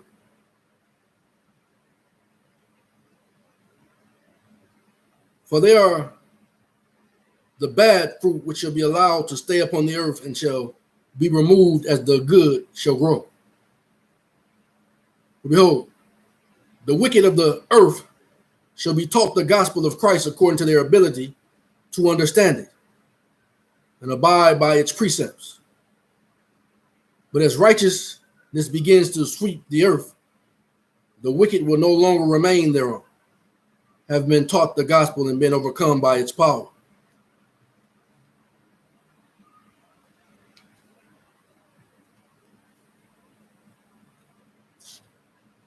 I'm going to go to a verse, same chapter, verse 98 through 115. Behold, I wrote unto you already, saying, and there existed only one pure form of government that has always existed and shall continue to exist in worlds without end. And it is this form of government that you should demand on your politicians and the leaders of all the nations of the earth. For this is the form of government that the deliverer shall establish upon the earth when he cometh in the glory of the Father. For it is the government of the Father which is in heaven. Our Father who art in heaven, hallowed be thy name. Thy kingdom come, thy will be done on earth as it is in heaven. And this government has one purpose and priority, in which are incorporated all the eternal laws that manage this government and cause it to function for the purpose for which it existed. And that purpose for which it had existed upon the earth in mortality is for the temporal happiness of those whom it serveth. And the first principle and law of this government is that this government shall never be self-serving. Or in other words, it shall never act in and of itself and of its own accord for the sake of its own existence. And this government shall be restricted in its power according to the restrictions that are necessary to ensure that it abided by this first principle and law. And this government should serve those who benefit from its existence. And those who benefit from its existence are those who give it the power that it has received.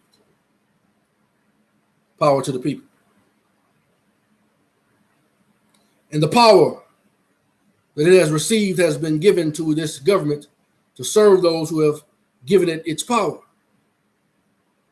And this government should assure each of us the happiness that each of us desire according to each of our individual desires of happiness.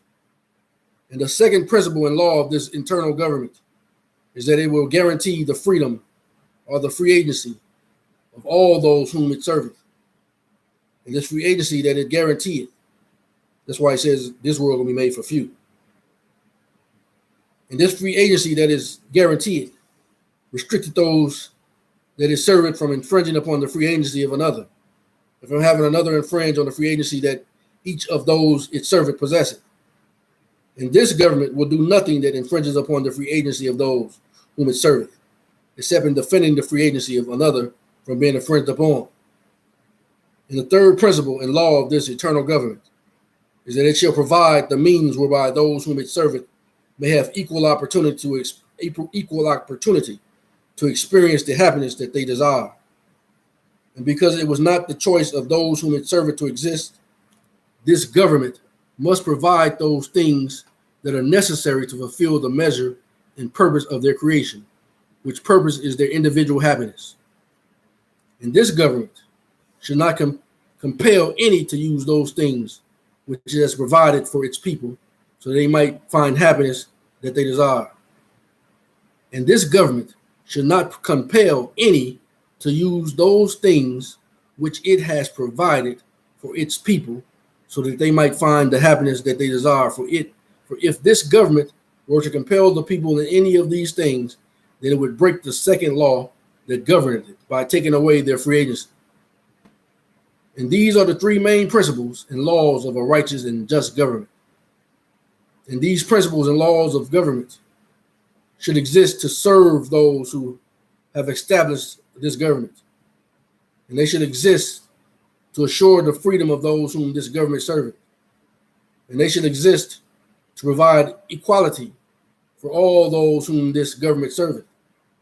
And I've explained unto you previously that under these three main principles and laws are sub-laws and sub-principles, which should be set forth to assure the adherence to these three main laws. And I wrote unto you more concerning these things, saying, in this same government which is in heaven has been explained and given unto the children of men through the prophets of God, who have lived among them, and also from the ministrations of the Holy Ghost. And the prophets have instructed the children of men to pattern their governments after the government which is in heaven, even the eternal government that assured peace and order and all the eternal worlds that exist, which worlds are without end. And according to the words of the brother of Jared, they even according to the words of my ancestors, and also according to my own experience, when the children of men attempt to pattern their government after the pattern that has been revealed unto them, then peace existed upon the earth. Sealed portion, chapter 9. Let's go there.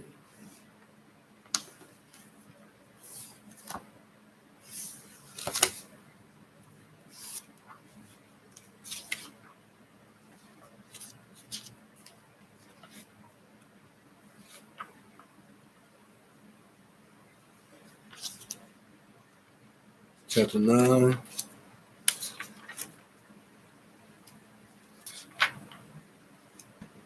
Verse 6 and 7. And this order became known as the Holy Order of the Son of God, having been organized and ordained by those spirits in the kingdom of the Father, who are the firm supporters of the plan of salvation as presented unto us by the Father. And it were these same spirits who kept their first estate and entered into mortality, where they would pass the days of their probation. Back to sealed portion, chapter 90.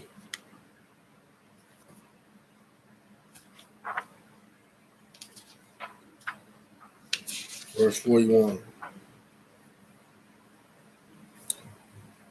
And all food and raiment and houses shall become free to all of Israel.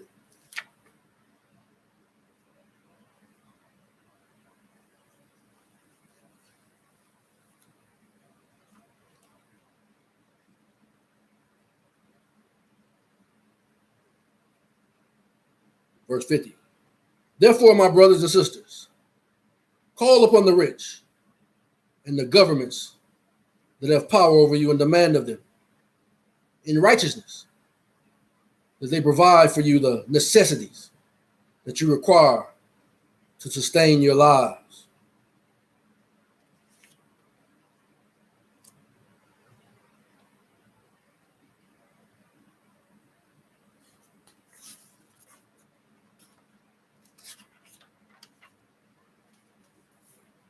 All right. Now I'm going to go back to what she wrote, what has been done for you. You all note from reading the attached original copy of the payment bond that it was delivered on the day of the three kings, when the princes of the earth pay homage to their Redeemer. She used the word Redeemer. We already went over what that means. Go read the book of Ruth, chapter 4, 1 through 10. In Israel, in order to be delivered, you need a redeemer, a kinsman redeemer. That's who Christ is. That's why he came in the flesh. That's why Paul and everyone, even Moroni and everyone else, is always talking about in the flesh. We are the natural heirs Israel. You will notice that the payment bond lasts for 1,000 years, during which the peace of the kingdom of heaven and its abundance is to reign, and the swords are to be beaten into plowshares. You will note that it is for redemption of the kingdom of God, where all sins, that's why I say you're going to reign forever. Everything going to be free. It's free now. That's why I say go ask. Go, matter of fact, he said go demand. And that just means request.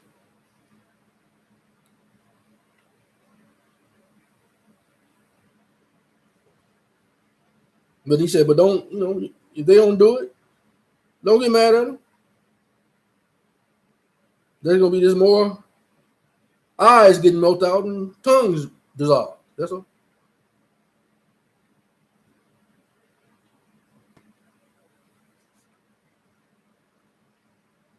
Including to their third and fourth generations.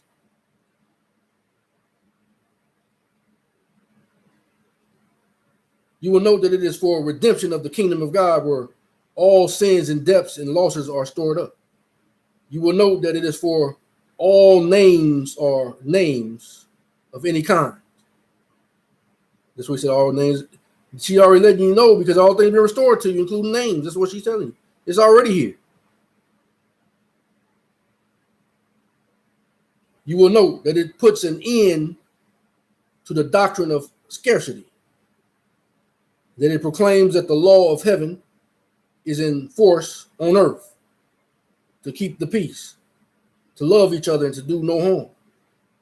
And there's no other law we are bound to.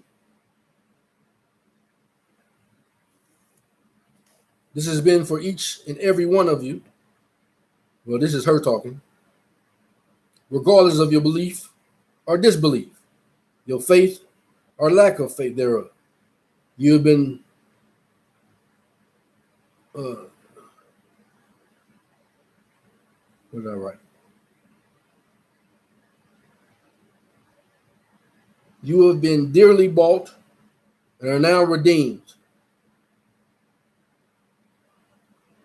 set free of sin, death, and loss. The cruelty of Satan's rule is ended. A new life lies before you. Once again, we got to go verify and see what the Most High said.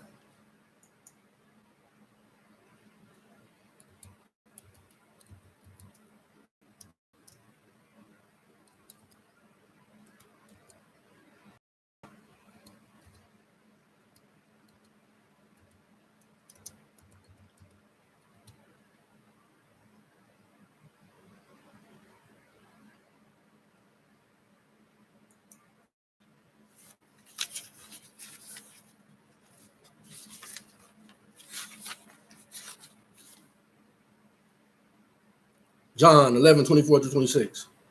Martha said unto him, I know that he shall rise again in the resurrection at the last day. Jesus said unto her, I am the resurrection and the life. He that believeth in me, though he were dead, yet shall he live. Whosoever liveth and believeth in me shall never die. Believeth thou this?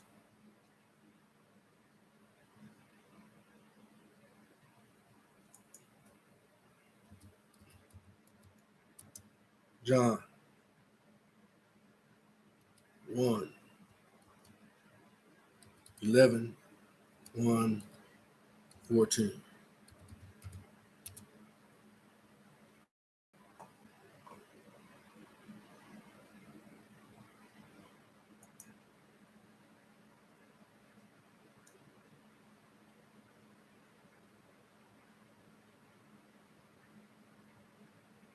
Verse 11. He came to his own, and his own received him not.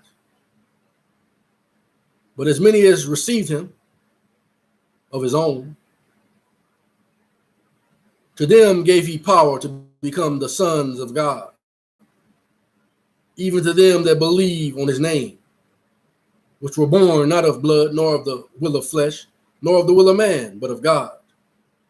And the word was made flesh, Israelite flesh, Lion of the tribe of Judah, and dwelt among us, Israelites.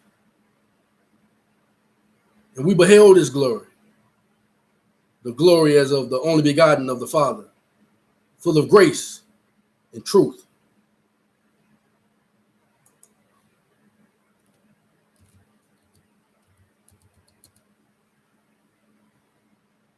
Hebrew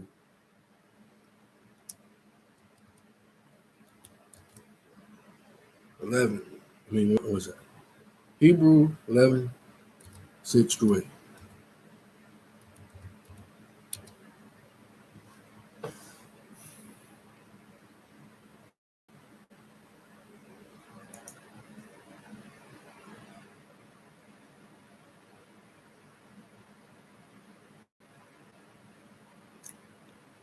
Verse 6.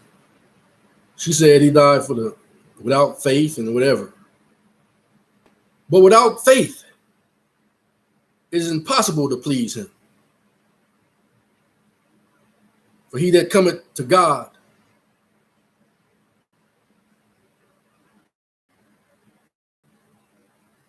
let me show you something else too. If I can remember where it's at.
Taking a long time now. Come on now.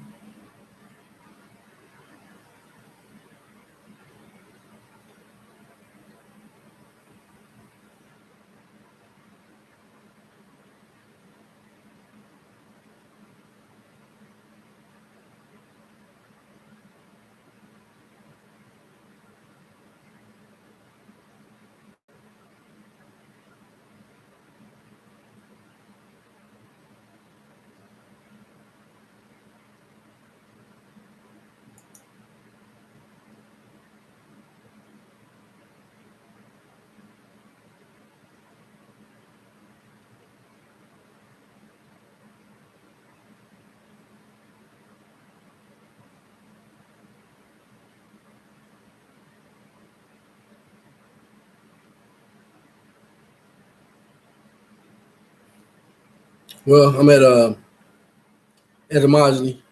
Black Law's dictionary. And it says creditor, person to whom a debt is owing by another person called the debtor. See, that's what they're saying. So we're the creditor, they're the debtor. And another word that they don't use anymore, I don't see it here. It used to be under the definition where it was said another word that's not used is called faith.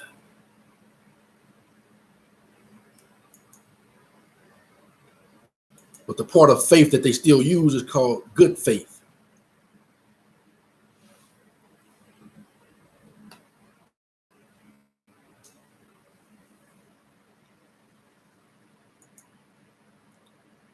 But without faith, it is impossible to please him.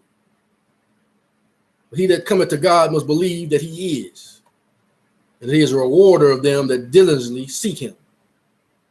By faith, Noah warned of God of things not seen of yet as yet, moved with fear, prepared an ark to the saving of his house, by the which he condemned the world. and became heir of the righteousness which is by faith. By faith, Abraham, when he was called to go out into a place which he should after receive for an inheritance, obeyed and went out, not knowing where he went.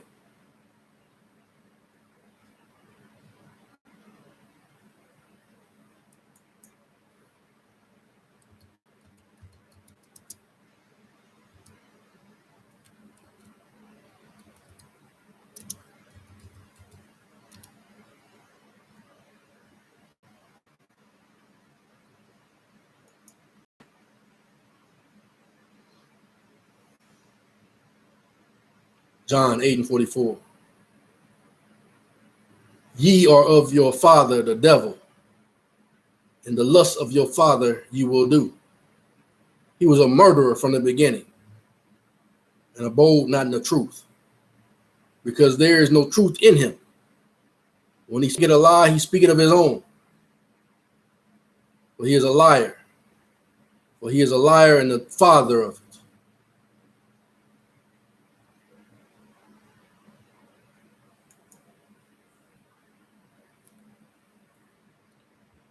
Continue to what has been done for you.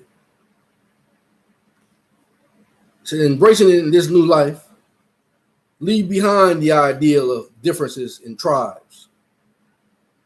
Dear children, note, we're all unique. Each one of us is utterly different from all else that is created. Protect and care for each one. For each one is sacred. Let all law and caretaking be focused on just one, not on any group identity.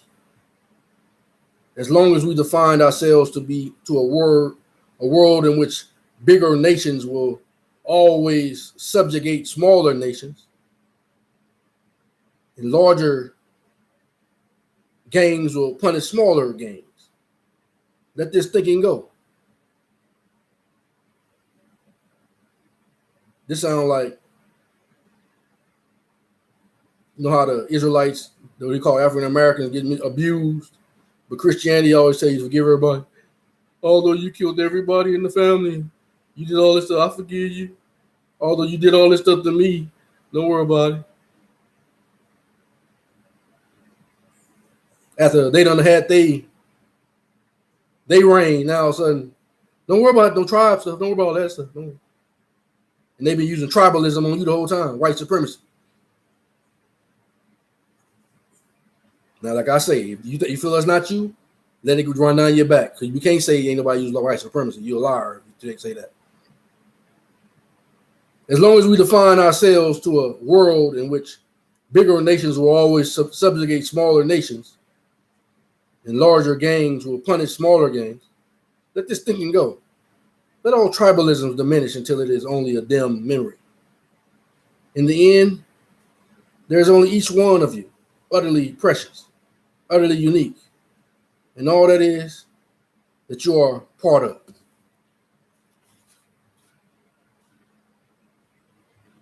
Let's see what the Most High says.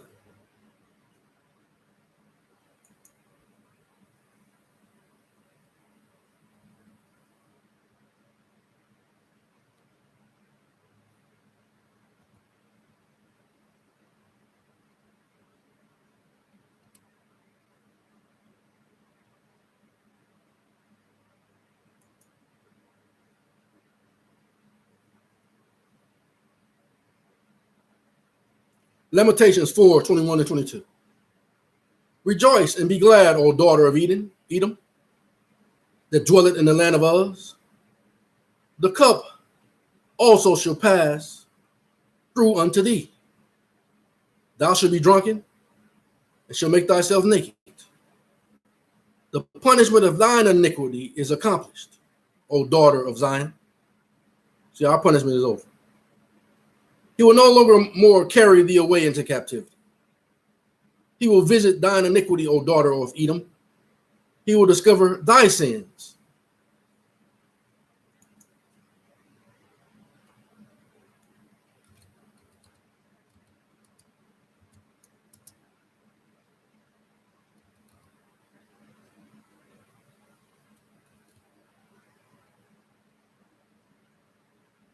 Well, I read this already, but I'll read it again.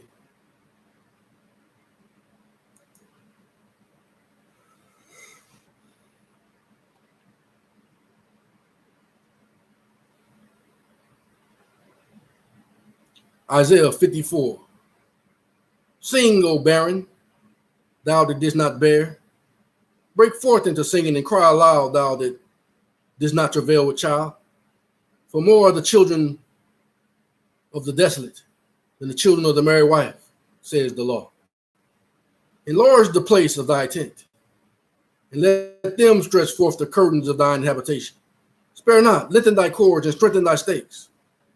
For thou shalt break forth on the right hand and on the left, and thy seed shall inherit the Gentiles, and make the desolate cities to be inhabited. Fear not, for thou shalt not be ashamed, neither be thou confounded, for thou shalt not be put to shame. For thou shalt forget the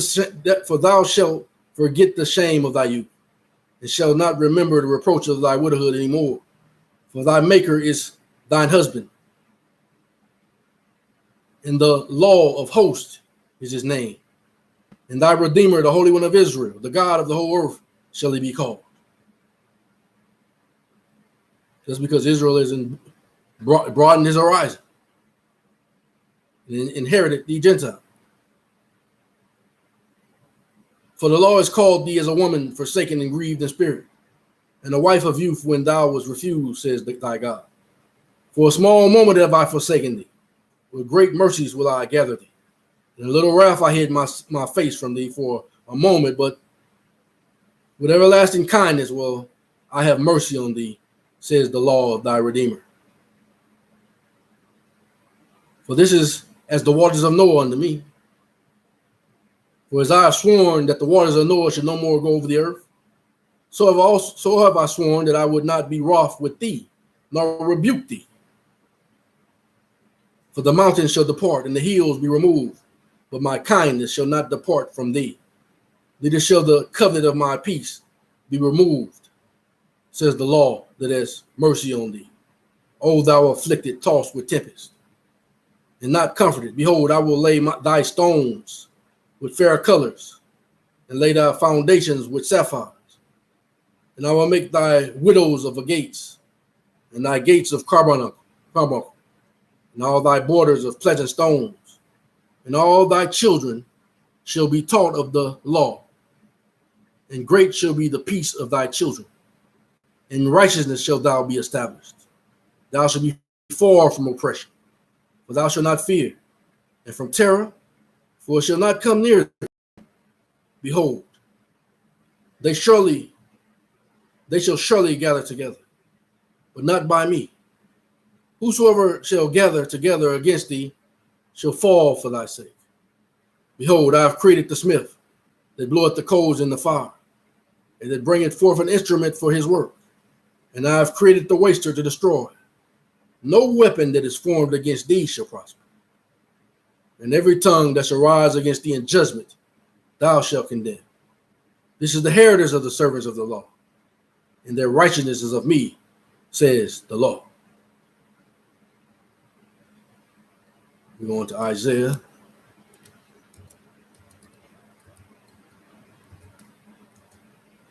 49, 6.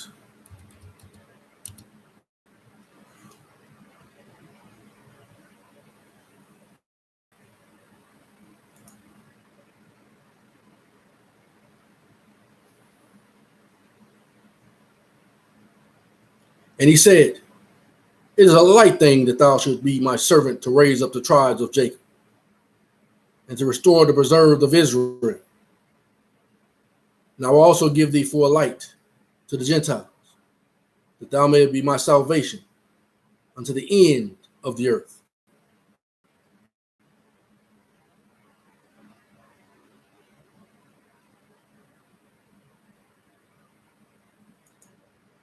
Going to Matthew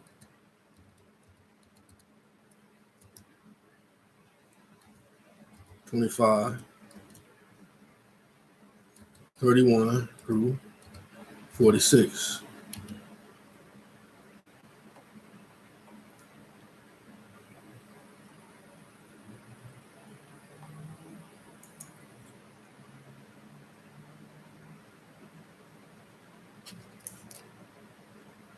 Verse 31.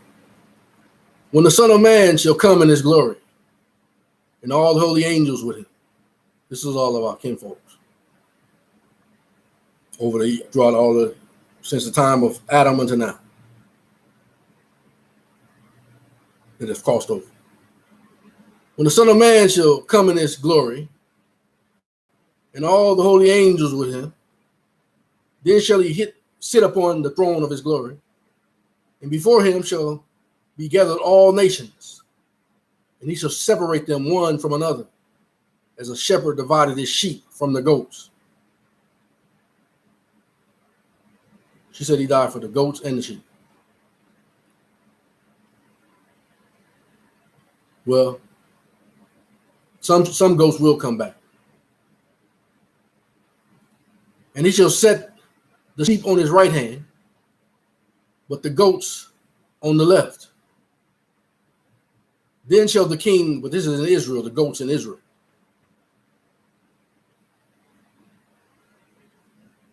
Who've learned the way of the heathen.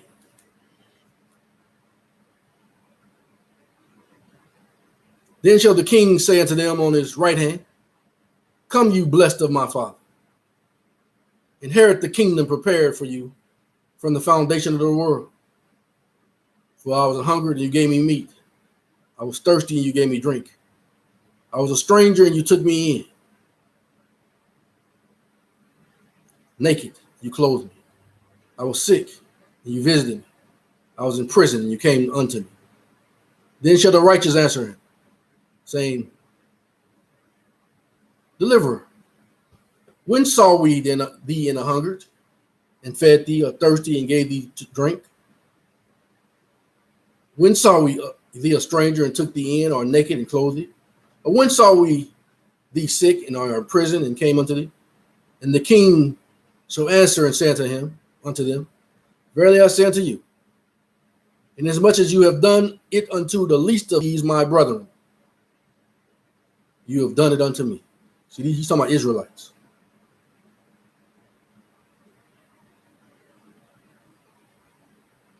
Then shall he say also unto them on the left hand, Depart from me, you cursed, unto everlasting fire.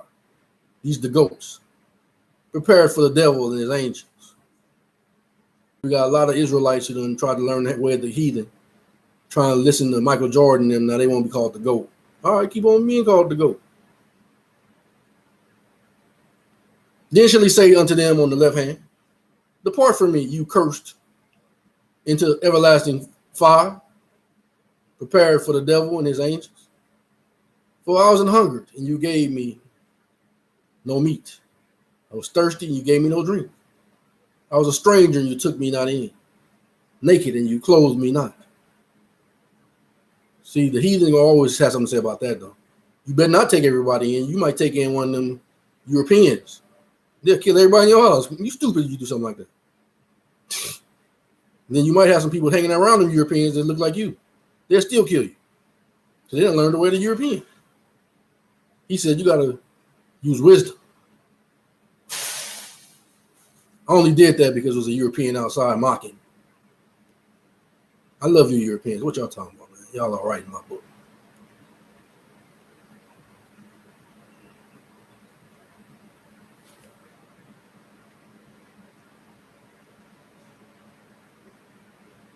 I was a stranger, and you took me not in. Naked, and you clothed me not. Sick, and in prison, and you visited me not. Then shall they also answer him, saying, Deliverer, when saw thee a hungered and a thirst, or a stranger, and naked, and sick, or in prison, and did I minister unto thee? Then shall he answer them, saying, Verily, verily, I say unto you, inasmuch as you did it not to one of the least of these, he already said that was his brother, you did it not to me. And these shall go away into everlasting punishment, but the righteous into everlasting life, eternal life.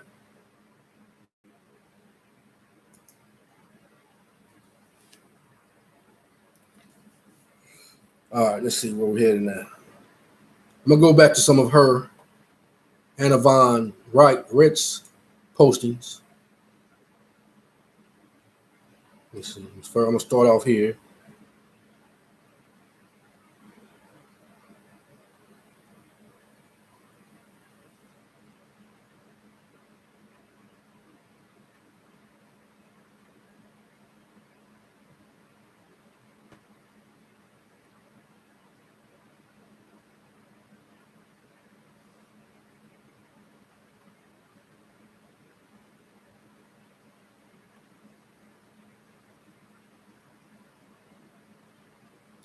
Between 51.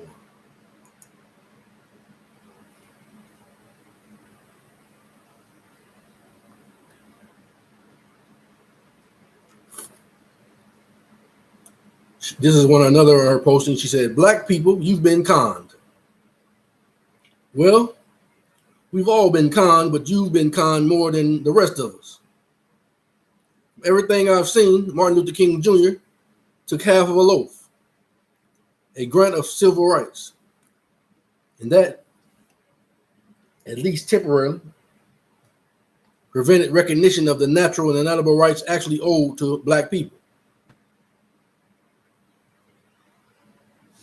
Maybe he thought that half a loaf was better than none. Maybe he saw it as a stepping stone to eventually have the natural and unalienable rights of all people fully recognized and honored.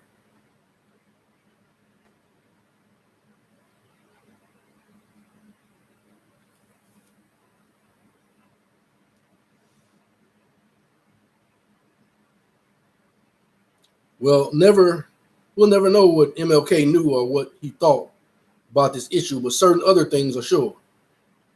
It's certain that the Democratic Party, that so many black and colored people identify with and support, has in fact been their primary political opponent for decades. Look at the history. Look at the voting records. Matter of fact, the sealed portion say neither one of them no good. Not under the corporation. They all the same. Just playing games. Actors. It was Democrats who engineered confirmed municipal citizenship on black people following the Civil War, effectively making them publicly owned slaves instead of privately owned slaves. It was Democrats who substituted civil rights for natural and inalienable rights too. Civil rights are merely privileges conferred by the municipal Congress. They already said that was the board of quote unquote Europeans of the corporation. And they can be taken away from the municipal Congress on a whim. But your natural and inalienable rights come from nature and nature's God. That's the God of Abraham, Isaac, and Jacob. Think about it. You've been snookered. And you don't need no municipal citizenship. It was conferred on you, but you never needed it. And if you knew that what it entailed, you would have never wanted it either. You can choose to exercise your birthright political status as Americans instead. You can be truly free and have your natural and inalienable rights respected and protected. You can claim your own assets for your own benefit, like every other American. But the definition said the true Americans are the Aboriginals, Indigenous, the American Israelites, the copper-colored people. The other people came from across the great oceans and colonized them and stole their lands. We're only telling the truth, and this is for the what they've already acknowledged, the restoration of Israel.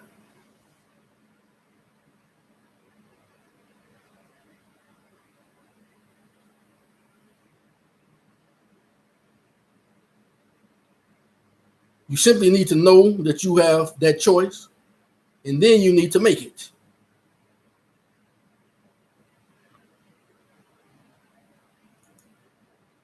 See where we're going now.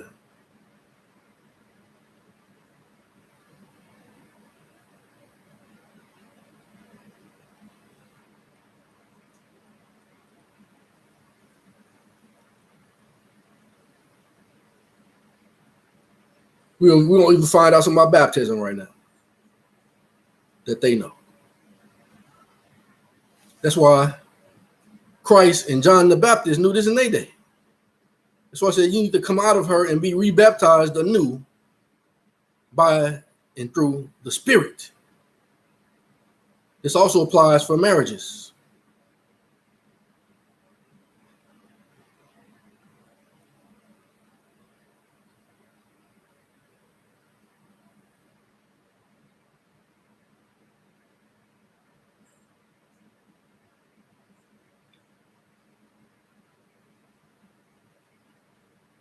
$5.44.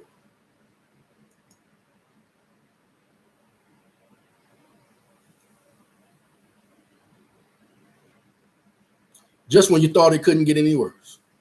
By Anna Von Ritz. Did you get baptized in an incorporated church? If so, you received the baptismal certificate, just like you received the birth certificate, just like you received a marriage certificate. And just like the birth certificate, your baptismal certificate was monetized and sold to investors. Read that as your new soul, which was created the moment you rose up from the water of your baptismal. That's why Christ and John the Baptist said, come out of the church and be rebaptized anew by Israelites, the people with the Spirit.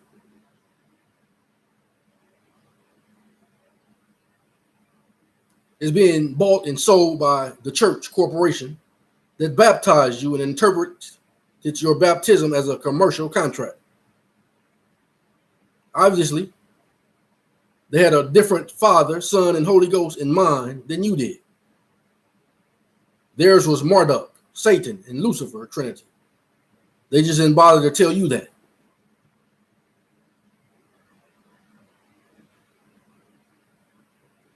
So that makes that non-binding too, because that you wasn't given full disclosure if you truly believe in the Father, the Son, and the Holy Ghost in truth. Come out of her, people, and come unto those who are ordained by the Spirit of the high priesthood of the Most High and be baptized anew. It's better to come out in faith and baptize yourself anew. All those things have been canceled now. They're just like any other false document that didn't give you full disclosure that's not in your best interest. They're null and void. You still need to come into the straight gate and be baptized anew, though. So here we are. Back then, it was 2017. Man, that's when everything started going different for me. And your soul has literally been bought and sold by the bastards responsible for this. And who are they? First and foremost, the Roman Curia of the Holy See, the Roman Pontiff. Secondly, all the dumb cluck church organizations that agreed to incorporate themselves as franchises of the United States in order to avoid taxes they never owed in the first place. It's like having thieves and demons at both elbows, ready to catch crumbs and attach adhesion contracts every moment and every day so that they can feed off your life energy more efficiently and then justify their evil works by misrepresenting you and your intentions. Catholics, your money and political strength is going to support the buying and selling of souls. Really? Are you aware of this profound, dirty business going on under your nose? Lutherans, you too. You think that this is the reasonable cost of doing business? That's why the Most High said he's going to destroy all the churches. in the field of the world. All y'all jumping around, talking about you gaining more souls, and yeah, y'all truly are for Satan. Ain't no Holy Ghosts in these places. That's good. That's just like good emotional feelings y'all feeling. That's not the Holy Ghost. That's the spirit of Satan. Satan got y'all jumping around because he's so happy that y'all getting people's souls and selling them.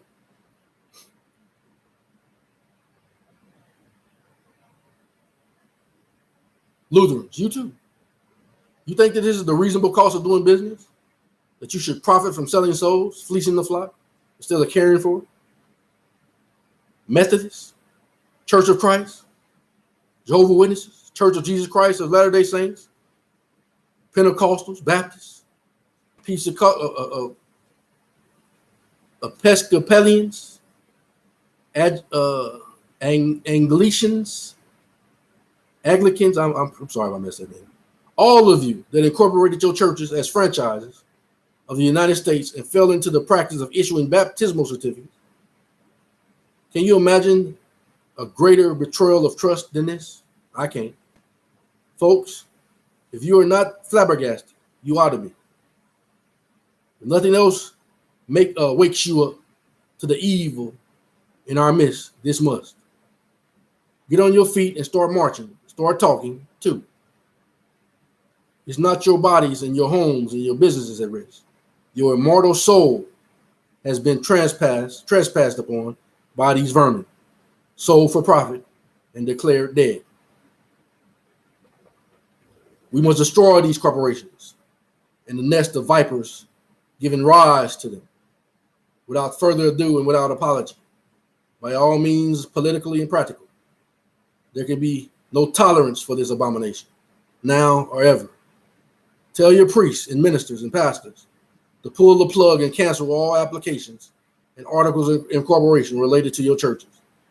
Seize these repugnant practices, or hear the giant sucking sound of millions of betrayed and defrauded Christians shaking the dust off their sandals and find a new and honest and unincorporated church to attend. Yeah, come out of her, my people, you Israelites, and come out to those who are called to preach this gospel, the fullness of the gospel,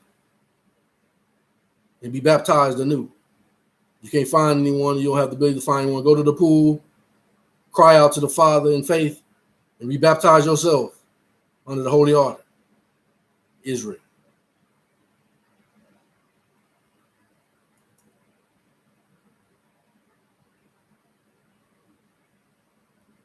$484.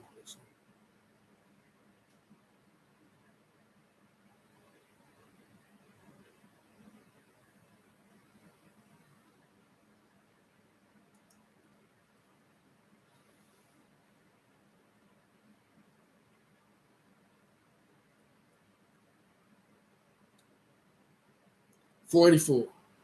What We Know About You by Anna Von Rex. Here's what we know so far. The United States subrogated our names under an insurance policy. This was required because they are still operating under the Reconstruction Acts and trying to pretend that we are unknown babies found on the battlefield by the United States Department of Defense, which is obligated then to issue an insurance indemnity receipt under the provisions of the Labor Code. Now, all these have been null and void as well.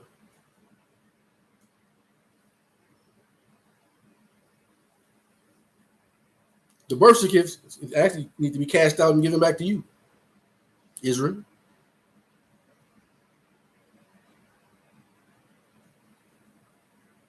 Then to issue an insurance indemnity receipt under the provisions of the Labor Code. The birth certificate is an insurance indemnity receipt, and it identifies you as being a ward of the United States Department of Defense in their custody. But what is you? It's an account, as in bank account, set up in your name. All this got to be given back to you. First of all, and from that meager beginning, they have spun off an array of associated names and accounts. They gave all this stuff back to you. Until in 1976, they had redefined you as an international organization. The same year, they passed the International Organization Act granting you immunity. Okay, so your name is an account belonging to the international organization organization which is immune from prosecution. And all this is news to you, right? Well, however, that may be, this explains two things that have long been a matter of curiosity and debate. Well, all this stuff has been given back to you. That's all this is attached to those names and stuff they gave back to you that they can't touch for themselves. It's yours. When you look up the federal government master file associated with your name, you find that you are always, without exception, involved in some kind of nefarious occupation having to do with alcohol, tobacco, and firearms. When I tunneled through the red tape in the special code book that deciphers all the numerical codes found in your master file, it turned out that I was running a rum distillery on the island of Barbados, and my husband was an armed dealer in South America. That was big. And at the time, baffling news to us. Obviously, neither one of us had ever done any such thing.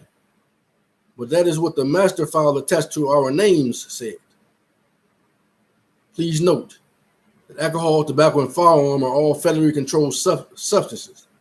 They can tax these for revenue and control transportation of these products and licenses people engaged in these industries. So now you can understand why the master files associated with our names were involved in producing alcohol and selling firearms, to bring our names under U.S. government control and subject us to their codes, regulations, and controls. So if our names are international organizations that are supposed to have immunity from prosecution, how is it that these names are being prosecuted as defendants in all these courts? Remember that these things that appear to be names aren't. They are account designators. Just like you can arbitrarily create an account designator using numbers. For example, bank rounding numbers. You can use letters too. And that is that these unspeakable vermin did. They used the letters of your name to create an account. They could just as well have used SSRDAEGER as your account designation, or 1442351-BA445, or anything else in the wide world. But instead, they infringed upon your given name and used those letters that are particular sequence as the account designator for the express purpose of confusing you and nearly everyone else and defrauding you. So thinking of your name as an account designation instead of as your name, what immediately appears? So an account has a plus side and a minus side. Assets come in one side as addition to the account, and debts come in the other side of the account as a subtraction to the account. And we subtract the debt from the assets, you balance the account and can see how much you have left after paying all the debts. You either have a positive remaining balance or you have overdrawn. So what did the rotten vermin do? They set an account up as to separate linked accounts. All the debts are posted against the accounts that appear to be your name. For example, all cap names, and placed under a number sub account that you will recognize as your Social Security or taxpayer identification number, divided by hyphens. All assets are posted to the account that appears to be your name. For the example, Brown, all capital, but only thing they'll use the last name for, Brown John Mark, and placed under a number sub account that is the same as your Social Security and taxpayer number in this form, without hyphens.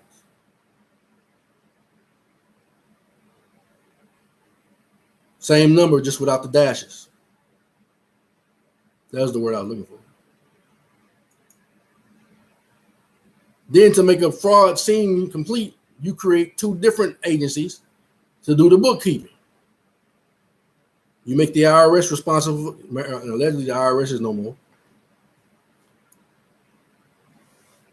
You make the IRS responsible for tracking and collecting the debts side of the account. Matter of fact, even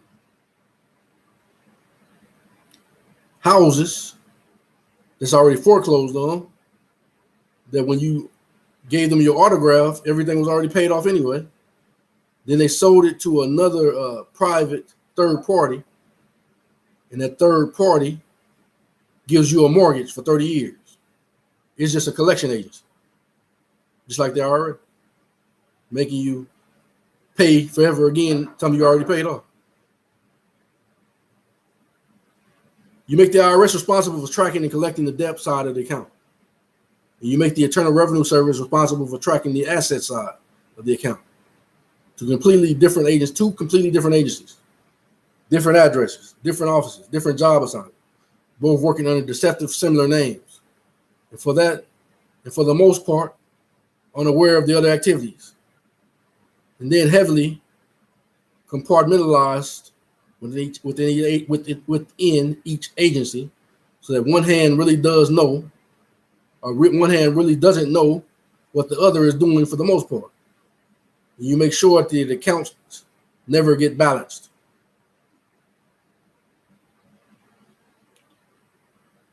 The debts just keep occurring until the account holder pays them out of his own pocket. The assets never get applied. Because actually what they call, when you pay a mortgage, which is a dead pledge, they say that you gave them to them as a gift. That's why it's your responsibility. Just go ahead and contact them and let them know. You can give them, you can write your own bond up, because what matters is your autograph. You can discharge, get right up the number that they say you owe, just for your consideration, and discharge it. Let them know that you're willing to allow them to forgive their debt, discharge it, and then balance their account. I'm not telling nobody what to do. The debts just keep occurring until the account holder pays them out of his own pocket. The assets never get applied. And since the account holder, the real man named John Mark Brown, spelled in your capital J, capital M, capital B,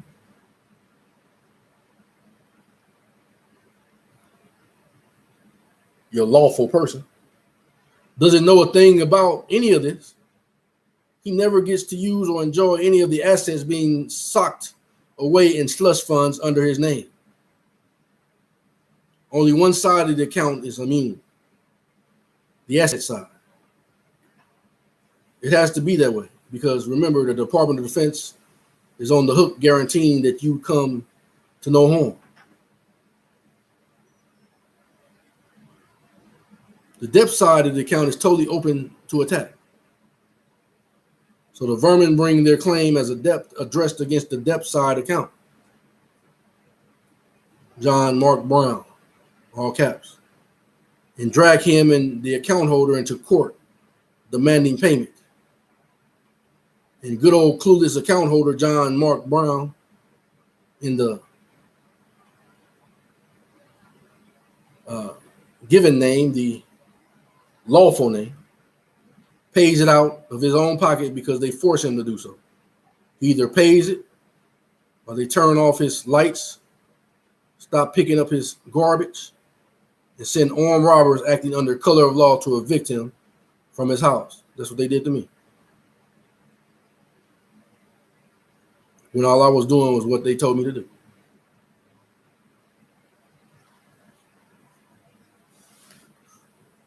Not only did they do that, they took me to jail. Took my stuff. The IRS does the same thing.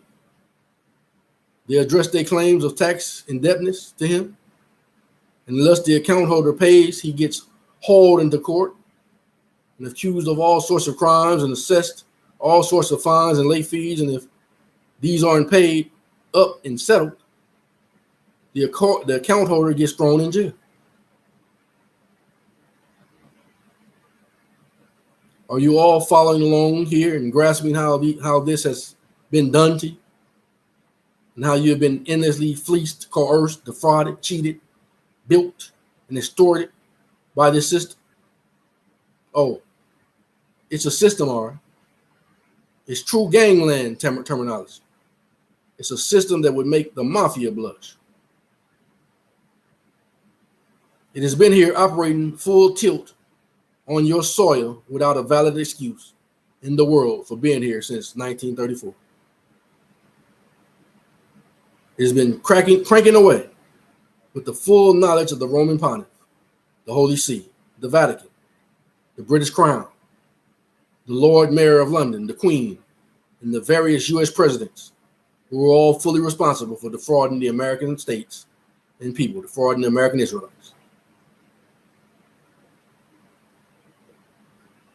How have they gotten away with it? By coercion, abuse of power, extortion, racketeering, kidnapping, identity theft, copyright infringement, and all under the false pretense of still being at war ever since the so-called American Civil War and having war powers. She already said that we're no longer POWs. The war is over. Over against us anyway.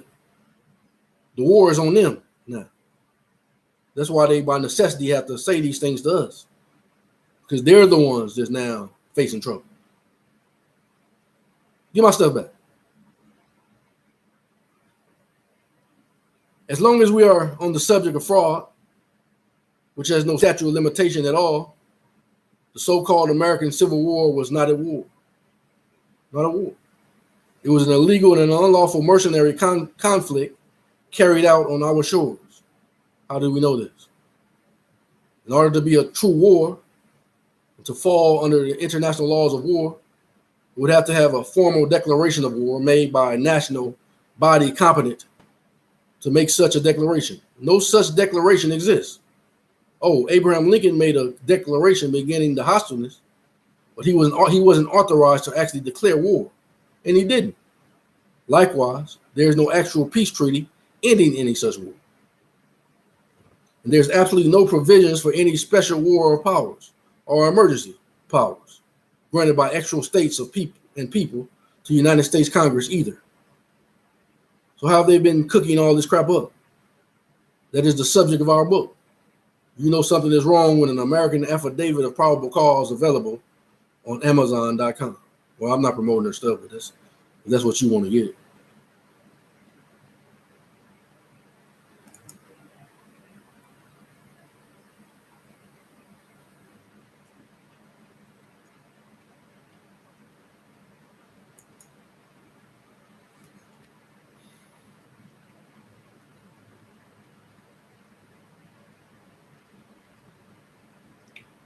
Mayhem and Misunderstanding in Illinois by Anna Von Rex.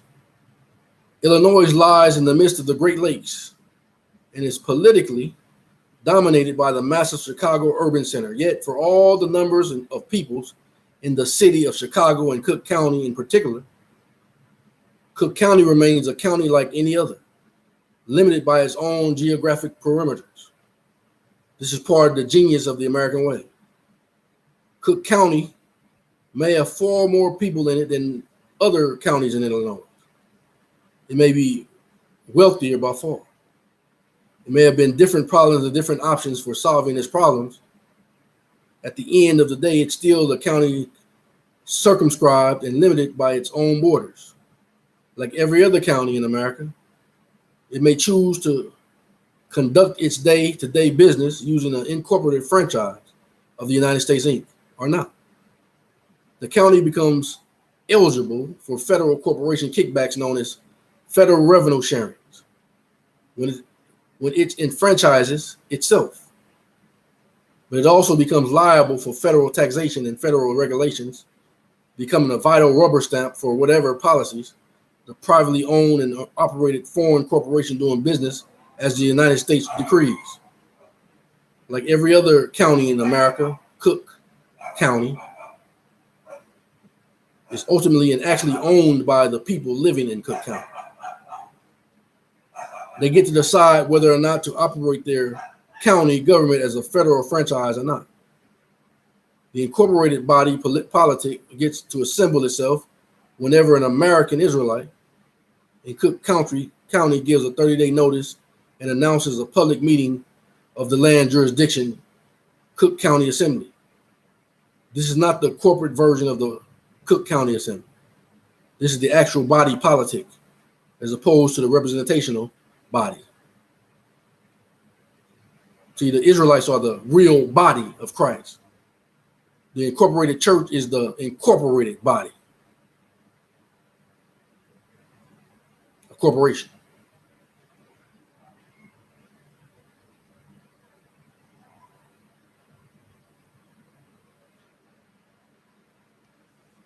Instead of handing their proxies, an agent elected to act their stead as the member of the board of directors of Cook County, Inc., calling themselves an assemblyman, the people have the absolute retained right to conduct their own business and to bypass the use of any agent to do their business. It's the difference between sending your servants to town to conduct your business for you and doing it yourself. Whereas anyone can be elected to serve as an assemblyman for Cook County, including lawyers and U.S. citizens. Not just anyone can be a member of the actual Cook County Assembly. The actual unincorporated Cook County Assembly is composed of American Israelites.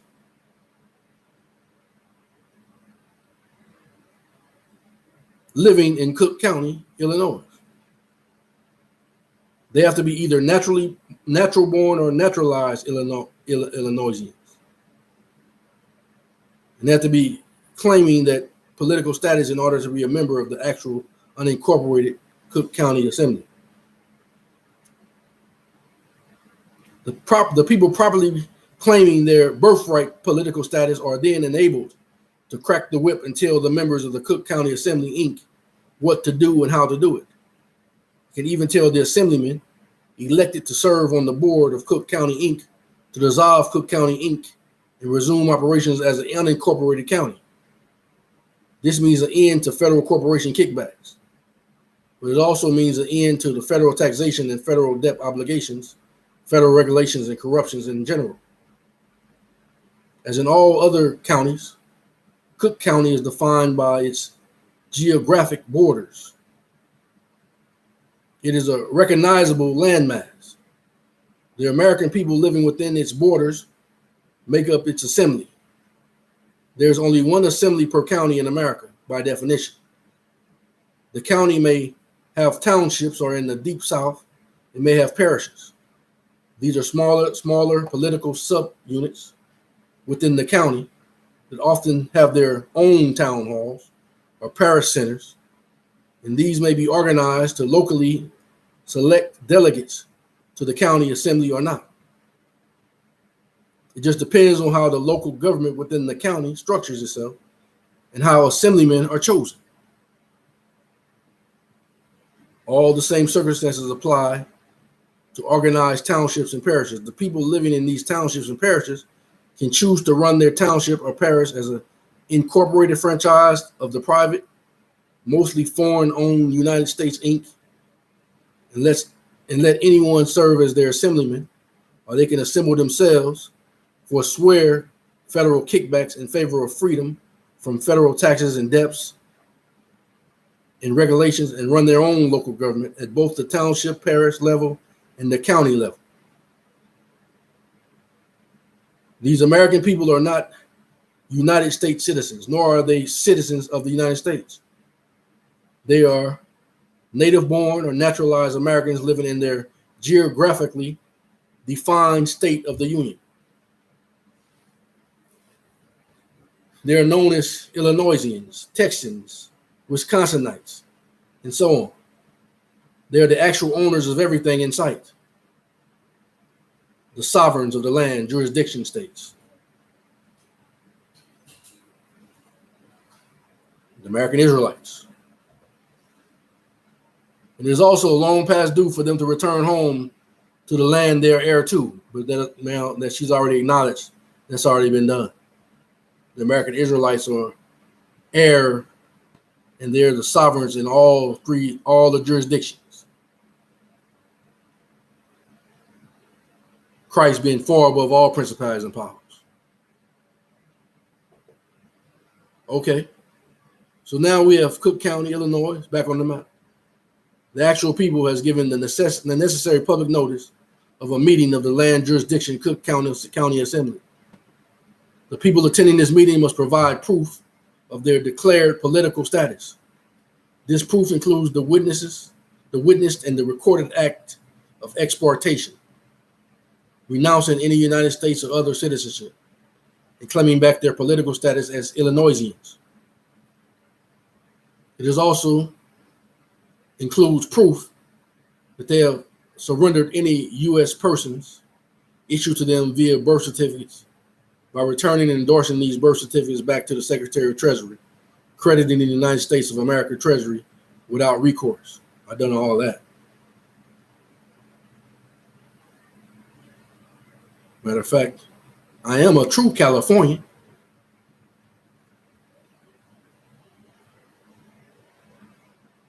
De jure California. They are now free of any presumptions of voluntary acting as United States citizens or as citizens of the United States. They emerged as the priority creditors and underwriters of the United States, Inc. and all its territorial states and all its municipal franchises. They are free men and women attending to the business of their own county, acting through a lawful county assembly. And there is only one each such assembly owned to every county in America. This county assembly is enabled to elect its own sheriff, to serve the land jurisdiction county, to uphold the public and the organic law of Illinois and the United States of America. He is then the top peacekeeping officer of Cook County. He outranks by far all the hired police, all the detectives, all the commissioners of the incorporated county, Cook County, Inc. payroll.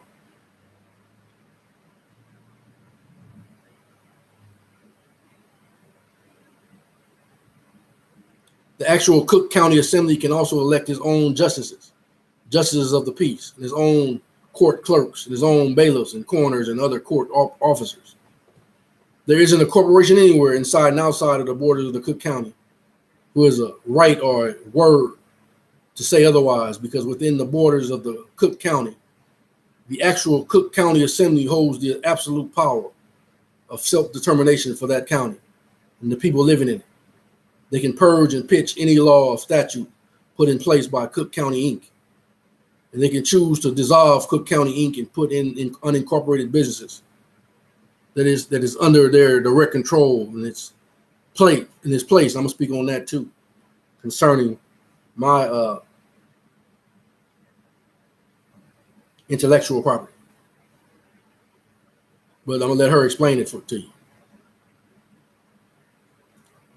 It should be clear just how vital your participation in your own local government is, and how that participation or lack thereof impacts every aspect of your daily life. It also makes clear how important your political status is. As a United States citizen, you are presumed to be a federal corporation employee. As a citizen of the United States, you are presumed to be a slave owned by the federal corporation doing business as the United States. Unless you are actually employed by the federal government as a military or federal civilian employee, why would you ever claim to be a United States citizen, subject to federal territorial law? Unless you are truly desperate for political asylum or other aid of some kind. Why would you ever agree to be considered a slave and chattel owned by the United States, Inc.? Nobody in their right mind would knowingly and willingly choose that fate. instead of being a free man. In the last several days, I've been in the communication with several assemblies, beginning to having begun their meeting and organization efforts in Illinois. Many questions have been surfaced about how to create an assembly, how to establish correct political status for its members, how to give public notices, hold elections, and in general, how is everything supposed to work? Does the assembly have the power to unseat a grand jury member or administrator, and so on? Grand juries are totally independent of assembly action once they are created and functioning on their own. They direct their own affairs, hire and fire their own administrations, etc. The county assembly can impeach a whole grand jury that proves ineffective and unwilling to perform and can replace it with a new grand jury. This is a trial jury can be replaced from the jury pool for cause. But the assembly is not allowed to meddle in the internal affairs of a sitting grand jury. Any other arrangement would quickly render the grand jury a political tool instead of an instrument of justice. These and many other questions have already been answered by the long-running post-Civil War American Israelite Jural Assembly, the Michigan General Jural Assembly. They have written the book on the subject that everyone needs to know more about. They host a National Assembly training. Okay. Well, that's just something you want to do. They host a National Assembly training call every week on Thursday night. 1-712-770-4170. Access number 226-823 number. Pound. 23 pound. And they can be reached via email at http:// /1st-michiganassembly.info. As you reorganize your county assemblies and state assemblies and take back control of your counties, your states, and your lives, make use of the knowledge, experience, and resources of the Michigan Jural Assembly. A new handbook about the grand jury as an institution is on the way. Not promoting her stuff, but just reading what she wrote. But she already let us know that we already are in control, the Israelites, the American Israelites. All right, let me see where I'm at.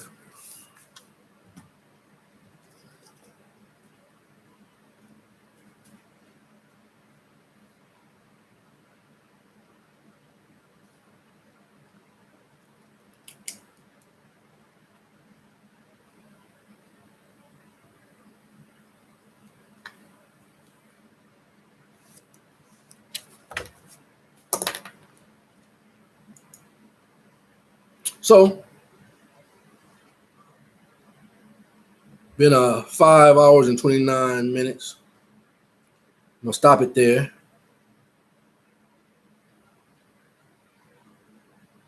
Most High say the same. I'll come back tomorrow and finish part 3. But I hope you've learned something. All rights reserved.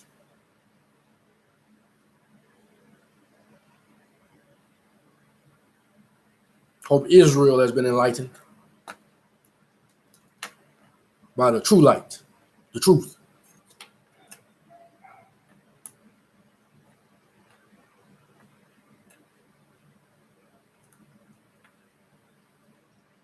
So until the next time, hopefully tomorrow, but until the next time, all praises to our King, the Almightiest. All praises to his name.